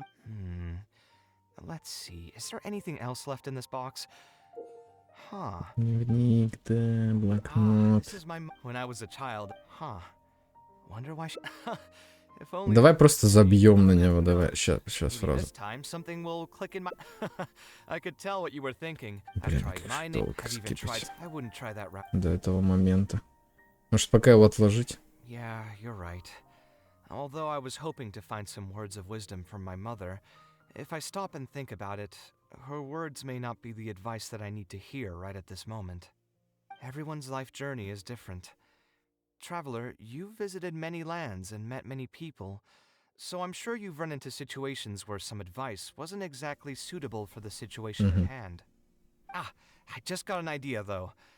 If I want to rekindle the creative passion that I had before, instead of trying to unlock an old notebook, why don't I take a walk around the parts of town that had changed my life? What do you think? Отличная I'm идея. glad you agree.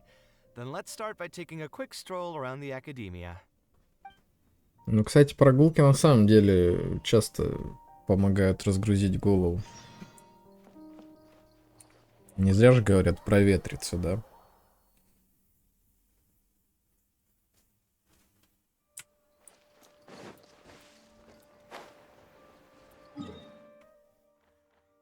Так, это интересно. То есть мы реально идем в библиотеку просто. Хорошо. Побежали.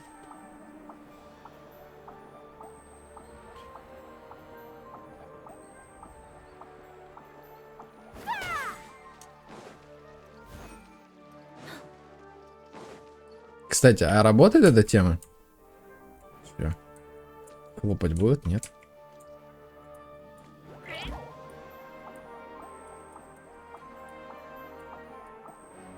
Нет, не хлопает, к сожалению.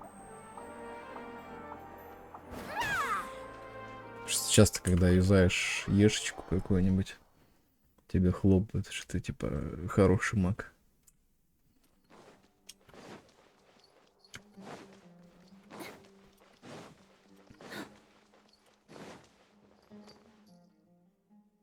Of all the places in the academia, I remember this one most.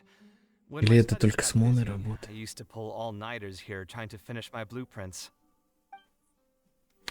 Ты как будто скучаешь по тем временам. Who doesn't miss their time at the academia? Life was a lot simpler then, and we all had far less troubles. I created many designs that I thought were beautiful in the House of Dana. I drew whatever came to mind, since I didn't have to care about budget constraints or turning them into reality.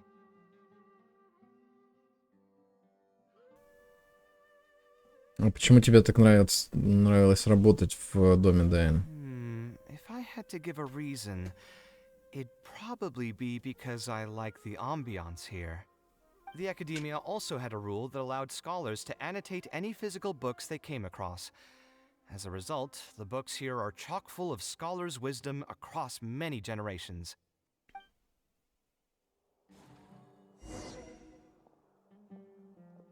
Рисовать в книгах раньше можно было. Забавно.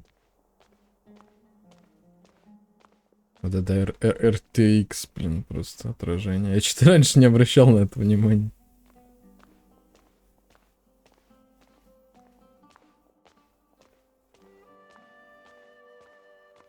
Oh, here, this is a great example.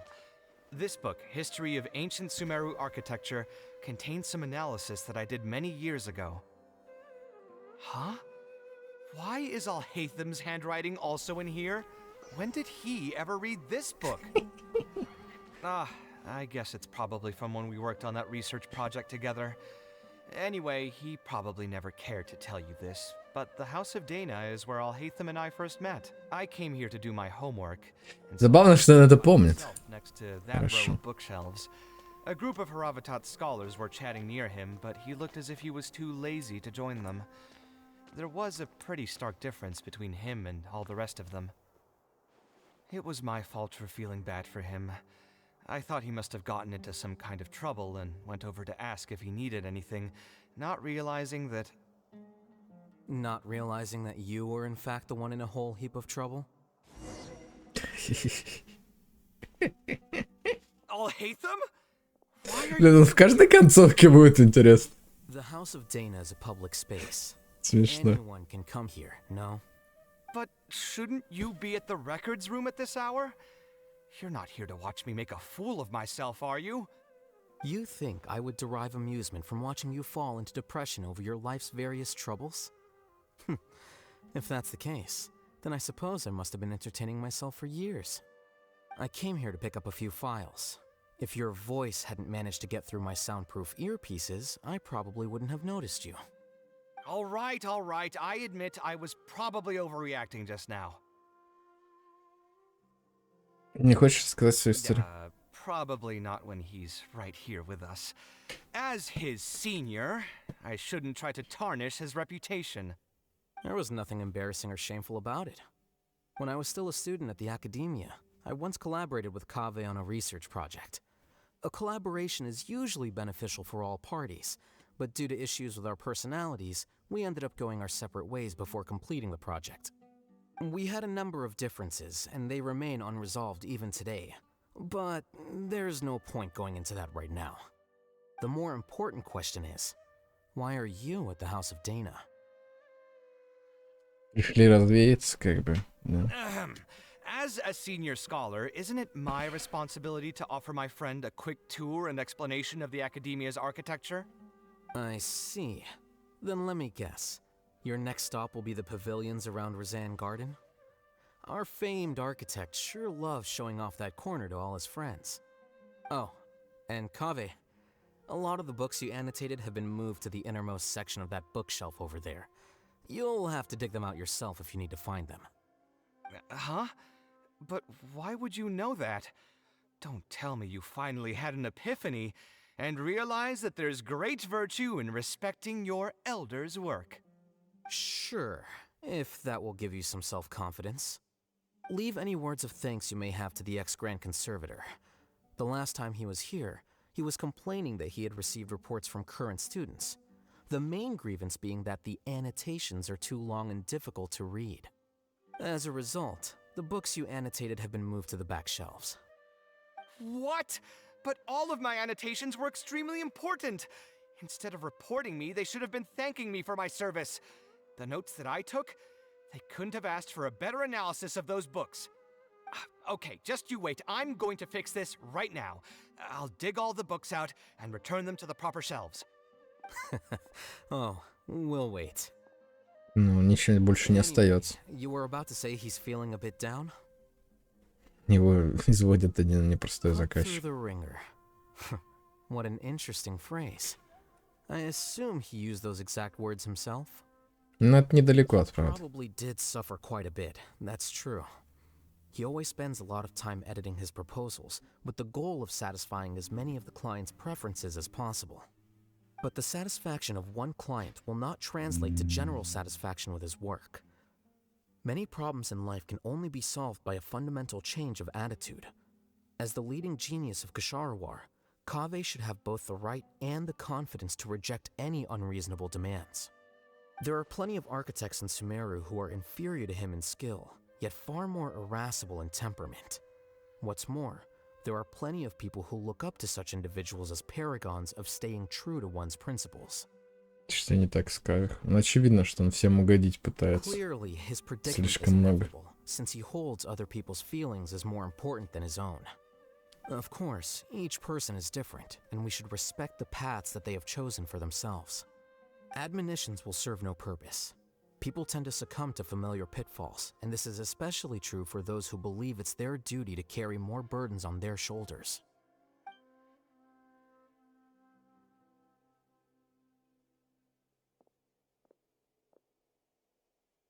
Looks like you were having an enjoyable chat while I was gone.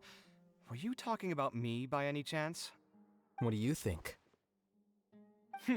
What else is there to talk about? Surely no one would be interested in talking about the files that you were browsing through earlier.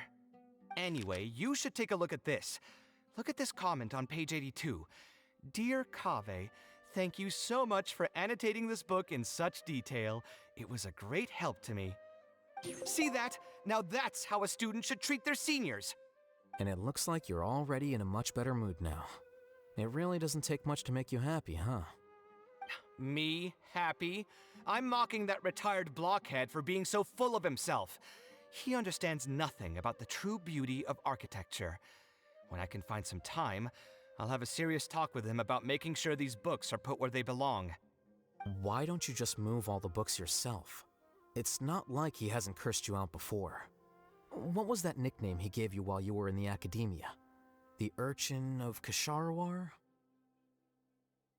Безобразник. Блин.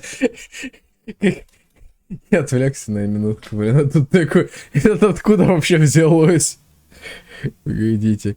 Безобразник из Кшахривара. Нифига себе, блин, кликуха.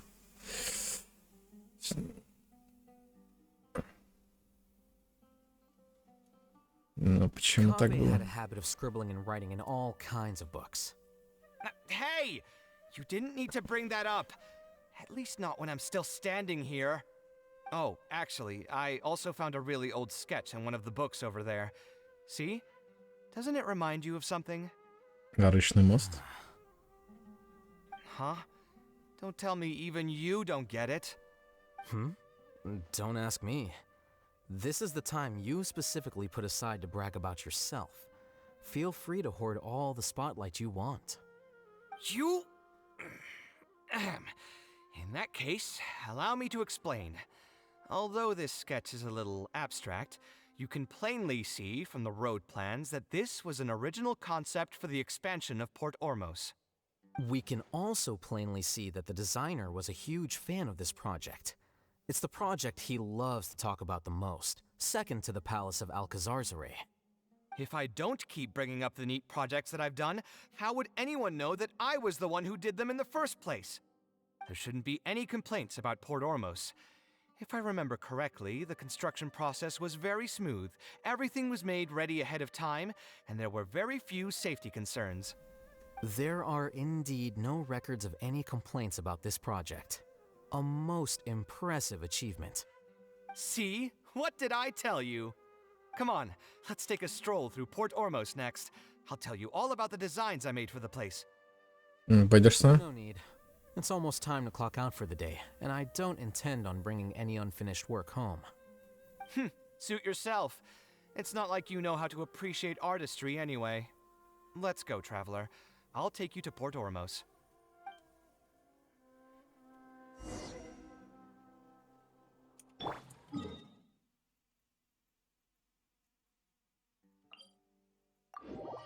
Расширение Порт Ормос. Интересно, конечно. От того, что это внутри дерева все построено. Ну, как бы в корнях дерева. Дальше.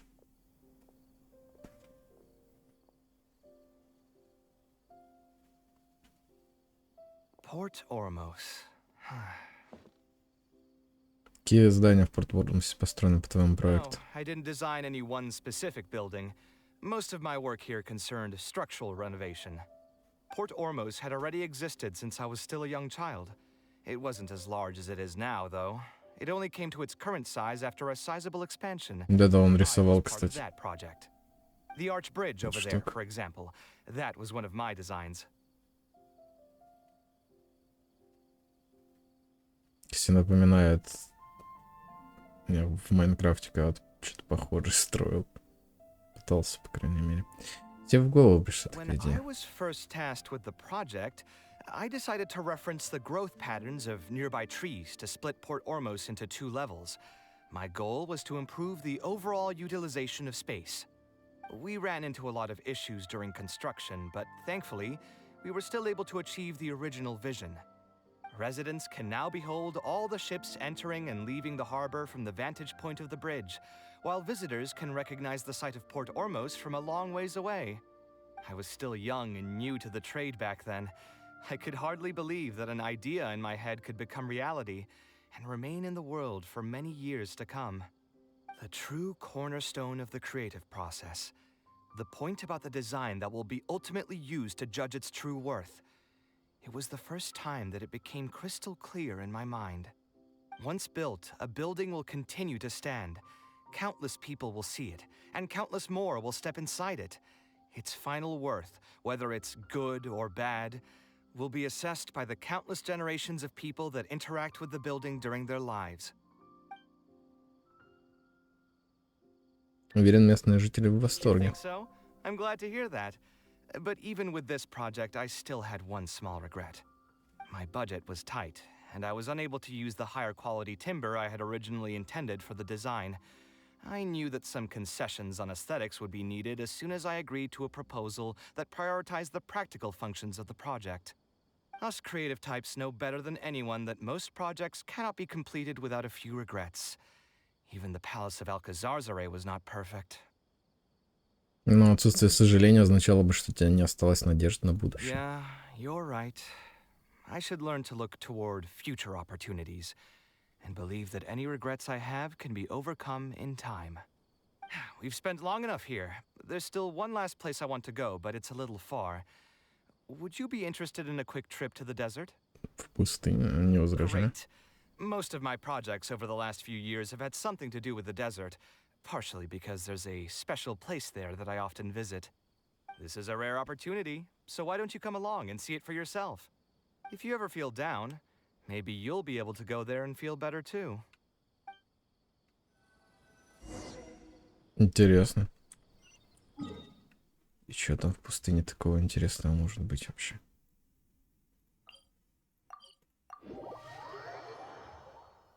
Ну, пирамиды, да и пирамиды, а чё?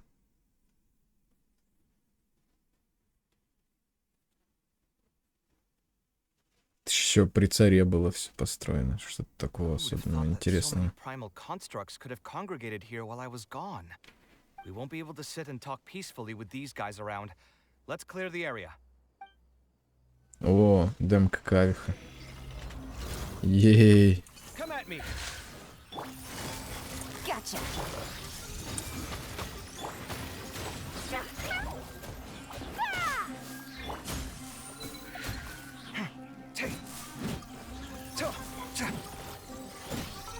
Видите, что у него за оружие-то? Ага. Эта штука. Тоже C3, как обычно.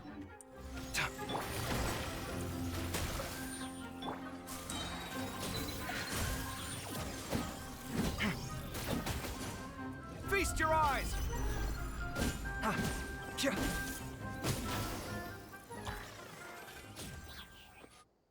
Не, Кавех, кстати, тоже прикольный. Isn't Жаль, this place конечно, great? что не было I возможности often его come here выбить. to clear my mind when I'm dealing with a difficult situation.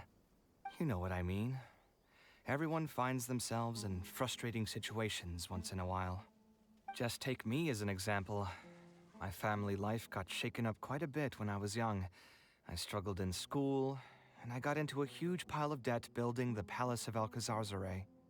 Although Alhaitham thinks that it's because of my personality that I continue to live in the shadow of the past, I think it's also just a part of life. Plus, if I look back, I've honestly had my fair share of good luck as well.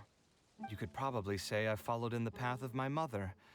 Like her, I've gained a name for myself as an architect, built something that's seen as my magnum opus, and found many projects that others have entrusted to me to finish. И ты не утратил интереса к жизни? Life is too boring when you live with no enthusiasm and passion. Only those who believe in the inherent meaning of it can capture the small nuances of everyday life and turn them into inspiration for beautiful designs. Of course, I will concede that loving something also means taking it to heart. So to an extent, caring is also a source of pain. If I didn't love my work, I wouldn't be so torn up about it all the time. But still, isn't this place beautiful? Despite the erosion from the winds and changing seasons, you can still perceive its past beauty and glory. With different landforms come different architectural styles. The desert's history has left it with few records regarding its buildings, so I often visit the desert to investigate things in person. The site here has moved me ever since the first time I laid my eyes on it. I told myself that one day, I would also be able to create buildings that move others. My pain will one day fade into nothing, just as I reach the end of my life. But buildings are different. They are far more valuable than most materialistic things, and far more durable than human flesh. As long as there remain souls in the world who can decipher the meaning behind them, they will also have acknowledged me across the vast stream of time. If you were to ask me what art is, that would be my answer. Теперь ты больше похож на того Кавеха, которого я Think знаю. so? But I feel I've always been like this. Remember that question I brought up before?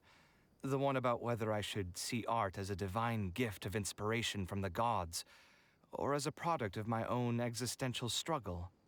I still Комбинация haven't и found an answer того, to и that yet. другого, как бы, вообще-то. But if art wasn't inherently paradoxical and enigmatic, then people probably wouldn't be drawn to it. Those who pursue art will be unable to avoid the pain that it naturally brings. Will often be floating on cloud 9 one second and sinking in a mire the next. I'll try gathering my thoughts again once I've found a way to define art in the first place. In any case, thank you so much for listening to everything I had to say.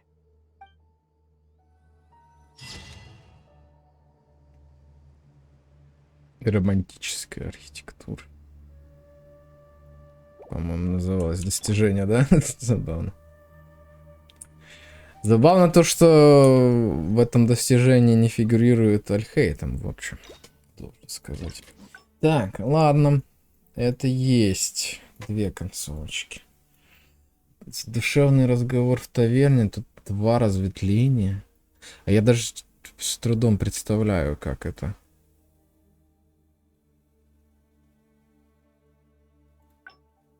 Как на эти выйти. Ну ладно, сейчас разберемся, я думаю.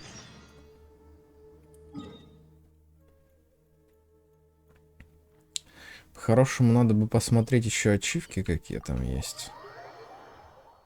Ладно, потом буду разбираться, если что, с ачивками. Пока так, может и так все откроются легко, ачивки.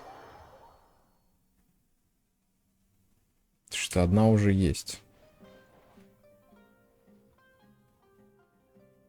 Их, по идее, 2. И плюс ачивка за все концовки. С тобой все в порядке? Oh, actually, while we're on that, what are you doing here at the tavern? Я где-то сейчас с кем-то повздорил. So you saw that, did you? Anyway, thanks. Stress is just an inescapable Все то part же of самое. being a working adult. Boss, do you want something too? I'll put it on my tab. Wine in a glass. Я бы заказал пиво и шаурму. I know you're Если бы already я сейчас в keeping a кафешке secret from сидел me, такой вот. but if you could add this one to the list as well, I'd really appreciate it. Arguing with a client is not a good look for me. If word gets out, other potential... That guy, though... What was he... Уже после спиртного кафе тянет Another пооткровенничать. glass, please. You've got it, sir. It really is every... But perhaps getting you... I would spend a lot of time... I suppose, though, that all of Здесь то this же makes... самое. Here's your drink. Boss, The meaning of art. Anyway, I don't know about. what do you think? А, вот, значит. Это что-то, получившее признание многих людей? Yes, art shouldn't be self-indulgent entertainment saved for the elite. Let's say that I built a house for someone. If they don't like how it looks, then no matter how brilliant it may be to me, Кстати, they won't be happy with it. а ведь это интересное замечание, потому что есть же концепция вот по поводу, когда критикуют современное искусство, да, типа, и то, что там всякую мазню продают за миллионы и так далее, то есть, и его якобы оценить могут только вот как раз богатые, типа, люди. Короче, блин, я даже не знаю, как это объяснить, именно как эта мысль в голове промелькнула по этому поводу, но, блин, я не могу сформулировать именно нормально это. Как я вроде сказал, да. Так, и... Короче, то, что искусство, оно должно быть общепризнанным, а не признанным какой-то кучкой людей, у которых есть деньги. Вот, что я пытался сказать, наверное, да? The problem is that it can be very difficult to get validated by others. I could compromise my personal standards to accommodate my clients, but often that just means creating a final product that I would struggle to look at. Хульга их совсем захендрил, и выпивка нисколько не помогла, чтобы могло его развеселить. Нужно что-то ему посоветовать, только осторожнее. На второй раз я уже успел это прочитать, потому что уже знал, что там написано наполовину. Давай вместе попробуем убедить твоего заказчика. Thanks for offering, but you've seen. А если не согласится, я его побью. He's not going to listen to anything I say. He understands nothing about my. Ну, с хиличурлами, по крайней мере, это обычно работает. Or as if he just wanted to mock me. Вряд ли он специально хотел тебе It насолить. is possible that I was just jaded by my frustration. Well, given I'm already on my 6th draft, I can probably push Просто... myself to make a 7th. Let's go have another talk with... There's no time to waste. The wine can wait until another time. В такой ситуации я считаю, что надо включать максимальный уровень душнилова просто. То есть, если тебя пытается кто-то задушить, и ты начинаешь душить в ответ, и просто это столкновение двух душнил, и просто слабейший в итоге сдастся. И, скорее всего, это как раз будет клиент в данном случае. Ну, говорю, да, то есть тут надо душнилу самому включать просто. Я считаю, да.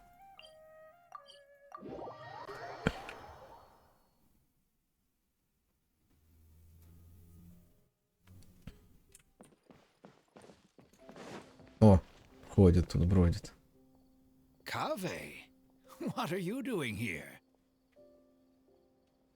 I've changed my mind. I was overreacting earlier. Can we try discussing the project some more? My apologies as well.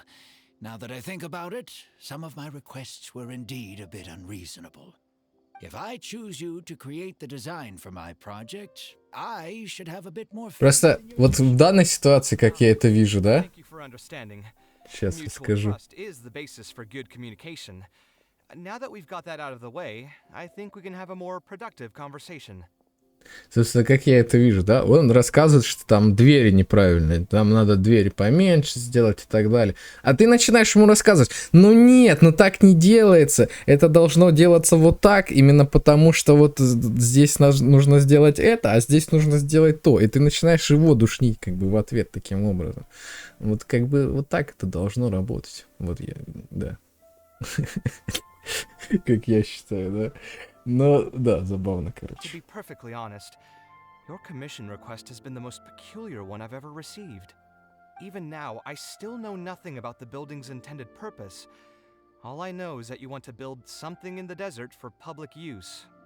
I am aware that overly specific requests will restrain the architect's artistic freedom.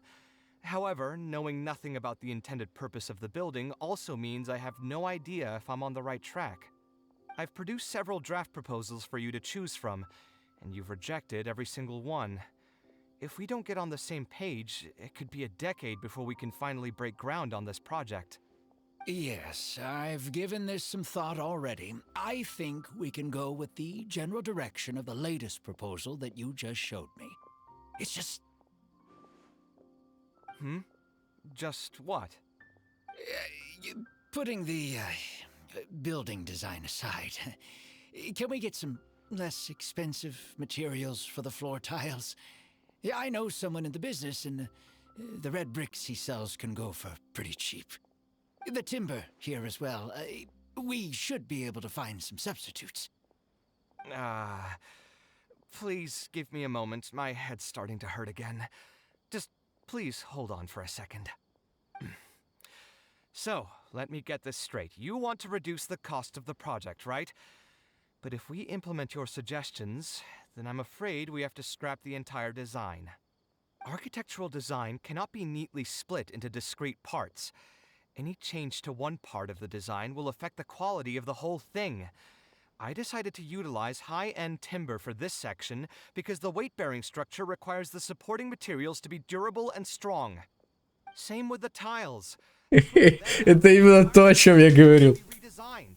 More importantly, if we make such a change, both its practical functionality and aesthetic value will take a great hit. If all you need is a building with a roof that can keep people dry in the rain, Отлично, просто отлично. Именно то, что он должен был с самого начала сделать. while charging far less in commission fees. Actually, Please tell me, are you absolutely sure that there's no room for any changes in this draft of the design? I think the most important thing for me is to understand what you would actually like to get. If you could tell me more about your vision, I might be able to work with the design some more. Хорош, ты дай его. After all, you should have the final say on how the project turns out. I want to build something unique. Something quiet and warm inside. A refuge that can block out the world outside. I want all who enter this building to be able to temporarily forget everything that's going on outside of the building and just focus on their task at hand. That's a bit more information than last time, but it's still extremely vague. To put it another way, every rich person who wants to build a mansion for themselves would request something like this. We've gone through many proposals, and this draft is already the cheapest one. Cutting costs by substituting building materials will not only detract from the overall effect of the building, it also won't save you much more in the grand scheme of things. Thank you for giving it so much thought. Please give me some more time to mull over the budget. I'll get back to you once I've figured out a solution. I still have a few business meetings that I must attend, so I'm afraid I'll have to leave for now. You can just leave the proposal as is. I'll get in touch once I've given it some more thought. Ну вот сразу видно, что профессионал. То есть... На все запросы клиента у него есть ответ. Мне кажется, он что-то I скрывает. also have a similar feeling. Может, пойдем за ним? Is that really okay? I mean, what he does now is none of our business. Фига, какая ваза Seemed сзади. really стоит. suspicious, though. He dresses like a rich person, but when you talk to him, he hardly sounds the part. Ну вот, кстати, да, как будто кто-то богатый захотел анонимности и нанял какого-то бомжа просто. Все время пытается That's actually very сэкономить. common. Not all rich people are spendthrifts. Many are just, as if not more, stingy than him. The more mora some people have, the more they love interfering with people's lives, like constantly reminding you to pay back your debts, or hinting every other day that it's time for you to pay rent. Actually, now that I think about it, I'm not even sure this person really wants to work on this project with me. Putting his vague requests aside, he's still finding excuses to procrastinate even when we've decided on a plan. Who knows how long construction will take if he keeps delaying things like this? We should find him again and get some clearer answers. The sooner we can break ground on this, the better.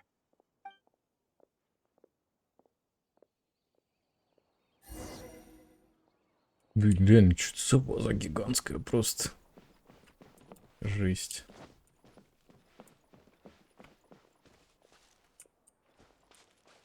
Интересно, какую функцию такая ваза должна выполнять? Мне просто любопытно. Huh? Where did he go? I could have sworn he went this way. Let's keep looking. Блин, эхо в этой пещере? Табан. Следов не видно нигде. Oh, hey, look! Isn't that Badawi? It sure looks like him, but he's dressed completely different now. What is he up to? Didn't I tell you before? I'm not looking for more workers. Plus, aren't you a bit old for physical labor? If something happens to you, I won't be able to pay for it. Oh, you won't have to worry about that. I grew up as an Aramite mercenary and worked in the desert my entire life. My body's still in great shape. I don't have many talents, but I still have. То есть они богаче, чем обычный работяга, да? Просто-напросто. I'm your man. You used to be an Aramite mercenary? I know there are a lot of bad apples in our ranks, but most are just trying to make a living. We're not that greedy by nature, and we'll do our best when given a job. Let me think. I'm sorry, but I still can't take you in. I don't have any open positions right now, and don't have the mora for anything more. How about this? Why don't you try your luck somewhere else? Okay. He used to be a member of the Aramites? Huh. From the way he was dressed, I would have thought he was a merchant from the rainforest. Let's ask him about it.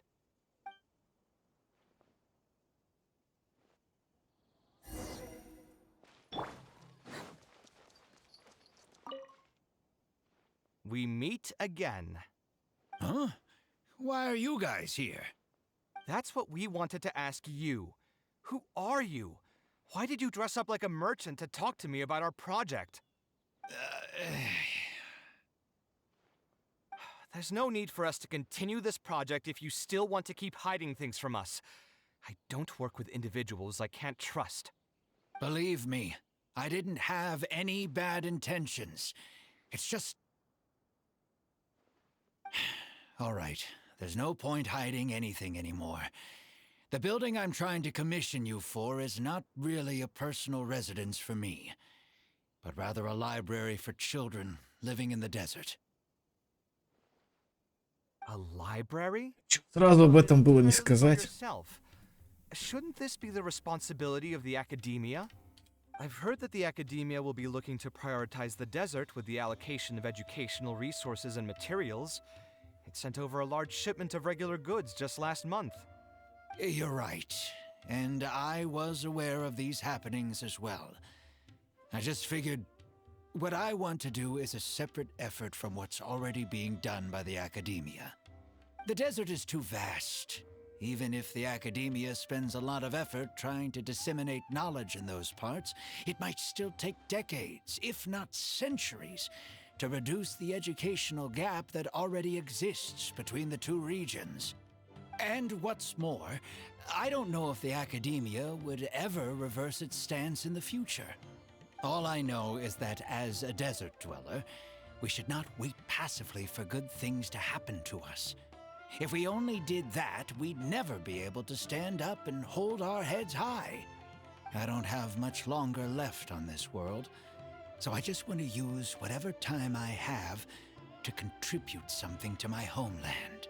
Ты мог и так сказать об этом. Но вообще, кстати, должен заметить, какие все пустынники добрые, хорошие. Дэя помогает детям в приюте.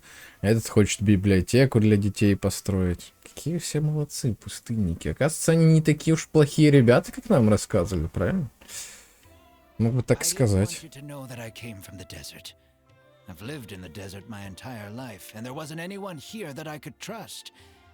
I figured I needed Как идиоты судят людей по тому, откуда они пришли, там, и так далее. Hold on. Don't tell me you've also been scammed before. When I first came to Sumeru City, I brought a lot of Mora, hoping to find an architect that I could work with.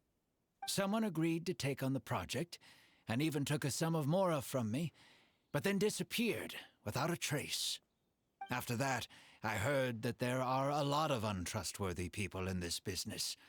Some would run as soon as they've been paid, while others would deliberately use expensive materials and take a cut of the construction funding.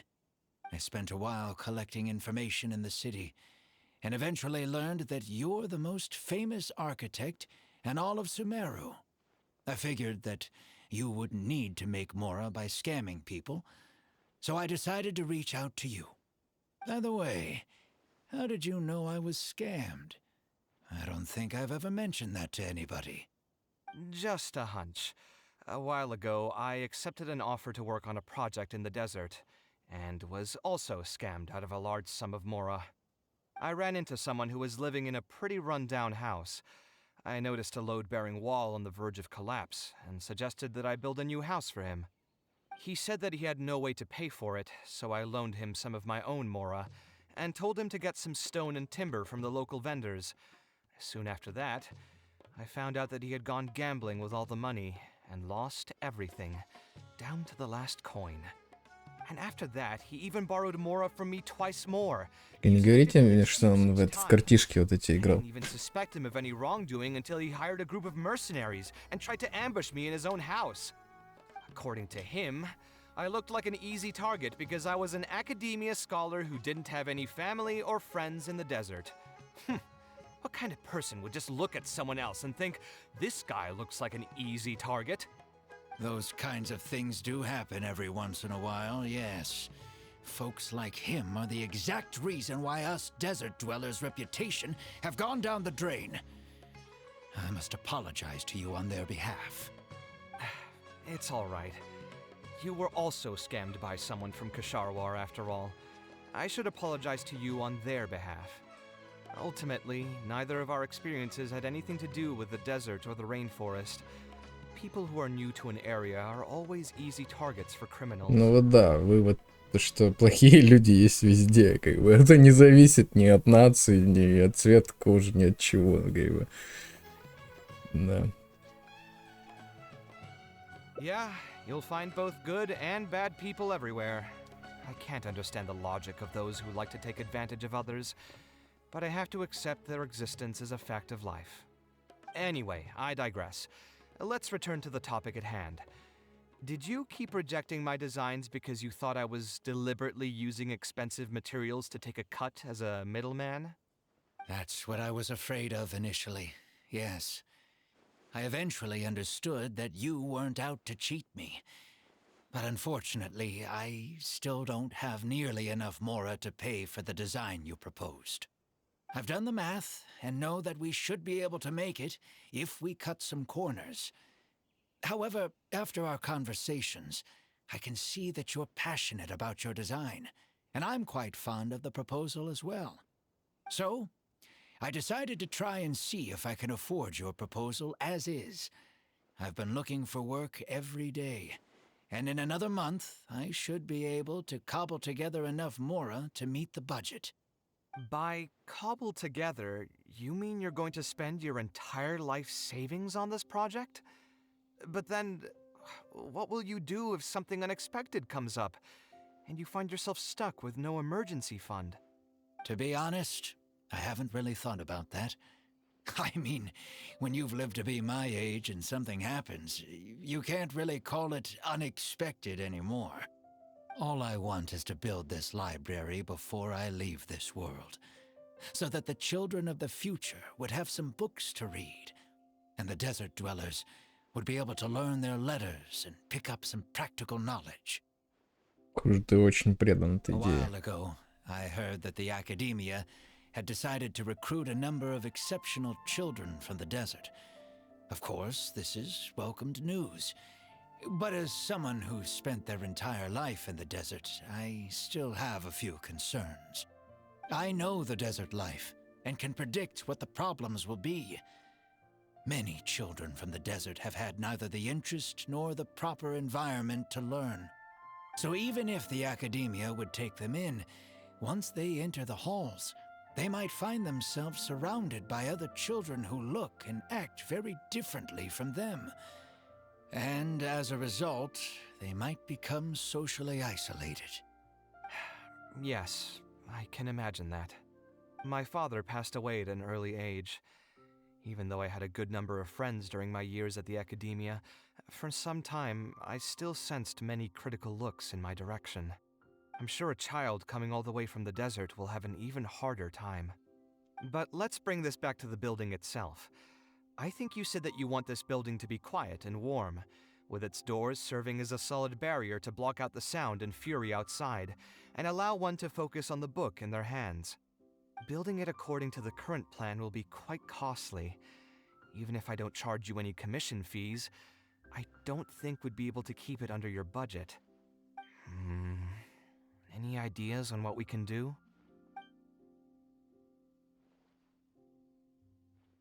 Донаты собрать, конечно же. Sponsor the project? You mean convince wealthy merchants to join our cause and pool their money together to build the library? That does make sense. A library is a big project. Библиотека имени Дори. Just a single person's Просто. aura. И все. И нормально. If we can find others to sponsor the project, we could potentially increase the size of the building 2- or 3-fold. It's all fine with me, but where do you think we'll be able to find these sponsors? Well, you're right. If I really think about it, I'm not too familiar with many big-name merchants. Может, обратимся к Дори? Her? Hard pass. With her shrewd and greedy personality, she would never put Mora into something like this. Не говорю, просто назвать библиотеку ее именем и все. И она ее проспонсирует, мне кажется, нет? Богатые люди любят такие вещи, мне кажется. Она может нас с кем-то познакомить. Now there's an idea. She probably won't say no if all she'll need to do is to make some introductions instead of spending Mora. Let's go and pay her a visit.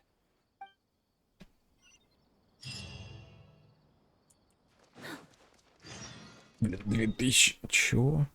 Она вся дома сидит, походу, да. А зарабатывать Мору кто будет?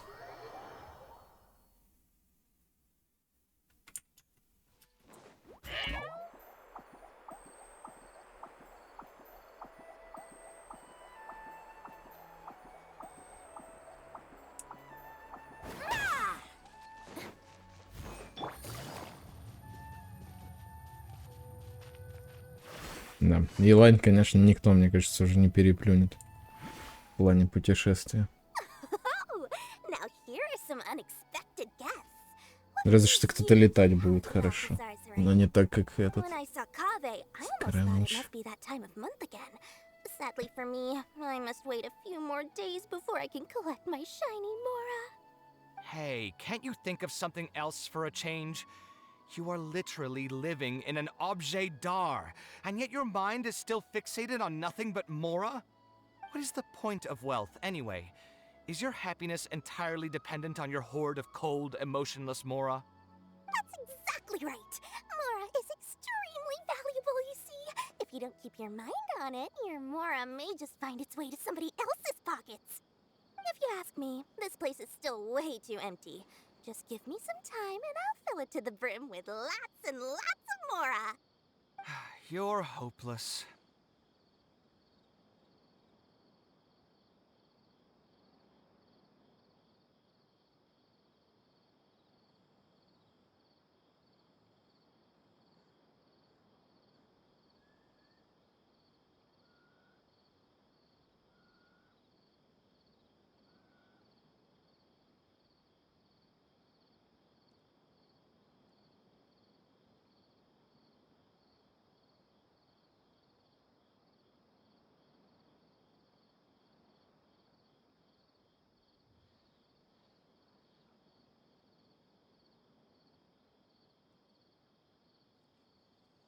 Давай о деле поговорим. So you have an actual reason to visit me? All right, let's hear it. Мы хотели попросить тебя порекомендовать нам несколько спонсоров. Why? Is there some kind of business opportunity? Oh, I see. Не совсем, So you're да. just looking for someone to help you fit the bill.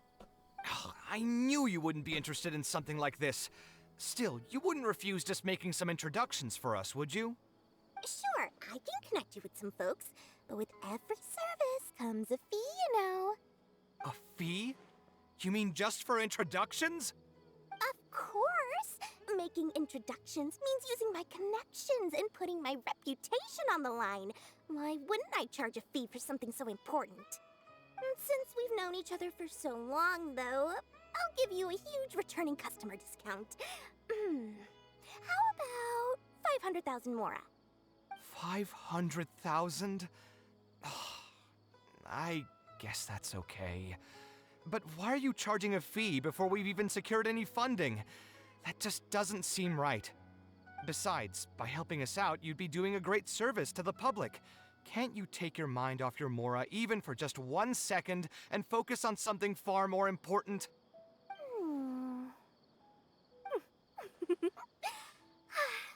Very well.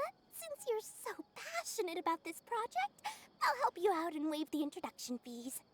3 of my business partners came by earlier today to discuss some things with me, and they still haven't left yet. I'll arrange a meeting for you, and just so we're clear, it'll be up to you to present your project and discuss any deals. Спасибо. Thank you so much. You can wait here. I'll bring them over to you.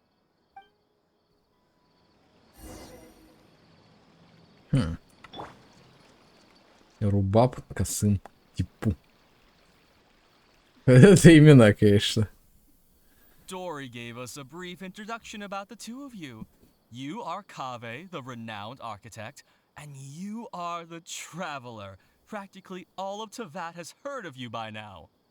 To be frank, I don't feel like there's an obvious business opportunity here, but since Dory took the time to introduce you, we can spend some time to have a conversation. So, let's hear your idea. All right, here's the situation. I've been commissioned to build a library in the desert, with the intended goal of allowing the desert dwellers to have more access to reading materials. So it's a public welfare project. Именно. Correct. Then the commission fees will likely be very low. You should be careful. I'm not too concerned about how much I'll get for the commission fees, actually. I'm fine with doing it for free. I just want to get this project rolling as soon as possible. We're just a little short on funding. So what? You can't possibly expect that we just cover the shortfall for you. Besides, what does a library in the desert have to do with us? If you want to build it yourself with your own Mora. Seems simple enough to me. Hey, there's no need to be so harsh. They are Dory's associates after all. Here, Can you tell us a bit more about what we can gain from sponsoring this project? Вот, я же говорил, ваши имена можно дать. So we'd mostly be doing it for reputation and exposure? There is some value to that. It could make doing business in the desert a bit easier. Well, just speaking for myself, I've got nothing in the desert. I also have a concern. It feels like there's not much to profit from in the short term. But in the long term, the reputation gain also doesn't sound like it'd offset the cost of the sponsorship. Then how about this? What if, instead of building a single library, we commit to an entire complex of buildings dedicated to culture and education? Wouldn't that just cost more? Yes, but in that case... Mr. Kaveh, please tell us what you have in mind. I'll just give an example. If we were to build a library and a school near Aru village, then the desert dwellers would gradually begin to migrate towards the area. A whole suite of buildings will be able to host more traffic, and thus drive the economic development of the entire area. In turn, that would lead to direct business opportunities. I've been to the desert. Там продавать им дома там просто да рядом. Отличная The amount of interaction has been steadily increasing, and in the long term, the desert will only become more and more important to Sumeru. You do have a point. Education in the desert is indeed an industry that has not been tapped into. If we can be the first to place stakes in the area. And you just believe anything he tells you? Even the greenest amateurs know that urban planning will affect population flow. If you don't believe me, you can ask anyone on the street to confirm it to you. You...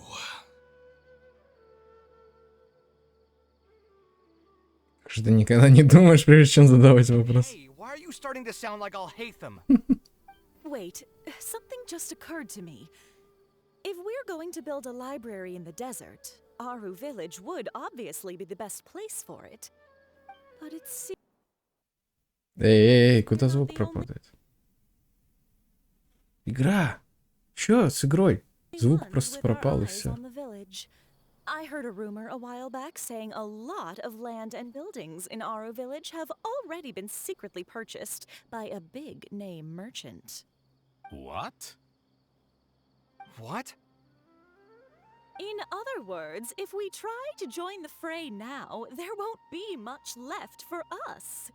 If we want to build a suite of buildings focused on education and culture, Aru village is the prime location. If we want to build it anywhere else, we'll have to deal with a far larger list of problems. It's not impossible, I suppose, but... Then there's no hurry. We can wait for Aru village to develop more first and get into the market for expansion to other areas. But if you were to do that... Is there nothing else to discuss? Great timing! I pretty much heard all I want to hear. If there are no other urgent matters, I'll be on my way. I'll be off as well. If you have any new ideas, please feel free to reach out. It seems like the others are not interested in funding this, so no point in me doing this on my own. Let's revisit this another time. Hey, guys, wait! Well, what can I say? I guess it went somewhat as expected. They are Dory's friends, after all. As soon as they heard that there's not much more in this for them, they lost all interest. Обычное дело. Yeah, it's just another day doing business with people. But I can never get used to that. Those people never think of anyone other than themselves.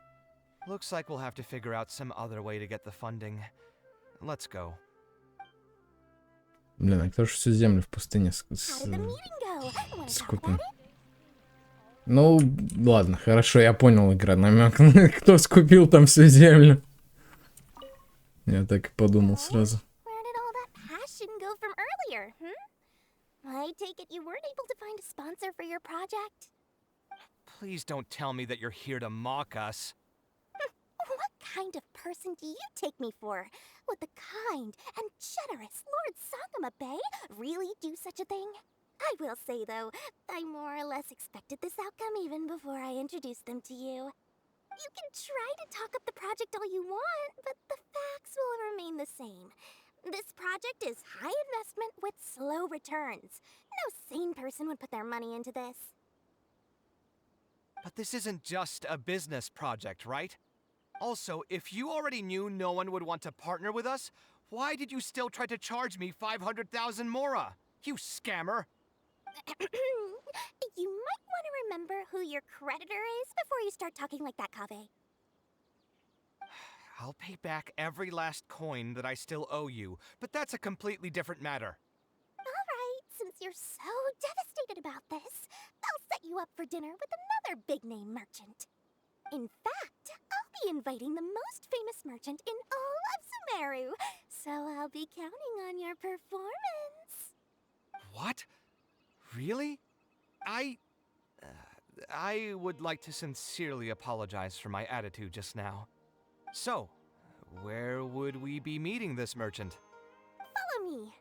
Oh, I suppose both of you can come. Умеет, конечно, на себя представлять. Прям так поддает. Самый известный торговец во всем Сумеру.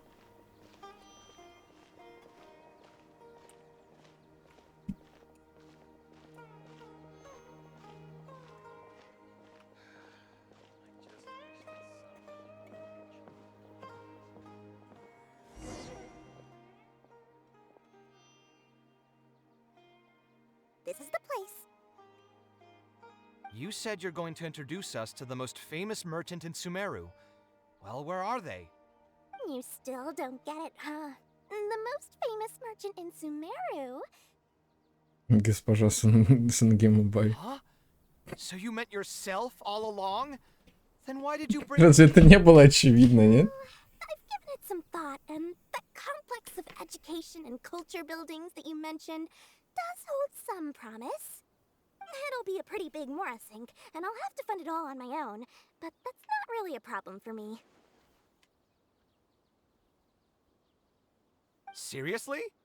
Where's this generosity coming from so suddenly? Are you trying to scam me again? The reasons are not important. What's important is that I'm willing to help you. However, you know just as well as me that once this project actually breaks ground, it'll start sucking Mora from my pockets like crazy. So, to cut costs... I get it. I won't charge any commission fees, and I'll take responsibility for the entire project. Splendid! Then let's sign the contract right away. Стыдо экземпляром. This way, the children of the desert will have some books to read. Their lives should improve a bit after this. Такое довольное лицо. Очень довольное. Of course, there are a few things better than using my knowledge to help other people change their fates. I must thank you as well, Dory. I used to say you only cared about Mora, which might have been some prejudice on my part. Sorry for that. I will also try to pay back my debts as soon as possible. Now, let's have a quick discussion. Where would you want the library to be built? That will be the most important building. There's no rush. I'll provide you with a copy of the deed when we get back. You can just use the address on the document to find the lot. Huh? The deed? Я же говорил, что она все Hold скупила. on a sec. The person who has been buying up everything around Aru Village was you all along? Oh my, did I not tell you about that?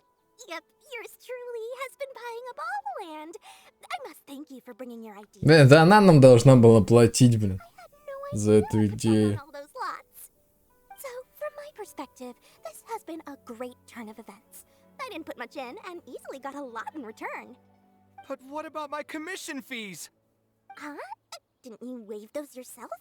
I was just gonna say that to cut costs. We mustn't procrastinate and should start construction as soon as possible. But before I could finish my sentence, you volunteered to waive your commission fees and even promised to take responsibility for the whole project. Блин, развела, блин. I'm Просто чел. really. It's obvious that you used every trick in the book to deceive me. You deliberately paused for a long time while talking about the project and kept glancing at me with that menacing look in your eyes. Huh? Ну, теперь с уверенностью можно сказать, что Кавех не мамонт. So there's no point in dwelling on the details. You know what? I'll pay for tonight's dinner.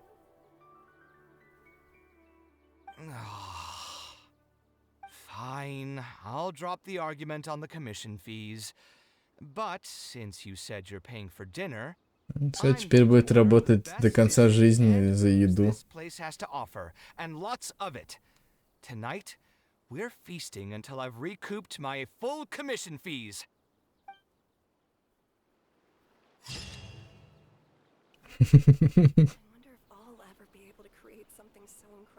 Погоди, мне нужно компенсировать расход. Забавно. Так. Дальше. Это только третья, блин, концовка. Длинный очень. Квестик.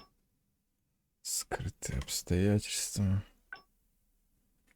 Так, давайте тут. Окей. То есть мы сейчас не спонсоров будем искать, а что-то другое, да?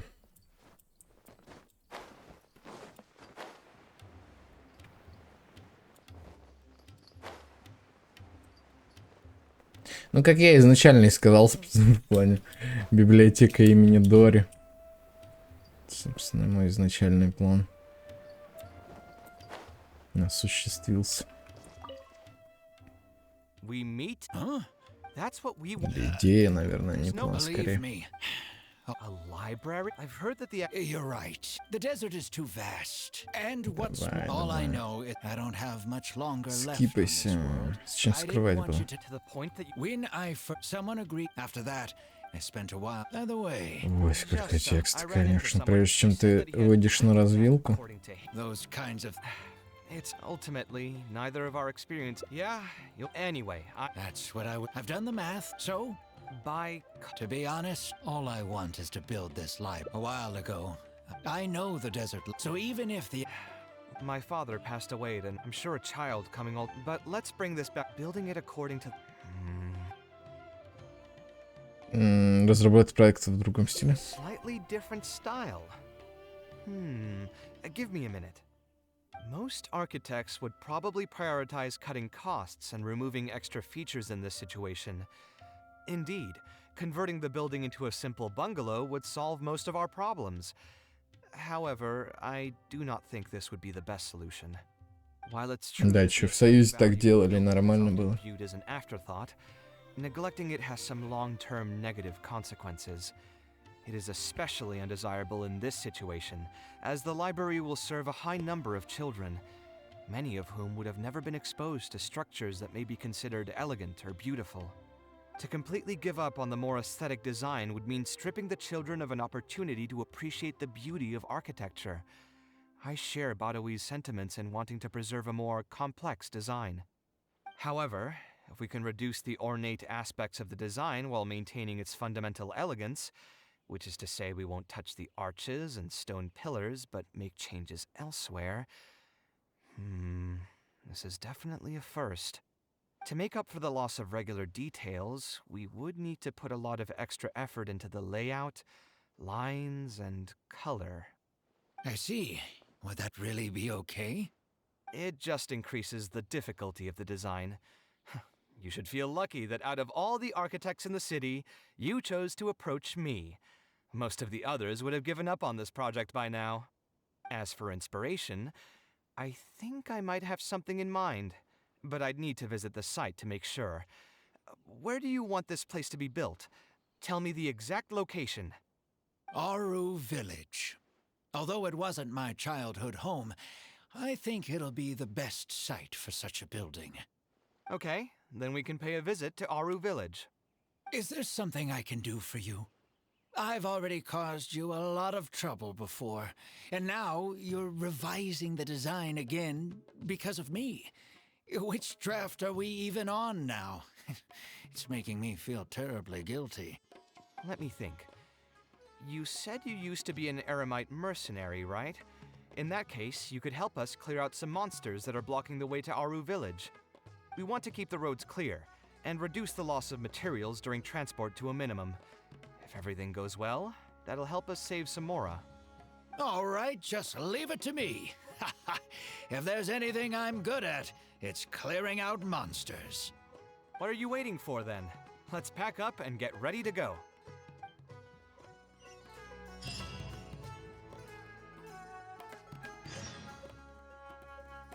Ну, как же балдежный саундтрек здесь.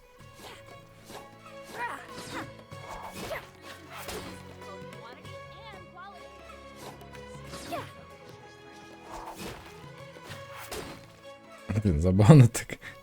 Делает удар мечом, выбрасывает меч, и он когти идут в ход просто. Забавно выглядит, конечно.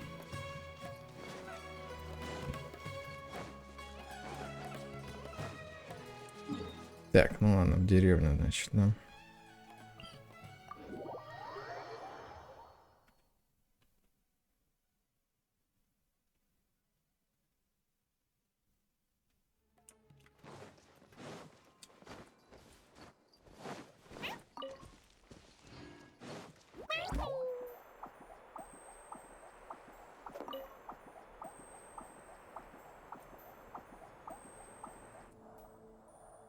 Most materials going from Caravan Rebat to Aru village would pass through here.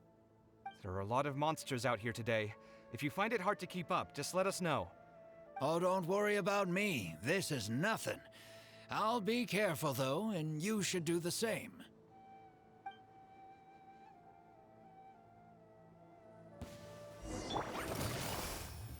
Quietly now. Busted. I'll settle this.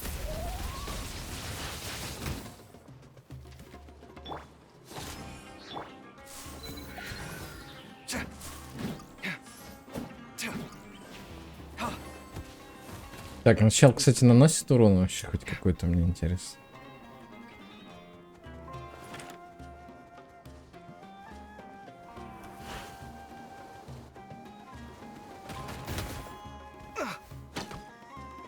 Ого, нормально, 1500. Давай, добивай, добивай, стреляй. У меня чуть-чуть осталось. Дал возможность деду показать себя. Ранен? I'm fine.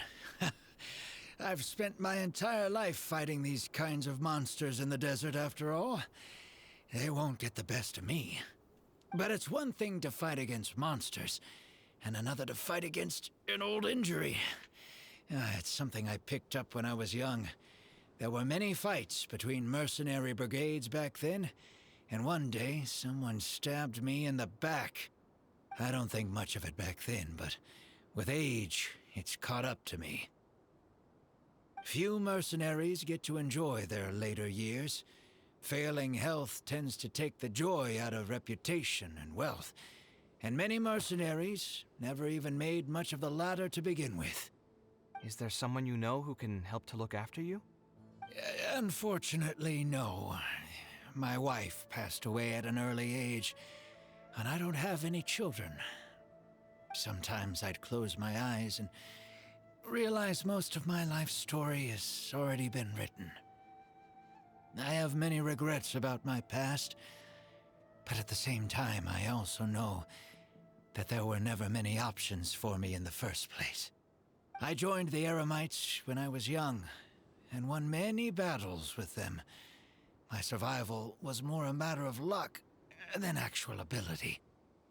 If at all possible, I want future children of the desert to have some more options in life.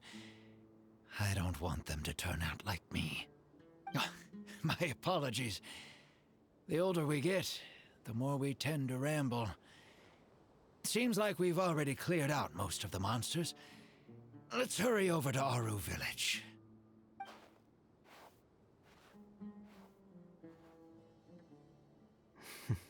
Как задумчиво смотрит ему вслед. О чем думаешь? I think it's really admirable of him to spend his whole life savings on people he's never met.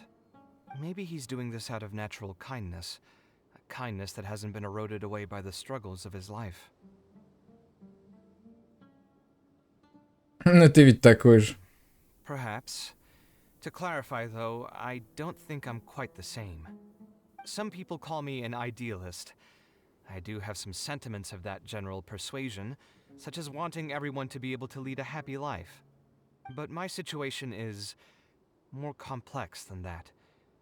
In the beginning, what drove me to harbor those thoughts was less idealism and more a desire to make up for a sense of guilt. When I was young, I impulsively encouraged my father to take part in the first Inter-Darshan Championship, hosted by the Academia. He set off confidently hoping to win something for me, but failed to clinch the title. What's more, he fell into depression after the competition, and requested to join an investigative research project in the desert. I never saw him again. Word has it that he got caught in quicksand. Even if other factors may have contributed to his death, the fundamental cause still circles back to me. I started doing many things in life because I wanted to make amends. Even in cases where I couldn't do something for a specific person, I still did whatever I could. I think I just wanted to make myself feel a little better. At this point, even I don't know. I've tried self-reflection, but it didn't help. I can't seem to walk away from many things that I see or hear about, even if they don't directly concern me. And I can't quite pinpoint the source of it.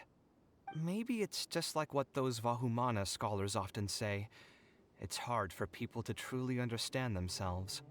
I could be doing things out of endless guilt, or I could be doing them out of a strong sense of empathy. It could even just be a matter of conceit. The potential motivations could number in the dozens, but the actions they result in are the same. Anyway, I suppose I don't really mind being called an idealist. They also use that term to describe my father. It seemed to carry fewer connotations back when he was around. I've known Al-Haytham for many years now, and discussed my ideology with him for nearly as long.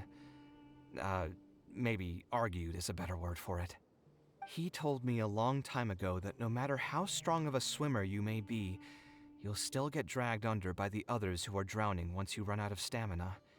He believes this is the fate that awaits all idealists.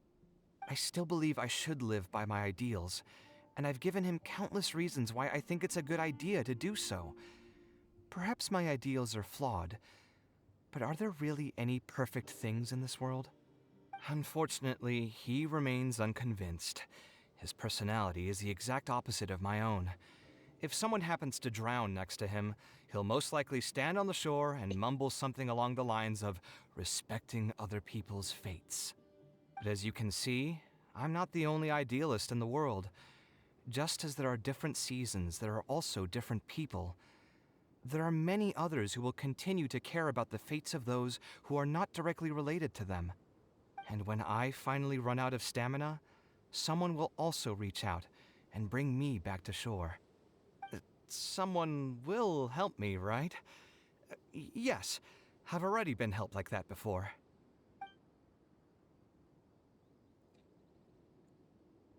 Приготовить тебе плавательный круг. Oh, please. It's not like we're actually talking about swimming. Also, just so you know, I actually took a swimming elective back in the day. Don't underestimate my skills. Either way, I'm feeling much better than when you first found me at the tavern. I can feel inspiration already welling up inside of me. Maybe this will be just the opportunity I needed to create a whole new style. All right, let's head to Aru Village. Так много, кстати, так много, блин, философии, что просто я не знаю, я уже устал на самом деле от этого всего.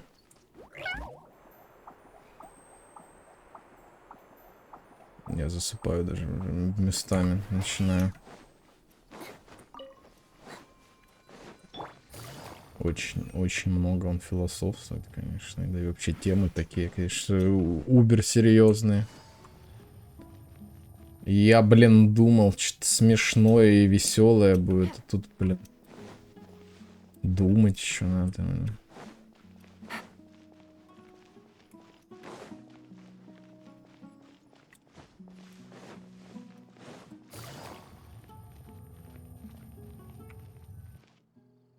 Now that we're here, it's my partner's time to shine.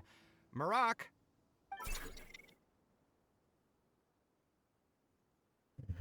Oh, what's this? My toolbox. I built it using an ancient mechanical core.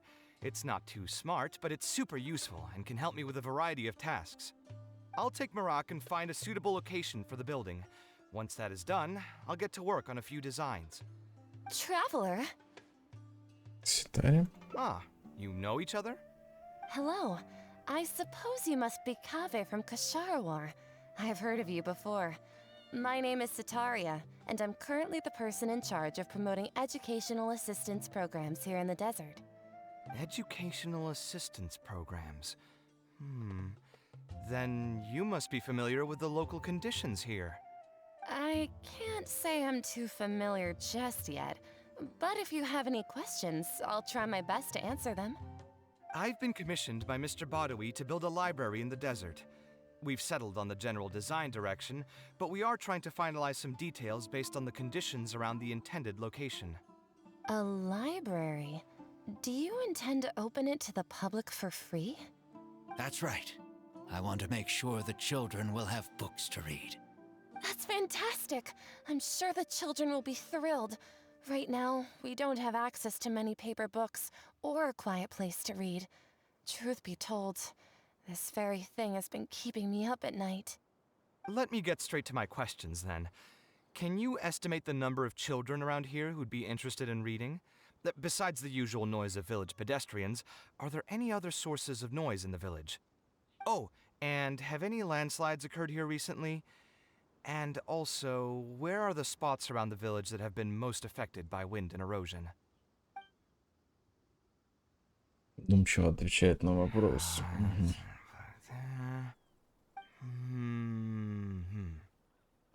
All right, that should be everything. Badawi, let's go over the budget again. We'll keep the building structure the same, but make the place a little bigger, so it'll be able to hold more people and get better natural light. The parts of the project that cost the most will be the insulation and ventilation materials. I'm sure you understand, no one likes to read in a place that's hot and stuffy. I want to make significant changes to the arrangement of the bookshelves, tables, and chairs. I'll go over the specifics of that shortly. I have two plans in mind. Both are pretty minimalist in style, but will provide a very different ambiance from the world outside. Our final cost should be around 70% of the last figure I quoted. The whole thing should take around half a year to complete. Marak has produced a sketch for all of you to see. If everyone's okay with it, then we'll proceed with that as the formal plan. Так быстро? The inspiration just came to me naturally. All I did was put thoughts to paper. I must give you credit, though. If it weren't for your advice and suggestions, I probably wouldn't have landed on this new style so quickly. According to the traditions of my profession, I should probably name this style after you. Let's call it the Traveler style. In the meantime, let's look forward to the day when this building is completed and can finally open its doors. Библиотека имени путешественника. Отлично. Отлично. Забавно, что она выглядит ровно так же, как и все остальные здания здесь в деревне. Тяжелый труд в настоящем ничто по сравнению с возможностью даровать надежду на будущее другим. Реально вдохновился так жестко. Такой довольный. Так, и ачивок пока еще не дали никаких. Окей, перерывчик.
Так, ну что, продолжаем. У меня еще целых две... А, нет, не две, одна концовка осталась. Я думаю, что оно такое все длинное, если еще две концовки. А их не на самом деле не 6. Вот тут же 6 было, да? То есть в большинстве случаев их 6 концовок. Или их нужно открыть только 5. Что тут тоже 5 и тут 5. Интересно. Ну ладно. Тут, да, уже нет разветвлений. Получается. Только вот здесь, в самом начале разветвления, то самое. Идем, чуть-чуть осталось. Так. Я говорю, на самом деле уже начал утомлять вот эта вся философия местная. Немного есть такое дело. Че, я, короче, сделаю эту смолу. Потом ее еще потрачу, если вспомню, конечно. Можно и правда и сразу пойти, наверное, да, оформить. Для Кирары. Для Кирары еще немножко книжечек. Что мне не сильно нравится, то что нарезка коробок, кстати, называется. Только сейчас прочитал название этого скилла, блин.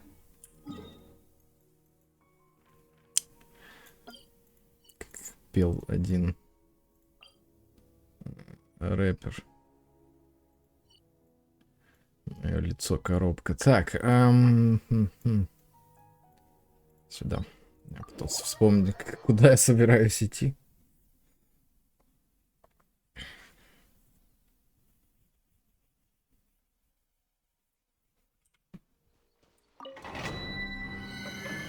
Не, забавно, конечно, блин, нарезка коробок. Хорошо, хоть не веселая нарезка. Хотя это тоже тот еще мем.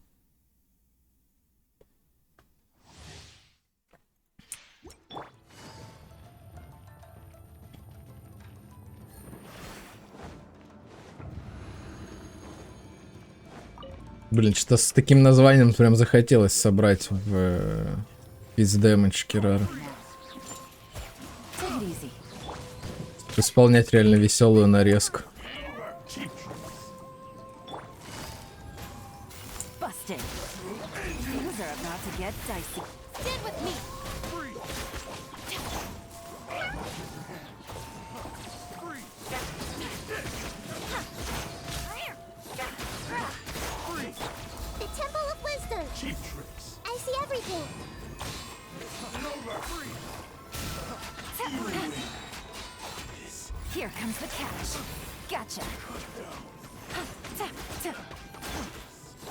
И зачем мне собирать физ дэмэдж, если можно вот так делать, просто делать вид, что она всех убивает.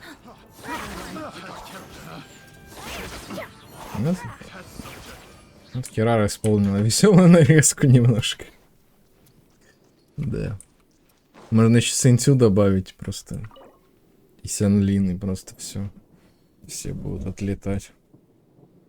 Кирара будет делать вид, что это она всех убивает.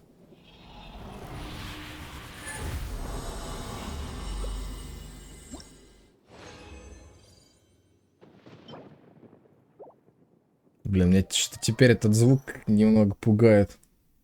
В плане того, что сейчас свет вырубится. Но это в игре сейчас было, конечно. Это слышали все.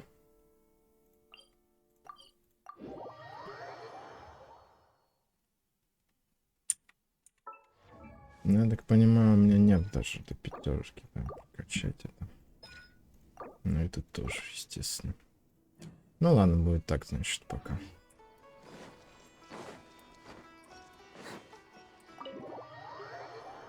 Блин, а нет персонажа, да, который мог бы делать как Чунь-Юнь, Беннет или...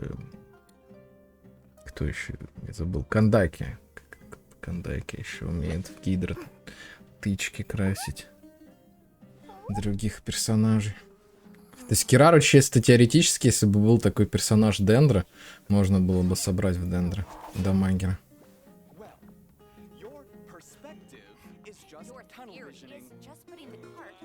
Просто весь прикол в чем? Что ее можно-то, в принципе, и в пира собрать, но у нее все равно скиллы будут дамажить дендра. Тогда будет скиллы меньше дамажить. Если ее в пира дэмэдж собрать. Так. Все то же самое. Надо просто выбрать какой-то другой вариант. Какой, я даже не знаю. Как я уже говорил, пиво и шаурма.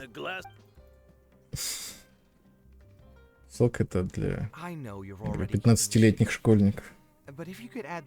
Ну, основная аудитория этой игры, в принципе, да.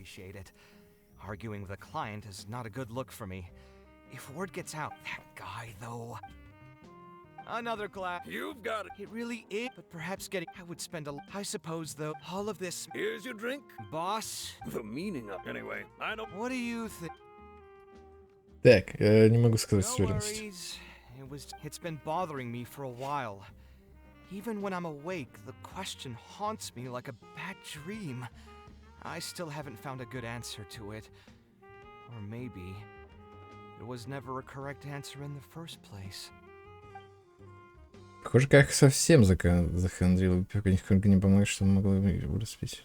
Нужно что-то ему посоветовать, только осторожнее. Убедить твоего заказчика? Я не знаю, а что ты могу еще выбрать?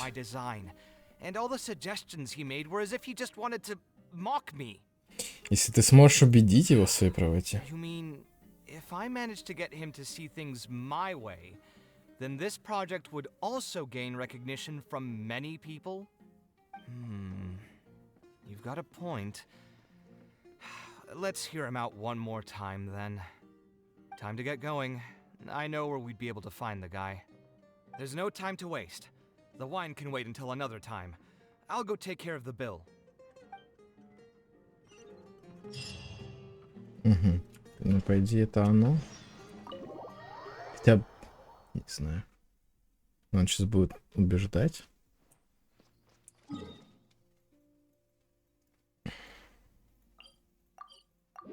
Ну, то есть он с самого начала начнет делать то, что я и говорил, что нужно изначально было делать. Рассказать ему, что он не прав. I've changed my mind. My apologies as well. Так, ну это все то же самое. Thank you. To be perfectly honest, even now, I am aware. Странно, что развилка не здесь. Я все равно туда же выхожу. Architectural design. Same with the time. If all you need. Actually, I think the most important thing for me is to understand what you would actually like to get. I want to build something unique. Так это же было. Все то же самое. We've gone through. Thank you. I still have a few.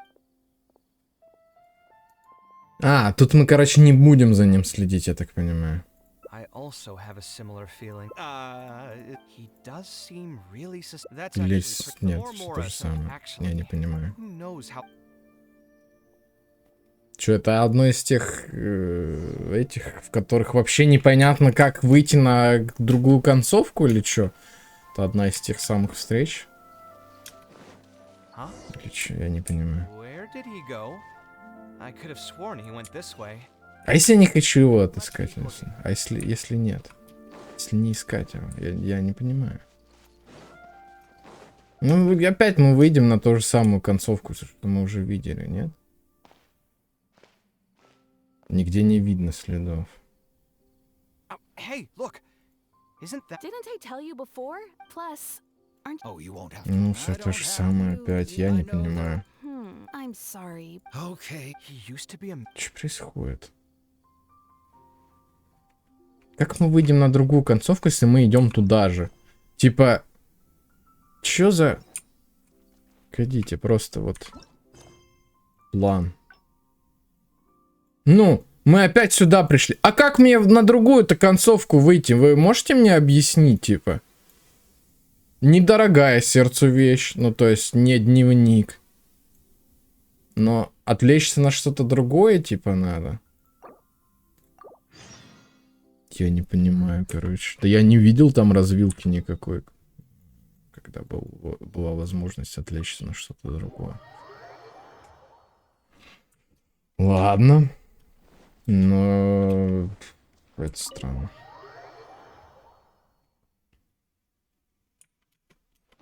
Я не помню, что там развилка какая-то была еще одна.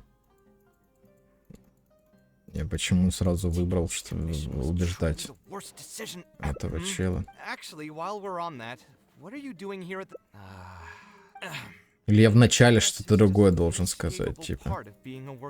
Обычно это ни на что не влияет, но бывает иногда вот как раз скрытая фигня, где ты раньше должен был выбрать одно, потом дальше другое, и тогда ты выйдешь на что-то третье, типа.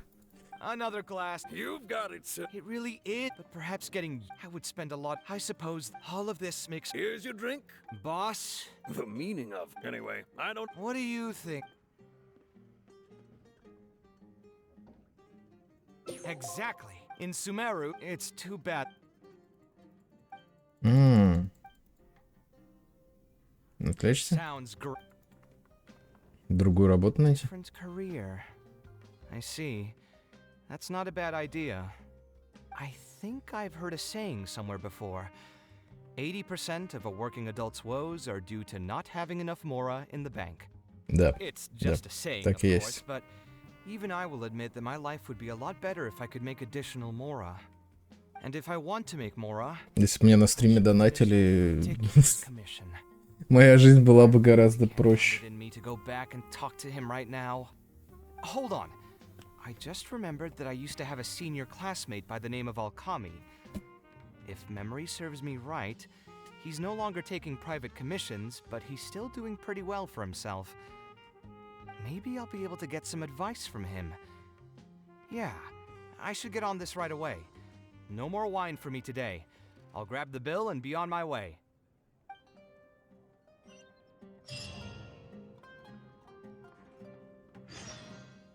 Окей, ценности и интерес. Вот, другой путь, на который мы вышли. Блин, я реально, не видел здесь развилки, реально. Я не думал, что это вообще вариант.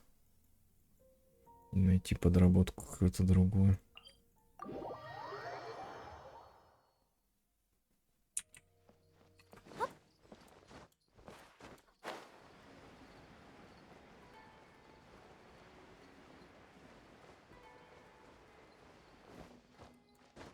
Я не помню, тут был еще сундук. Хорошее такое место для сундука.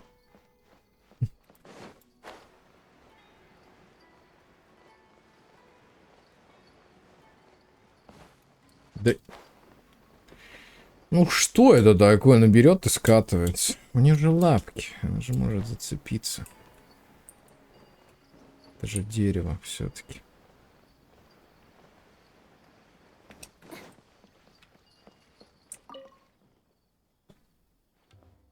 Kaveh, it's you!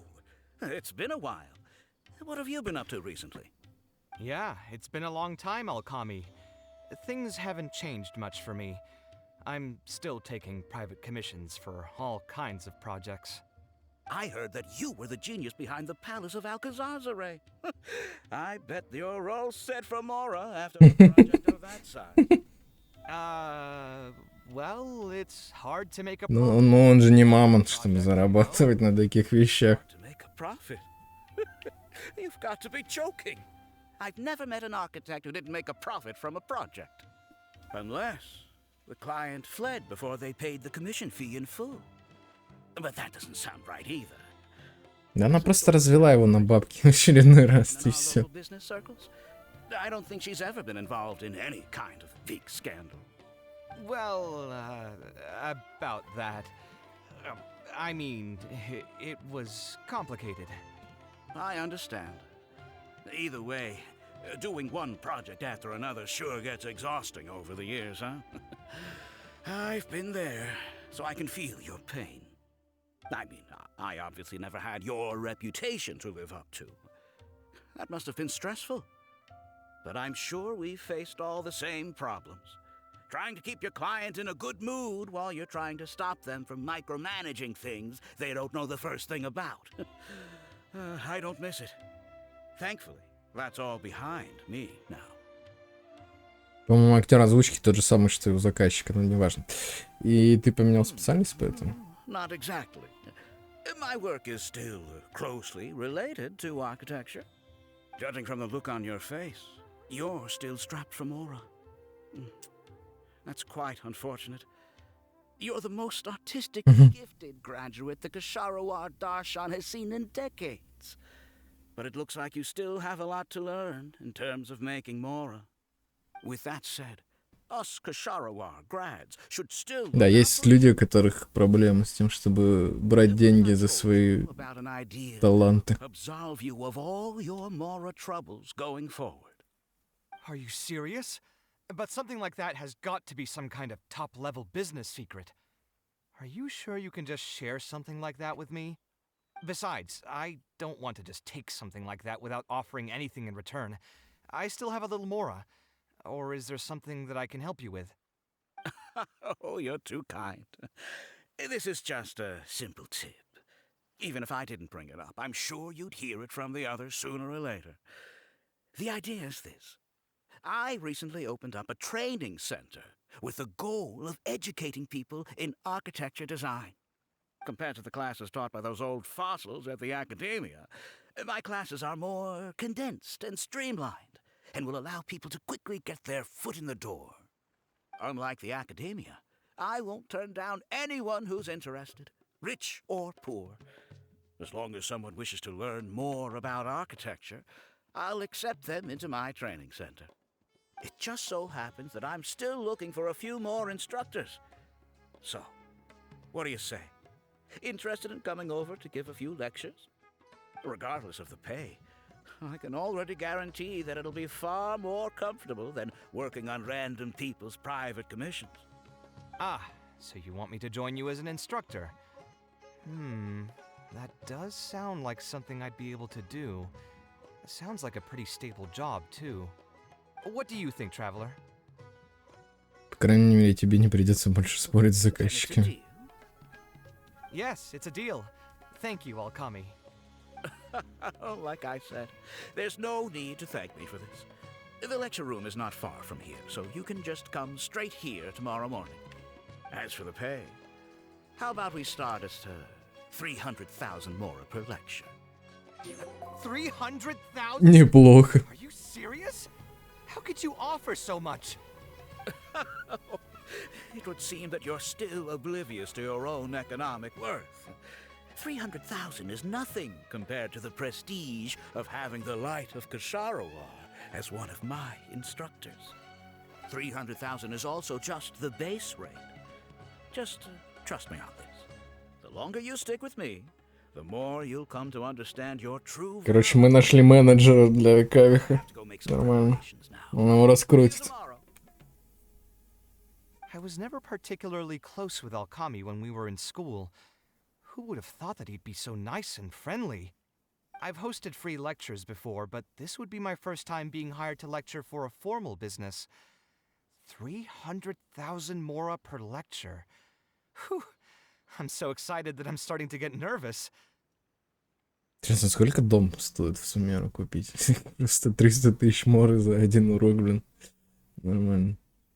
Можно заработать. Я приду тебя послушать. I think I will be able to relax a bit more with a friend in the audience. Now, what should I talk about tomorrow? Some lessons I've learned over the past few years? I should probably save those for later. For my first lecture, I should start by getting them more interested in the field. All right, let's meet here again tomorrow morning. I should hurry home and create some kind of lesson plan. If I'm going to become an instructor, I should make sure I show up prepared. Наш первый урок о том, почему вы никогда не должны становиться архитектором. Как он тогда говорил, в книге надо написать на первой же странице. Типа 10 причин, почему вы не должны становиться архитектором. Сразу. Так.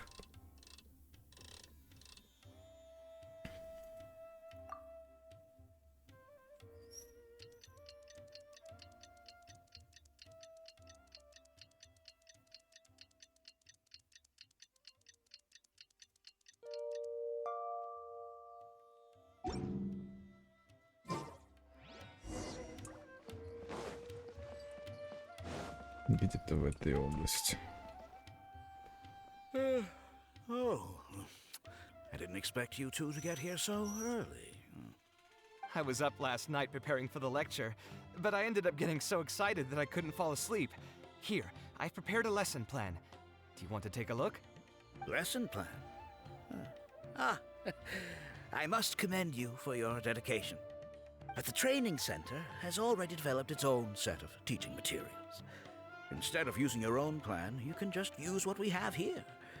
Of course, you're always welcome to work in some of your own content. Блин, он, короче, этот инфо-цыган, да, вот этот чел, прям, я что-то чувствую такой. Еще первый раз, когда он рассказывал про эти курсы, создалось такое впечатление, сейчас тем более, мне кажется. Попахивает это тренингами, да, теми самыми от экспертов из Инстаграма. Могу взглянуть на твои материалы? Be my guest. В материалах учтены самые разные аспекты обучения архитектуре. На первый взгляд кажется, что все нормально. Feel free to head in and start the class whenever you're ready. Huh. So you've already developed your own set of teaching materials. Seems like I won't need the stuff I've prepared after all. Anyway, shouldn't be a problem. I'll just go ahead and use your materials. There's something else I want to ask, though. This isn't going to be a large class, is it? No need to stress. There are only 20 people in this class. There are 14 classes at my training center. Out of all of them, the first class has the best grades, so I've directed them to you. We'll see how well they take to your lectures. 20 people, huh? All right. I think I can handle that. Oh, and one last thing. In the interest of keeping a quiet learning space, only instructors and students are allowed in the classroom when class is in session. I'm sorry to say this, but your friend will have to wait outside while you teach the class.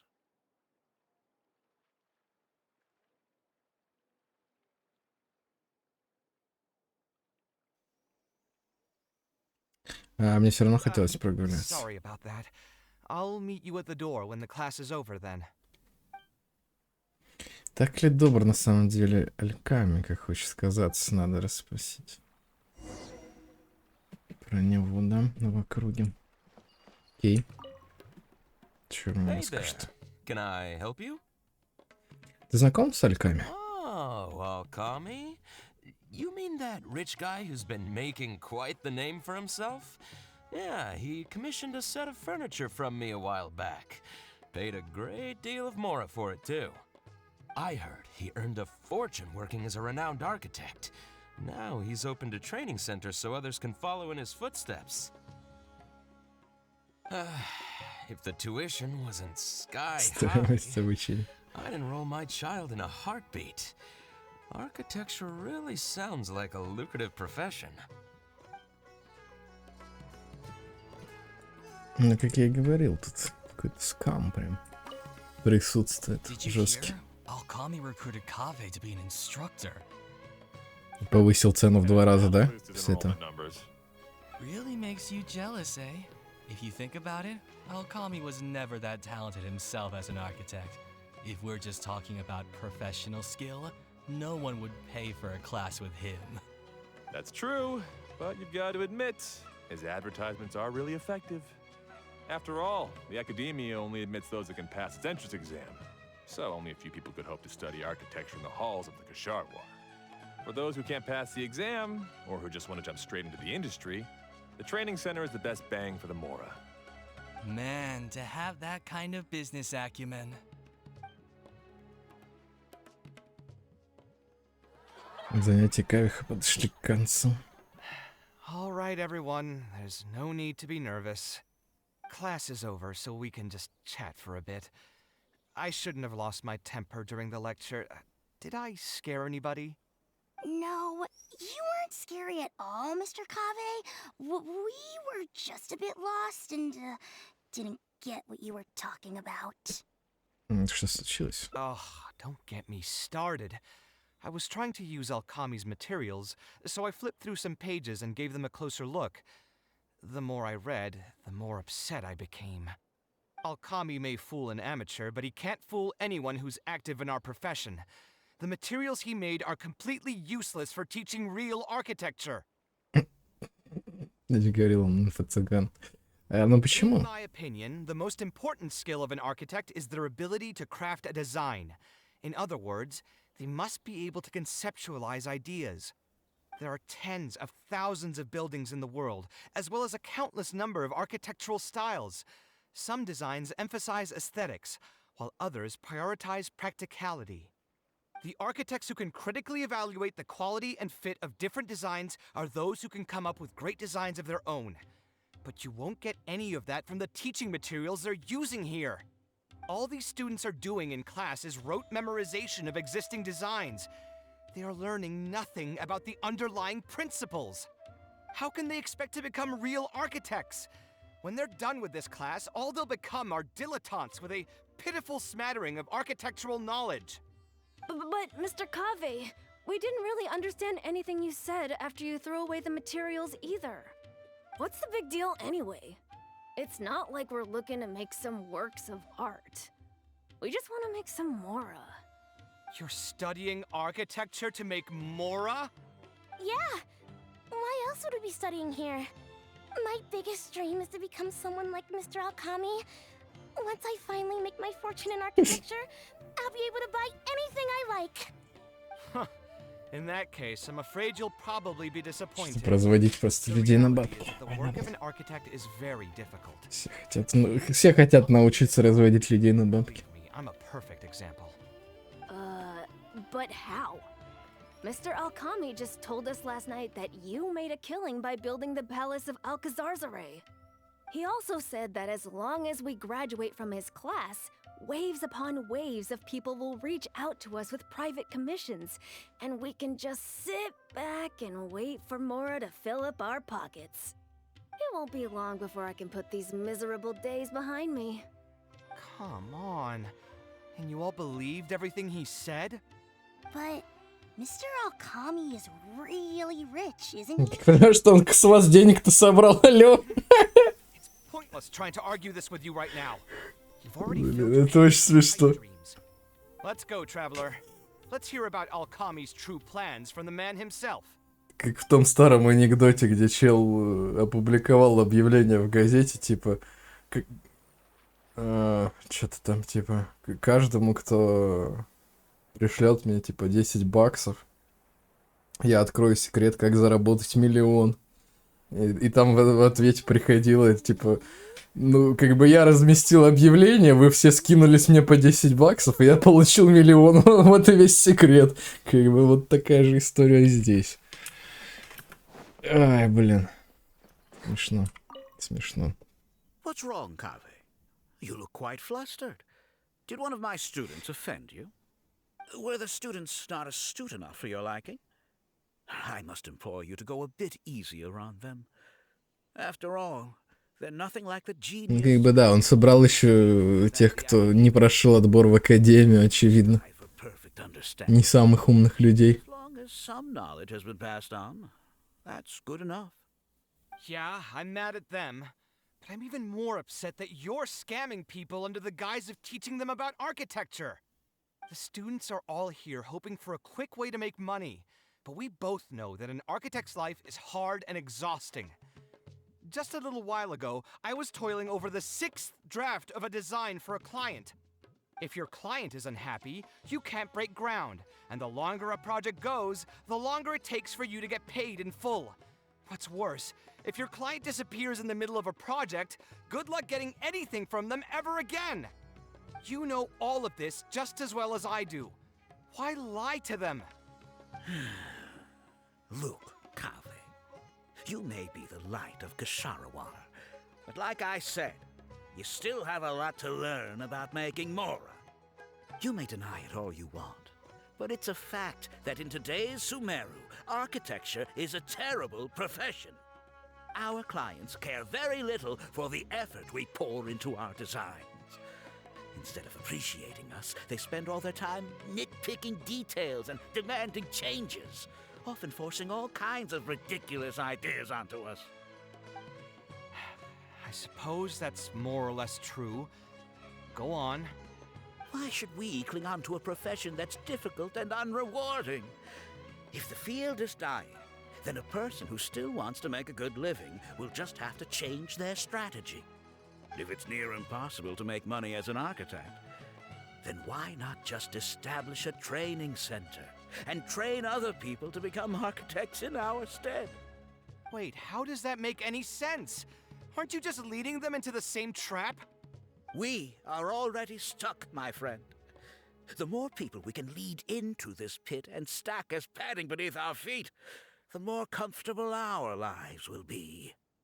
Да, я, видимо, только сейчас задаюсь этим вопросом. Значит, Симора, ты заработал на доверчивых студентах. Making money as an architect is a slow and agonizing process. In comparison, earning tuition from a training center is far easier. None of the students will ever know, however. In their eyes, all of my income was earned during my years as an architect. It's easy for them to fall for my promise. After all, everyone wants to live the dream of being the person who can spend millions without batting an eye. The more students I get, the more money I earn. And the more real that dream becomes. And then what?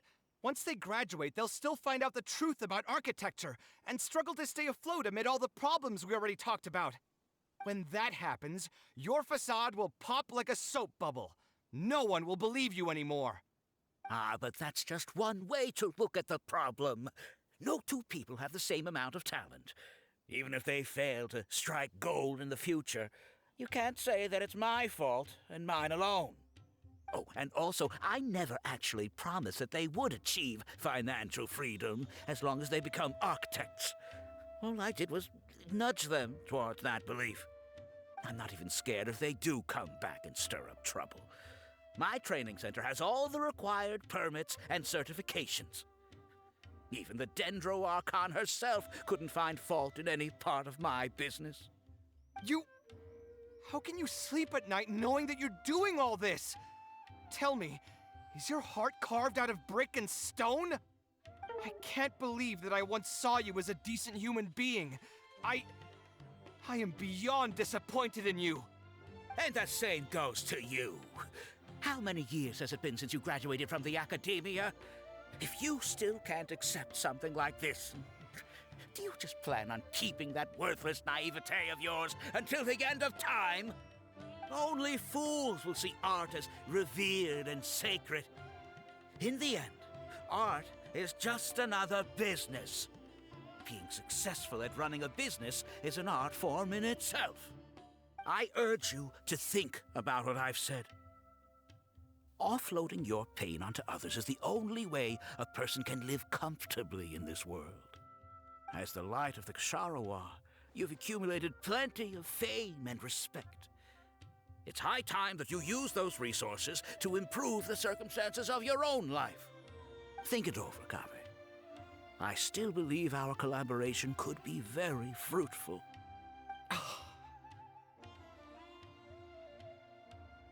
Он ушел, и что будешь делать дальше? Ну, вообще, я не совсем согласен с челом. Типа, искусство — это коммерция. Обычно как раз наоборот, когда в искусство приходит коммерция, искусство заканчивается. Как бы, да. Тут нужен баланс, именно баланс такой себе. Чтобы это было более-менее приемлемым. Можно опять же привести пример видеоигр.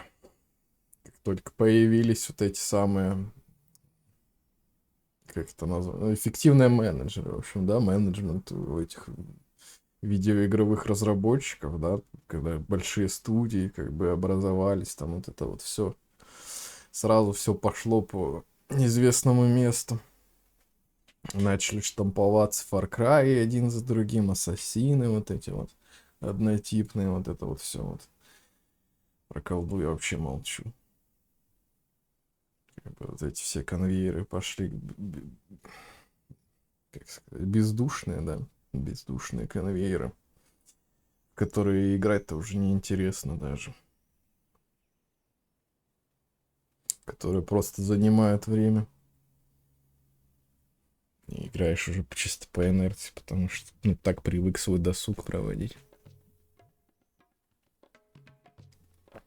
Да, да. И что будешь делать дальше? I'm so mad. I feel a headache coming on. There's nothing more I can say to him. I'll resign from my position as instructor. Откажешься от верного заработка? Of course. I'm sure you've realized Да that as понятно. long as I remain at this center, Тут you will be как бы. able to use my name to advertise this place. Even if I just sit back and do nothing, others will be deceived and suffer because of me. He is right about one thing, though. These kinds of training centers are everywhere. And even if the academia was to find out about it, it's unlikely that they would take any real action against it. The most that they could accuse him of is false advertising. And even that would be hard to prove. Кое-что не сходится. Oh? Did you notice something else? Некоторые студенты совсем не похожи на богачей. You've got a point. The rate he gave me was 300,000 mora per lecture. That probably came out of the students' tuition. And who knows just how much he's been charging the students for attending his classes. If you're gambling everything on making it rich as an architect, are you really going to have the mora to pay for that kind of tuition? Можем спросить кого-нибудь из студентов. We should hurry. The students didn't believe a word I was telling them. They're still daydreaming about making millions. We're never going to get any information from them again if we let Alkami talk to them first. Let's move now before he's had the chance to react.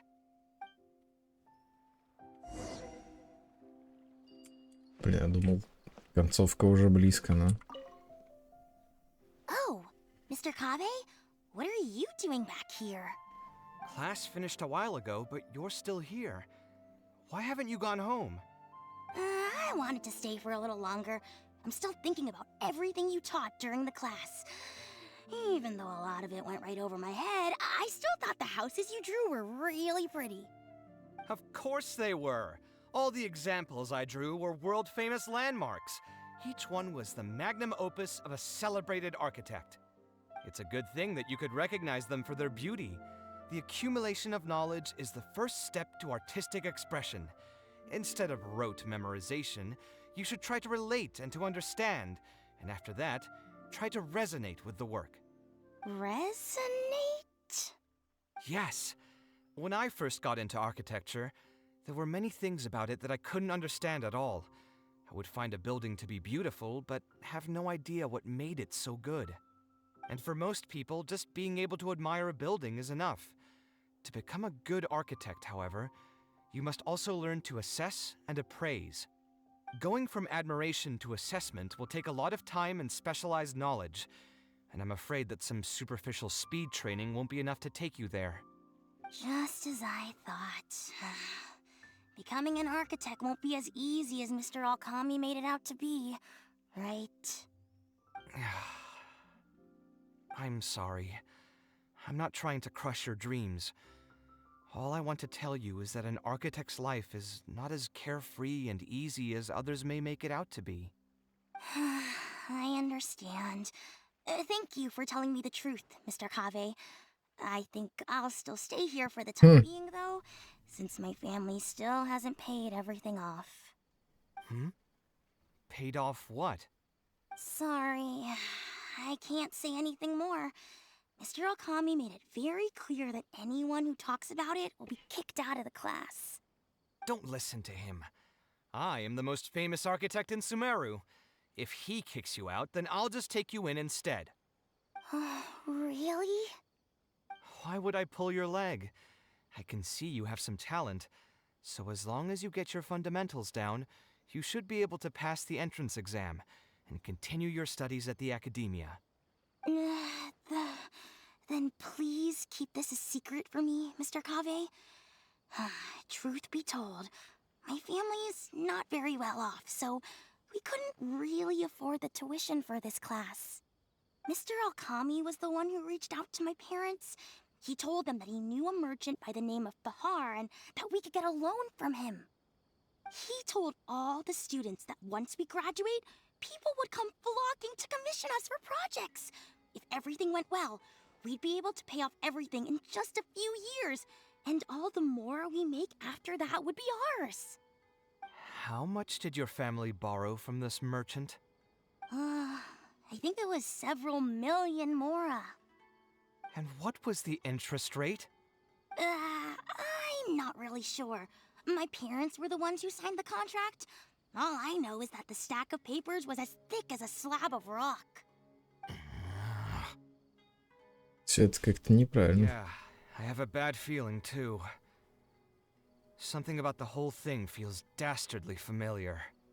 We need to find that merchant to confirm. But if we were to confront him right now, there's no way he'd admit to anything. Мы можем притвориться, что хотим взять Муру в долг. Good idea.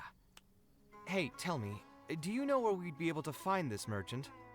We last saw him on the north shore of Port Ormos. Who knows if he's still in that area, though? Well, it'd still be worth taking a look. Architecture... No. The arts shouldn't be used as bait for a scam. We need to do something before the students' lives are ruined even further.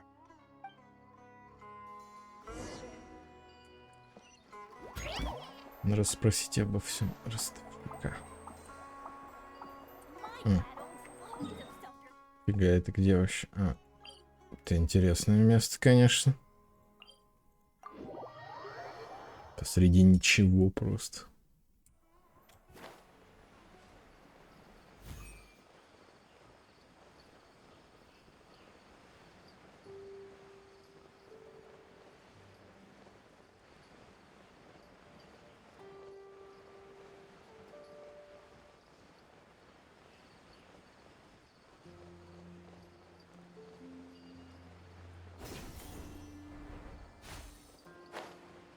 Так, но он не зря здесь поселился, я так понимаю, да? Подальше ото всех. Думаю, многие его не любят. I don't think I've ever seen you guys before. Here for business? You're Fahar, right? Yes. May I ask who introduced you? Alkami. My friend here wants to enroll in his architecture class, but they're a bit short on money. Alkami told us you're the man to go to in this kind of situation. Я серьезно интересуюсь архитектурой. Oh, sounds like his business is booming. How much do you need? Let me see. I'd say around 3 million mora. Oof. You call that a bit short on money? Anyway, since you're here because of Alkami, I can work things out for you. Make sure you sign the contract, though. Lots of people are borrowing money from me nowadays. Что за договор? Here you go. Don't worry, there's nothing particularly unusual about it. All you need to do is pay back the loan in full within 3 years. And what if they won't be able to pay it back? What do you mean, won't be able to pay it back? Once you graduate from Alkami's place, you'll be making millions of mora a year. Easy! At that point, paying this off will be a piece of cake. And even if you were to run into some difficulties and need to delay the installments, it's no big deal. We're all reasonable people here. If you can't pay quickly, you can just pay it back over a longer period. All that would change is your interest rates would get a little higher. It's hard work running a business. If we're taking risks to supply you with mora, it's only fair that you take on a bit of the financial risk as well. Anyway, there's no point in tying yourself in knots over the contract. With the way you're reading every single line, it's like you're worried you're about to get scammed out of your whole life savings. Why would I lie to you? Tons of students at Alkami's place have signed the contract. Aren't they all doing pretty well for themselves? I just did some calculations in my head. When you say the interest will get a little higher, do you mean it'll get higher than 30%? Of course, the contract did a great job of trying to obfuscate that fact. It only listed the amount that you'll have to repay every day, which gives the false impression that the amount hasn't actually increased by all that much. If you actually do the math, however, it's clear that the amount you need to pay on interest alone will amount to hundreds of thousands of mora per year. Most people can't even make that much mora in a year. Your greed really knows no bounds. Even my creditor doesn't dare to raise rates that high. Once a family's signed on to a scheme like this, there's no getting out. What are you trying to say, huh?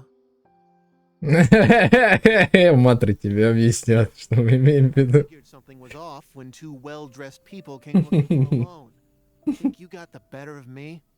Too many people are sticking their noses where they don't belong. Ой, наемники у него есть, наемники есть. This is a pretty secluded spot.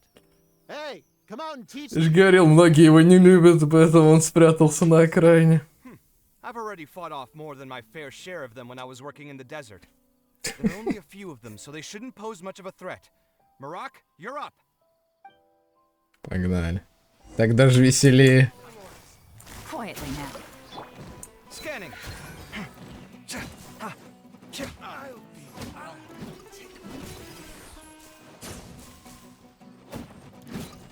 Gotcha. Dissipate. You won this one. Who are you and what do you want? I don't think we've done anything to hurt or offend you. So why go this far to destroy my livelihood? Debt has the power to upend your whole life. I know very well just how miserable living in debt can be. But my debts are the culmination of many different factors, and my interest rate is still somewhat reasonable. As long as I continue to work with my situation in mind, my debts will eventually be paid off. But these students are different.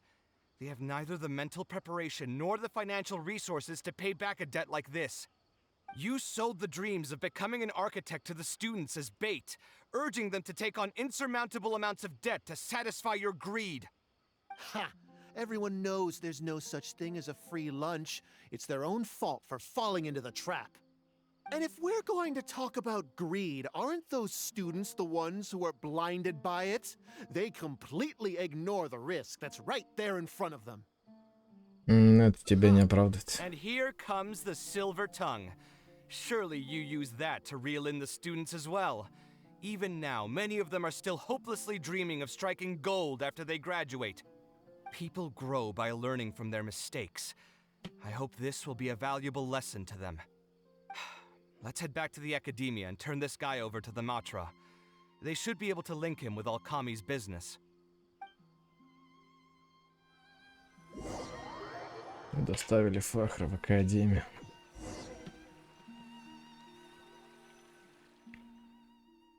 Sino? Didn't think I would run into you here. My vacation just ended not too long ago. So I'm going over some cases at the academia. Кажется, кому-то повезло. Who's this? Челу повезло, он познакомится с Сайно. Charging an interest rate over 30% indeed constitutes a crime. As it is highly likely that Alkami is also benefiting from this scheme, the Matra will open an investigation on him as well. The training center will be closed until further notice. Any funds we manage to recover from the suspects will be returned to the students.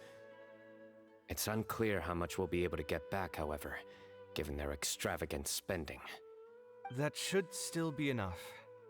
Once the students realize the error of their ways, they won't fall so easily for such traps in the future. Anyway, thank you for your help.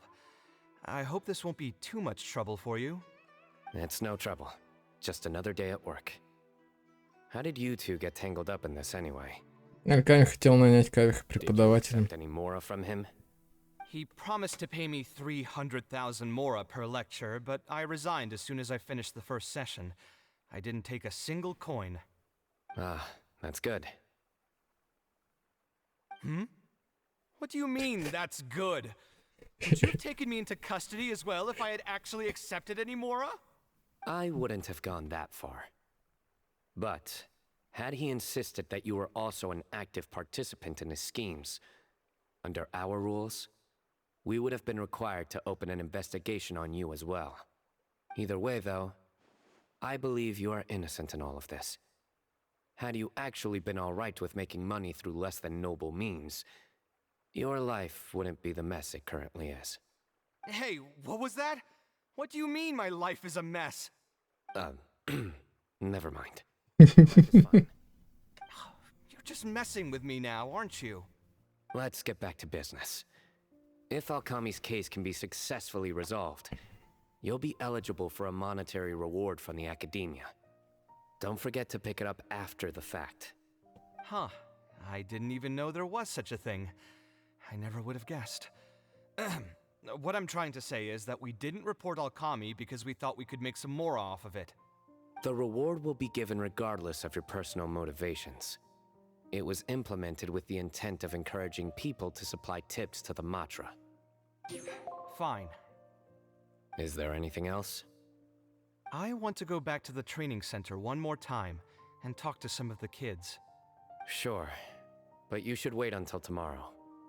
My subordinates will shut down the center today, and summon the students to gather information on the total amount of Mora they've lost in the scam. All right, then I'll stay out of their way. I can talk to the kids tomorrow.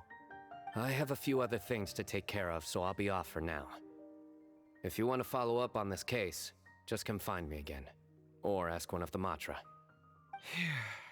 That should finally be the end of that. Oh, who would have thought it would turn out like this? All I wanted was to find a new gig and earn some Mora. To think Alkami would sink this low, it still makes me really upset. Still, I think I feel a little better now than when you found me back at the tavern. Да, почему? It's a little ironic, but you could say it's because I've realized that there are many circumstances in the world that are even worse than my own. Now that I've seen such things firsthand, I suppose I've earned a new sense of appreciation for my life. How should I put it? I'm pretty stubborn when it comes to my profession, so I often argue with my clients. The arguments are usually extremely frustrating, and every once in a while I'd wonder if I only became an architect because fate wanted me to pay for some sins I'd committed in a previous life. Alkami's suggestion would have allowed me to quit my life as an architect and earn money solely from my reputation. But now that I've experienced that for myself, I can confidently say that I'd never want to do it again. Потому он считает, что ты не умеешь зарабатывать Every Мора. scholar has their own sense of pride and a line that they don't like to cross. Of course, when faced with the vicissitudes of life, some will surrender these things to seek a more comfortable life. I can understand that. Just speaking for myself, though, I don't think that's something I'd ever be able to do. The voice in my heart would just keep repeating one thing. The moment I turn away from my dreams would be the moment my career ends. If I stopped devoting everything to my creative activities, I'd be able to lead a more comfortable life, but at the same time, my sense of intuition and understanding for the arts would also begin to degrade. At that point, any materialistic ease I may have gained in life would just become another form of torment. In comparison, my current life comes with its share of difficulties, but at least I'd never have to deal with that kind of existential reckoning. Я понимаю. Да. I appreciate Принцип it. есть принцип. You may call me conceited for this, but I would also like to think I'm talented enough to be able to lead a decent life without compromising my pride. It's certainly not easy, but I want to keep at it. My thanks again for being such a great help throughout all of this. I'm planning to pay another visit to those kids tomorrow. Want to come with me? Конечно. All right. I'll see you tomorrow then. Get some good rest. 8 утра. Так. Ну да, концовок не 6, но они гораздо более длинные, конечно. Разветвления прям очень жесткие.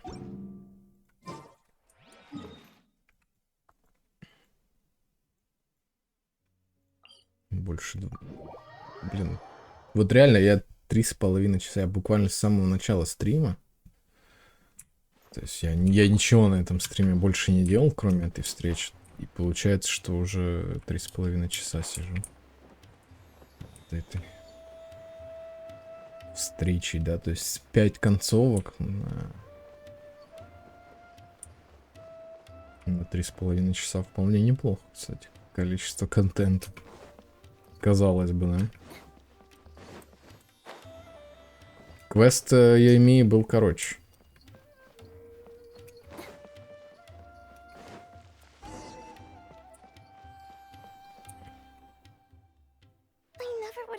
Mr. Alkami was a scammer.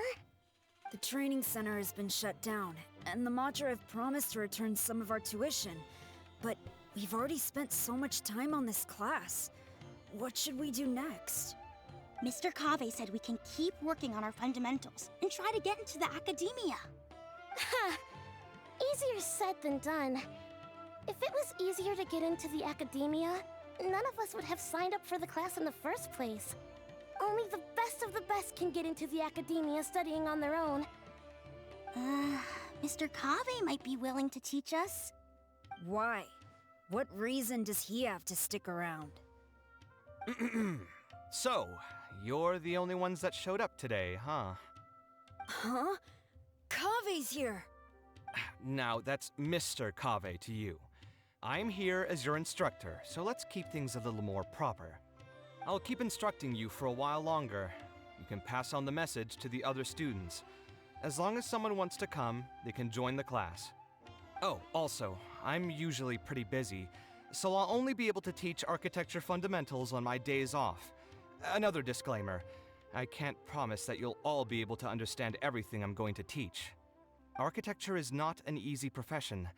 Aesthetics aside, even the basics of safe design can already be a handful for most people. If you want to design safe buildings, you'll have to go through a systematic study of structural engineering. And just as a heads up, all of this will be a huge step up from the superficial stuff you were learning before. It'll take both talent and perseverance to get through the course. I don't want to hear anyone say that I didn't warn you. We'll try our best.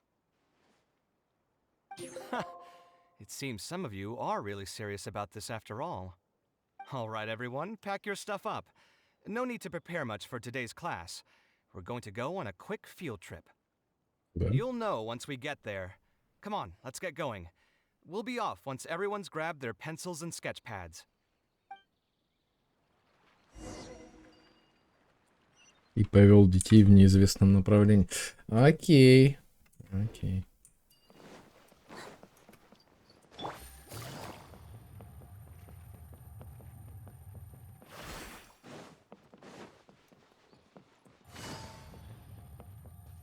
Да ё-моё, что это такое?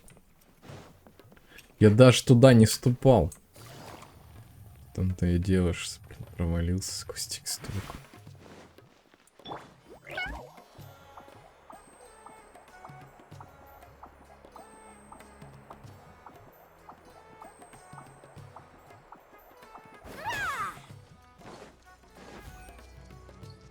Он что, хочет заставить их рисовать вот эту вот фигню, ту, которую он в детстве рисовал? Походу, да.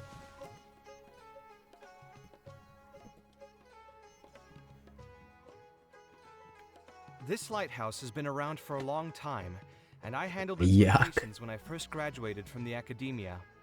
The point of today is not so much about the lighthouse as a building, however.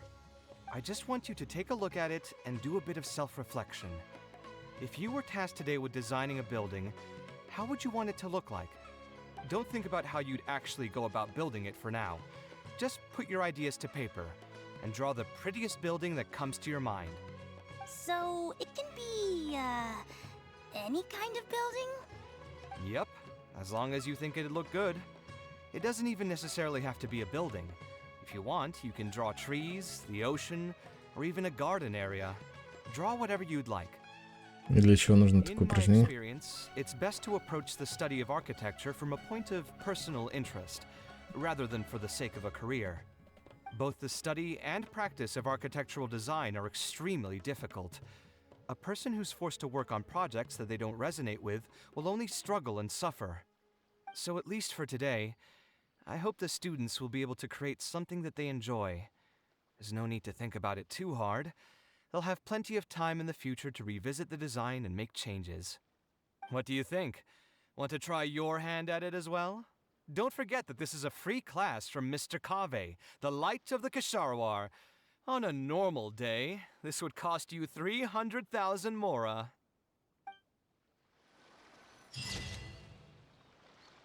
Чайник? Это смешно, да. Это смешно. Ты нарисовал чайник. Идеальное здание. Это твоя тихая гавань. Первый. I wonder what's inside this package. Так, ну и все. Это была последняя концовочка, да? Нет, ну это было прикольно. Да, что? А, светится, потому что награды не собрал. Все. 3 награды с гемами. 2 награды просто, без гемов. Отлично, но все равно у меня еще 2 встречи не закрыты и... Одна эта штука. Задание легенд. Байжу. Ну, когда-нибудь я соберусь. И пройду его тоже. Дали, по-моему, уже 3 ачивки, да? В итоге. Вспоминание. Нет, 2. 2. Романтизм в архитектуре. И искусство и жизнь. Так, проверим. Все ли это ачивки вообще? Здесь. Где это?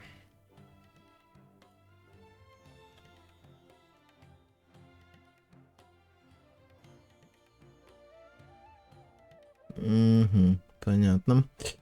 Найдите книги с заметками в доме Дайаны. То есть я их искать должен, а не... Блин, это интересно, а как я там... Я даже не видел. Типа... А куда я там должен свернуть, чтобы найти эти заметки?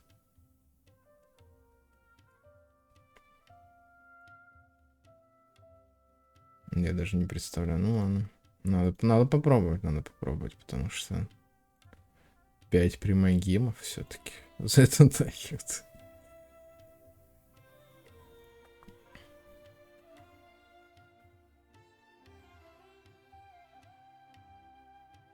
Это Фарузан, это Риза. Тоже. Встреча. Так, ну, блин, придется еще раз зайти сюда. Так, а где мы? Храм мудрости. Вот где-то здесь мы были, да? Дом Дайаны. Блин, а как я в нем должен найти эти заметки-то? Книги с заметками. Если меня он водит просто по библиотеке, типа. Не совсем понимаю, конечно. Ну, посмотрим.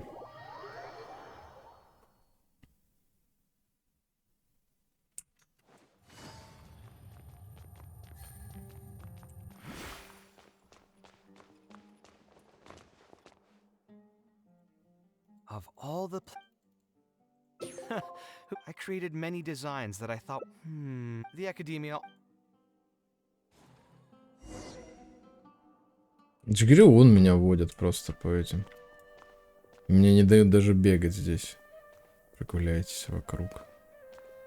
То есть мне нужно куда-то отойти, но... А во. Да вы прикалываетесь. Ой, отошел на метр, блин, и все, и тут же закончилось, конечно же, да, давай заново, да.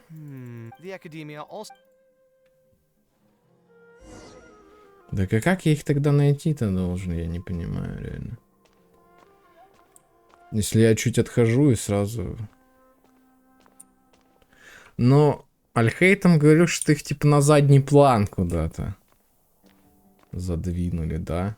Его заметки, ну, книги с его заметками.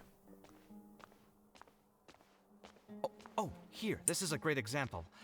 This book, History of Ancient Sumeru Architecture, contains some analysis that I did many years ago. Huh? Why is Alhaitham's handwriting also in here? When did he ever read this book? I guess it's probably from when we worked on that research project together. Anyway, he probably never cared to tell you this, but the House of Dana is where Alhaitham and I first met. I came here to do my homework, and saw him sitting by himself next to that row of bookshelves. A group of Haravatat scholars were chatting near him, but he looked as if he was too lazy to join them. There was a pretty stark difference between him and all the rest of them. Я не вижу, It was на my самом fault деле, for feeling здесь. bad for him. Я I thought he чувство must have стихии gotten не into some kind могу of trouble and использовать, went over to ничего не ask могу if he сделать. needed anything, not realizing that.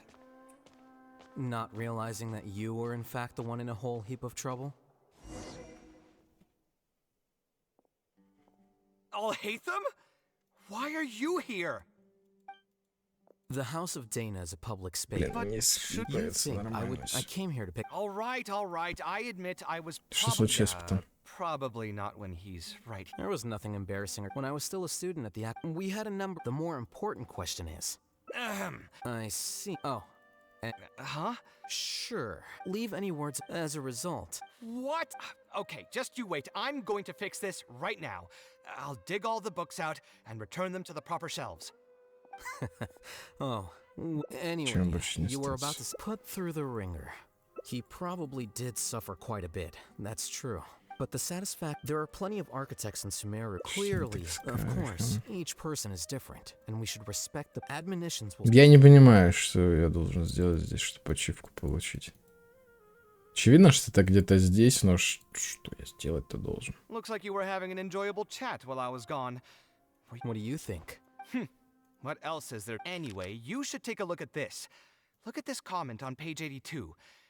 See that? Now that's And it looks like you're already in a much... Me? Why don't you just move all the books yourself? Kaveh had a habit of scribbling and writing in all... Или просто надо... Actually, I also found a really old sketch. Я не понимаю. Huh? You? Ну, все то же самое, опять же, ну, то есть... There are... знаю. Возможно, тут у него настрой должен быть, типа, получше, чем был... Как обычно, блин, да? Ну да, очевидно. То есть, получается, что... Это что? В книге содержится информация о всех видах птиц, обитающих в лесу в виде, данные описания их. Справлено не совсем недавно. И остаться просто после этого должен был и найти вот эти. Нет комментариев, зато известный читатель безжалостно причеркнул смелое предположение автора. Да, блин. Открыв книгу, вы видите целую серию прекрасных иллюстраций. Поля иллюстраций заполнены комментарием, написано в каллиграфическом комментарии невероятно подробно. Вот это оно и есть все. Нашел. Окей, ладно. Надо было остаться буквально на минутку здесь и покликать. Вот и ачивочка. Отлично. Но это было несложно. Я думал, будет проблематичнее. То есть, думал, придется все с самого начала перепроходить, но нет. Повезло.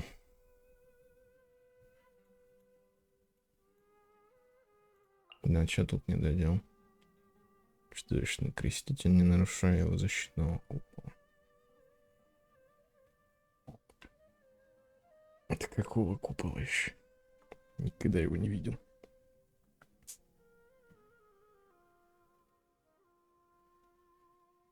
Сила энергетического блока поглощения.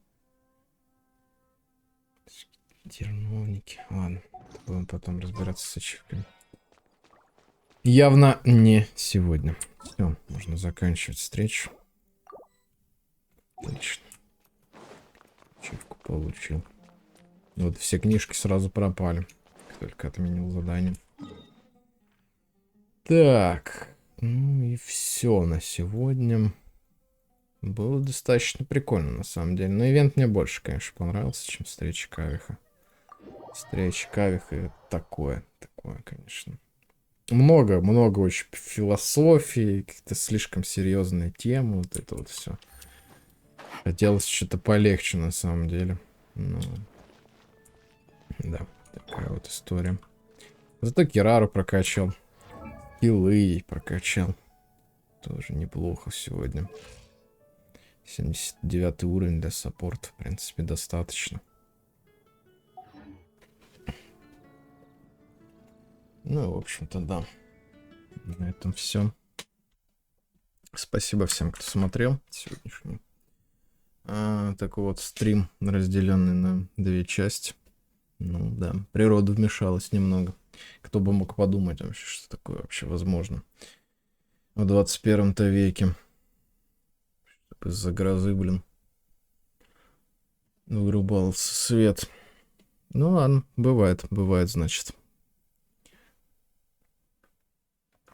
Ладно, на этом все. Всем пока. До новых встреч.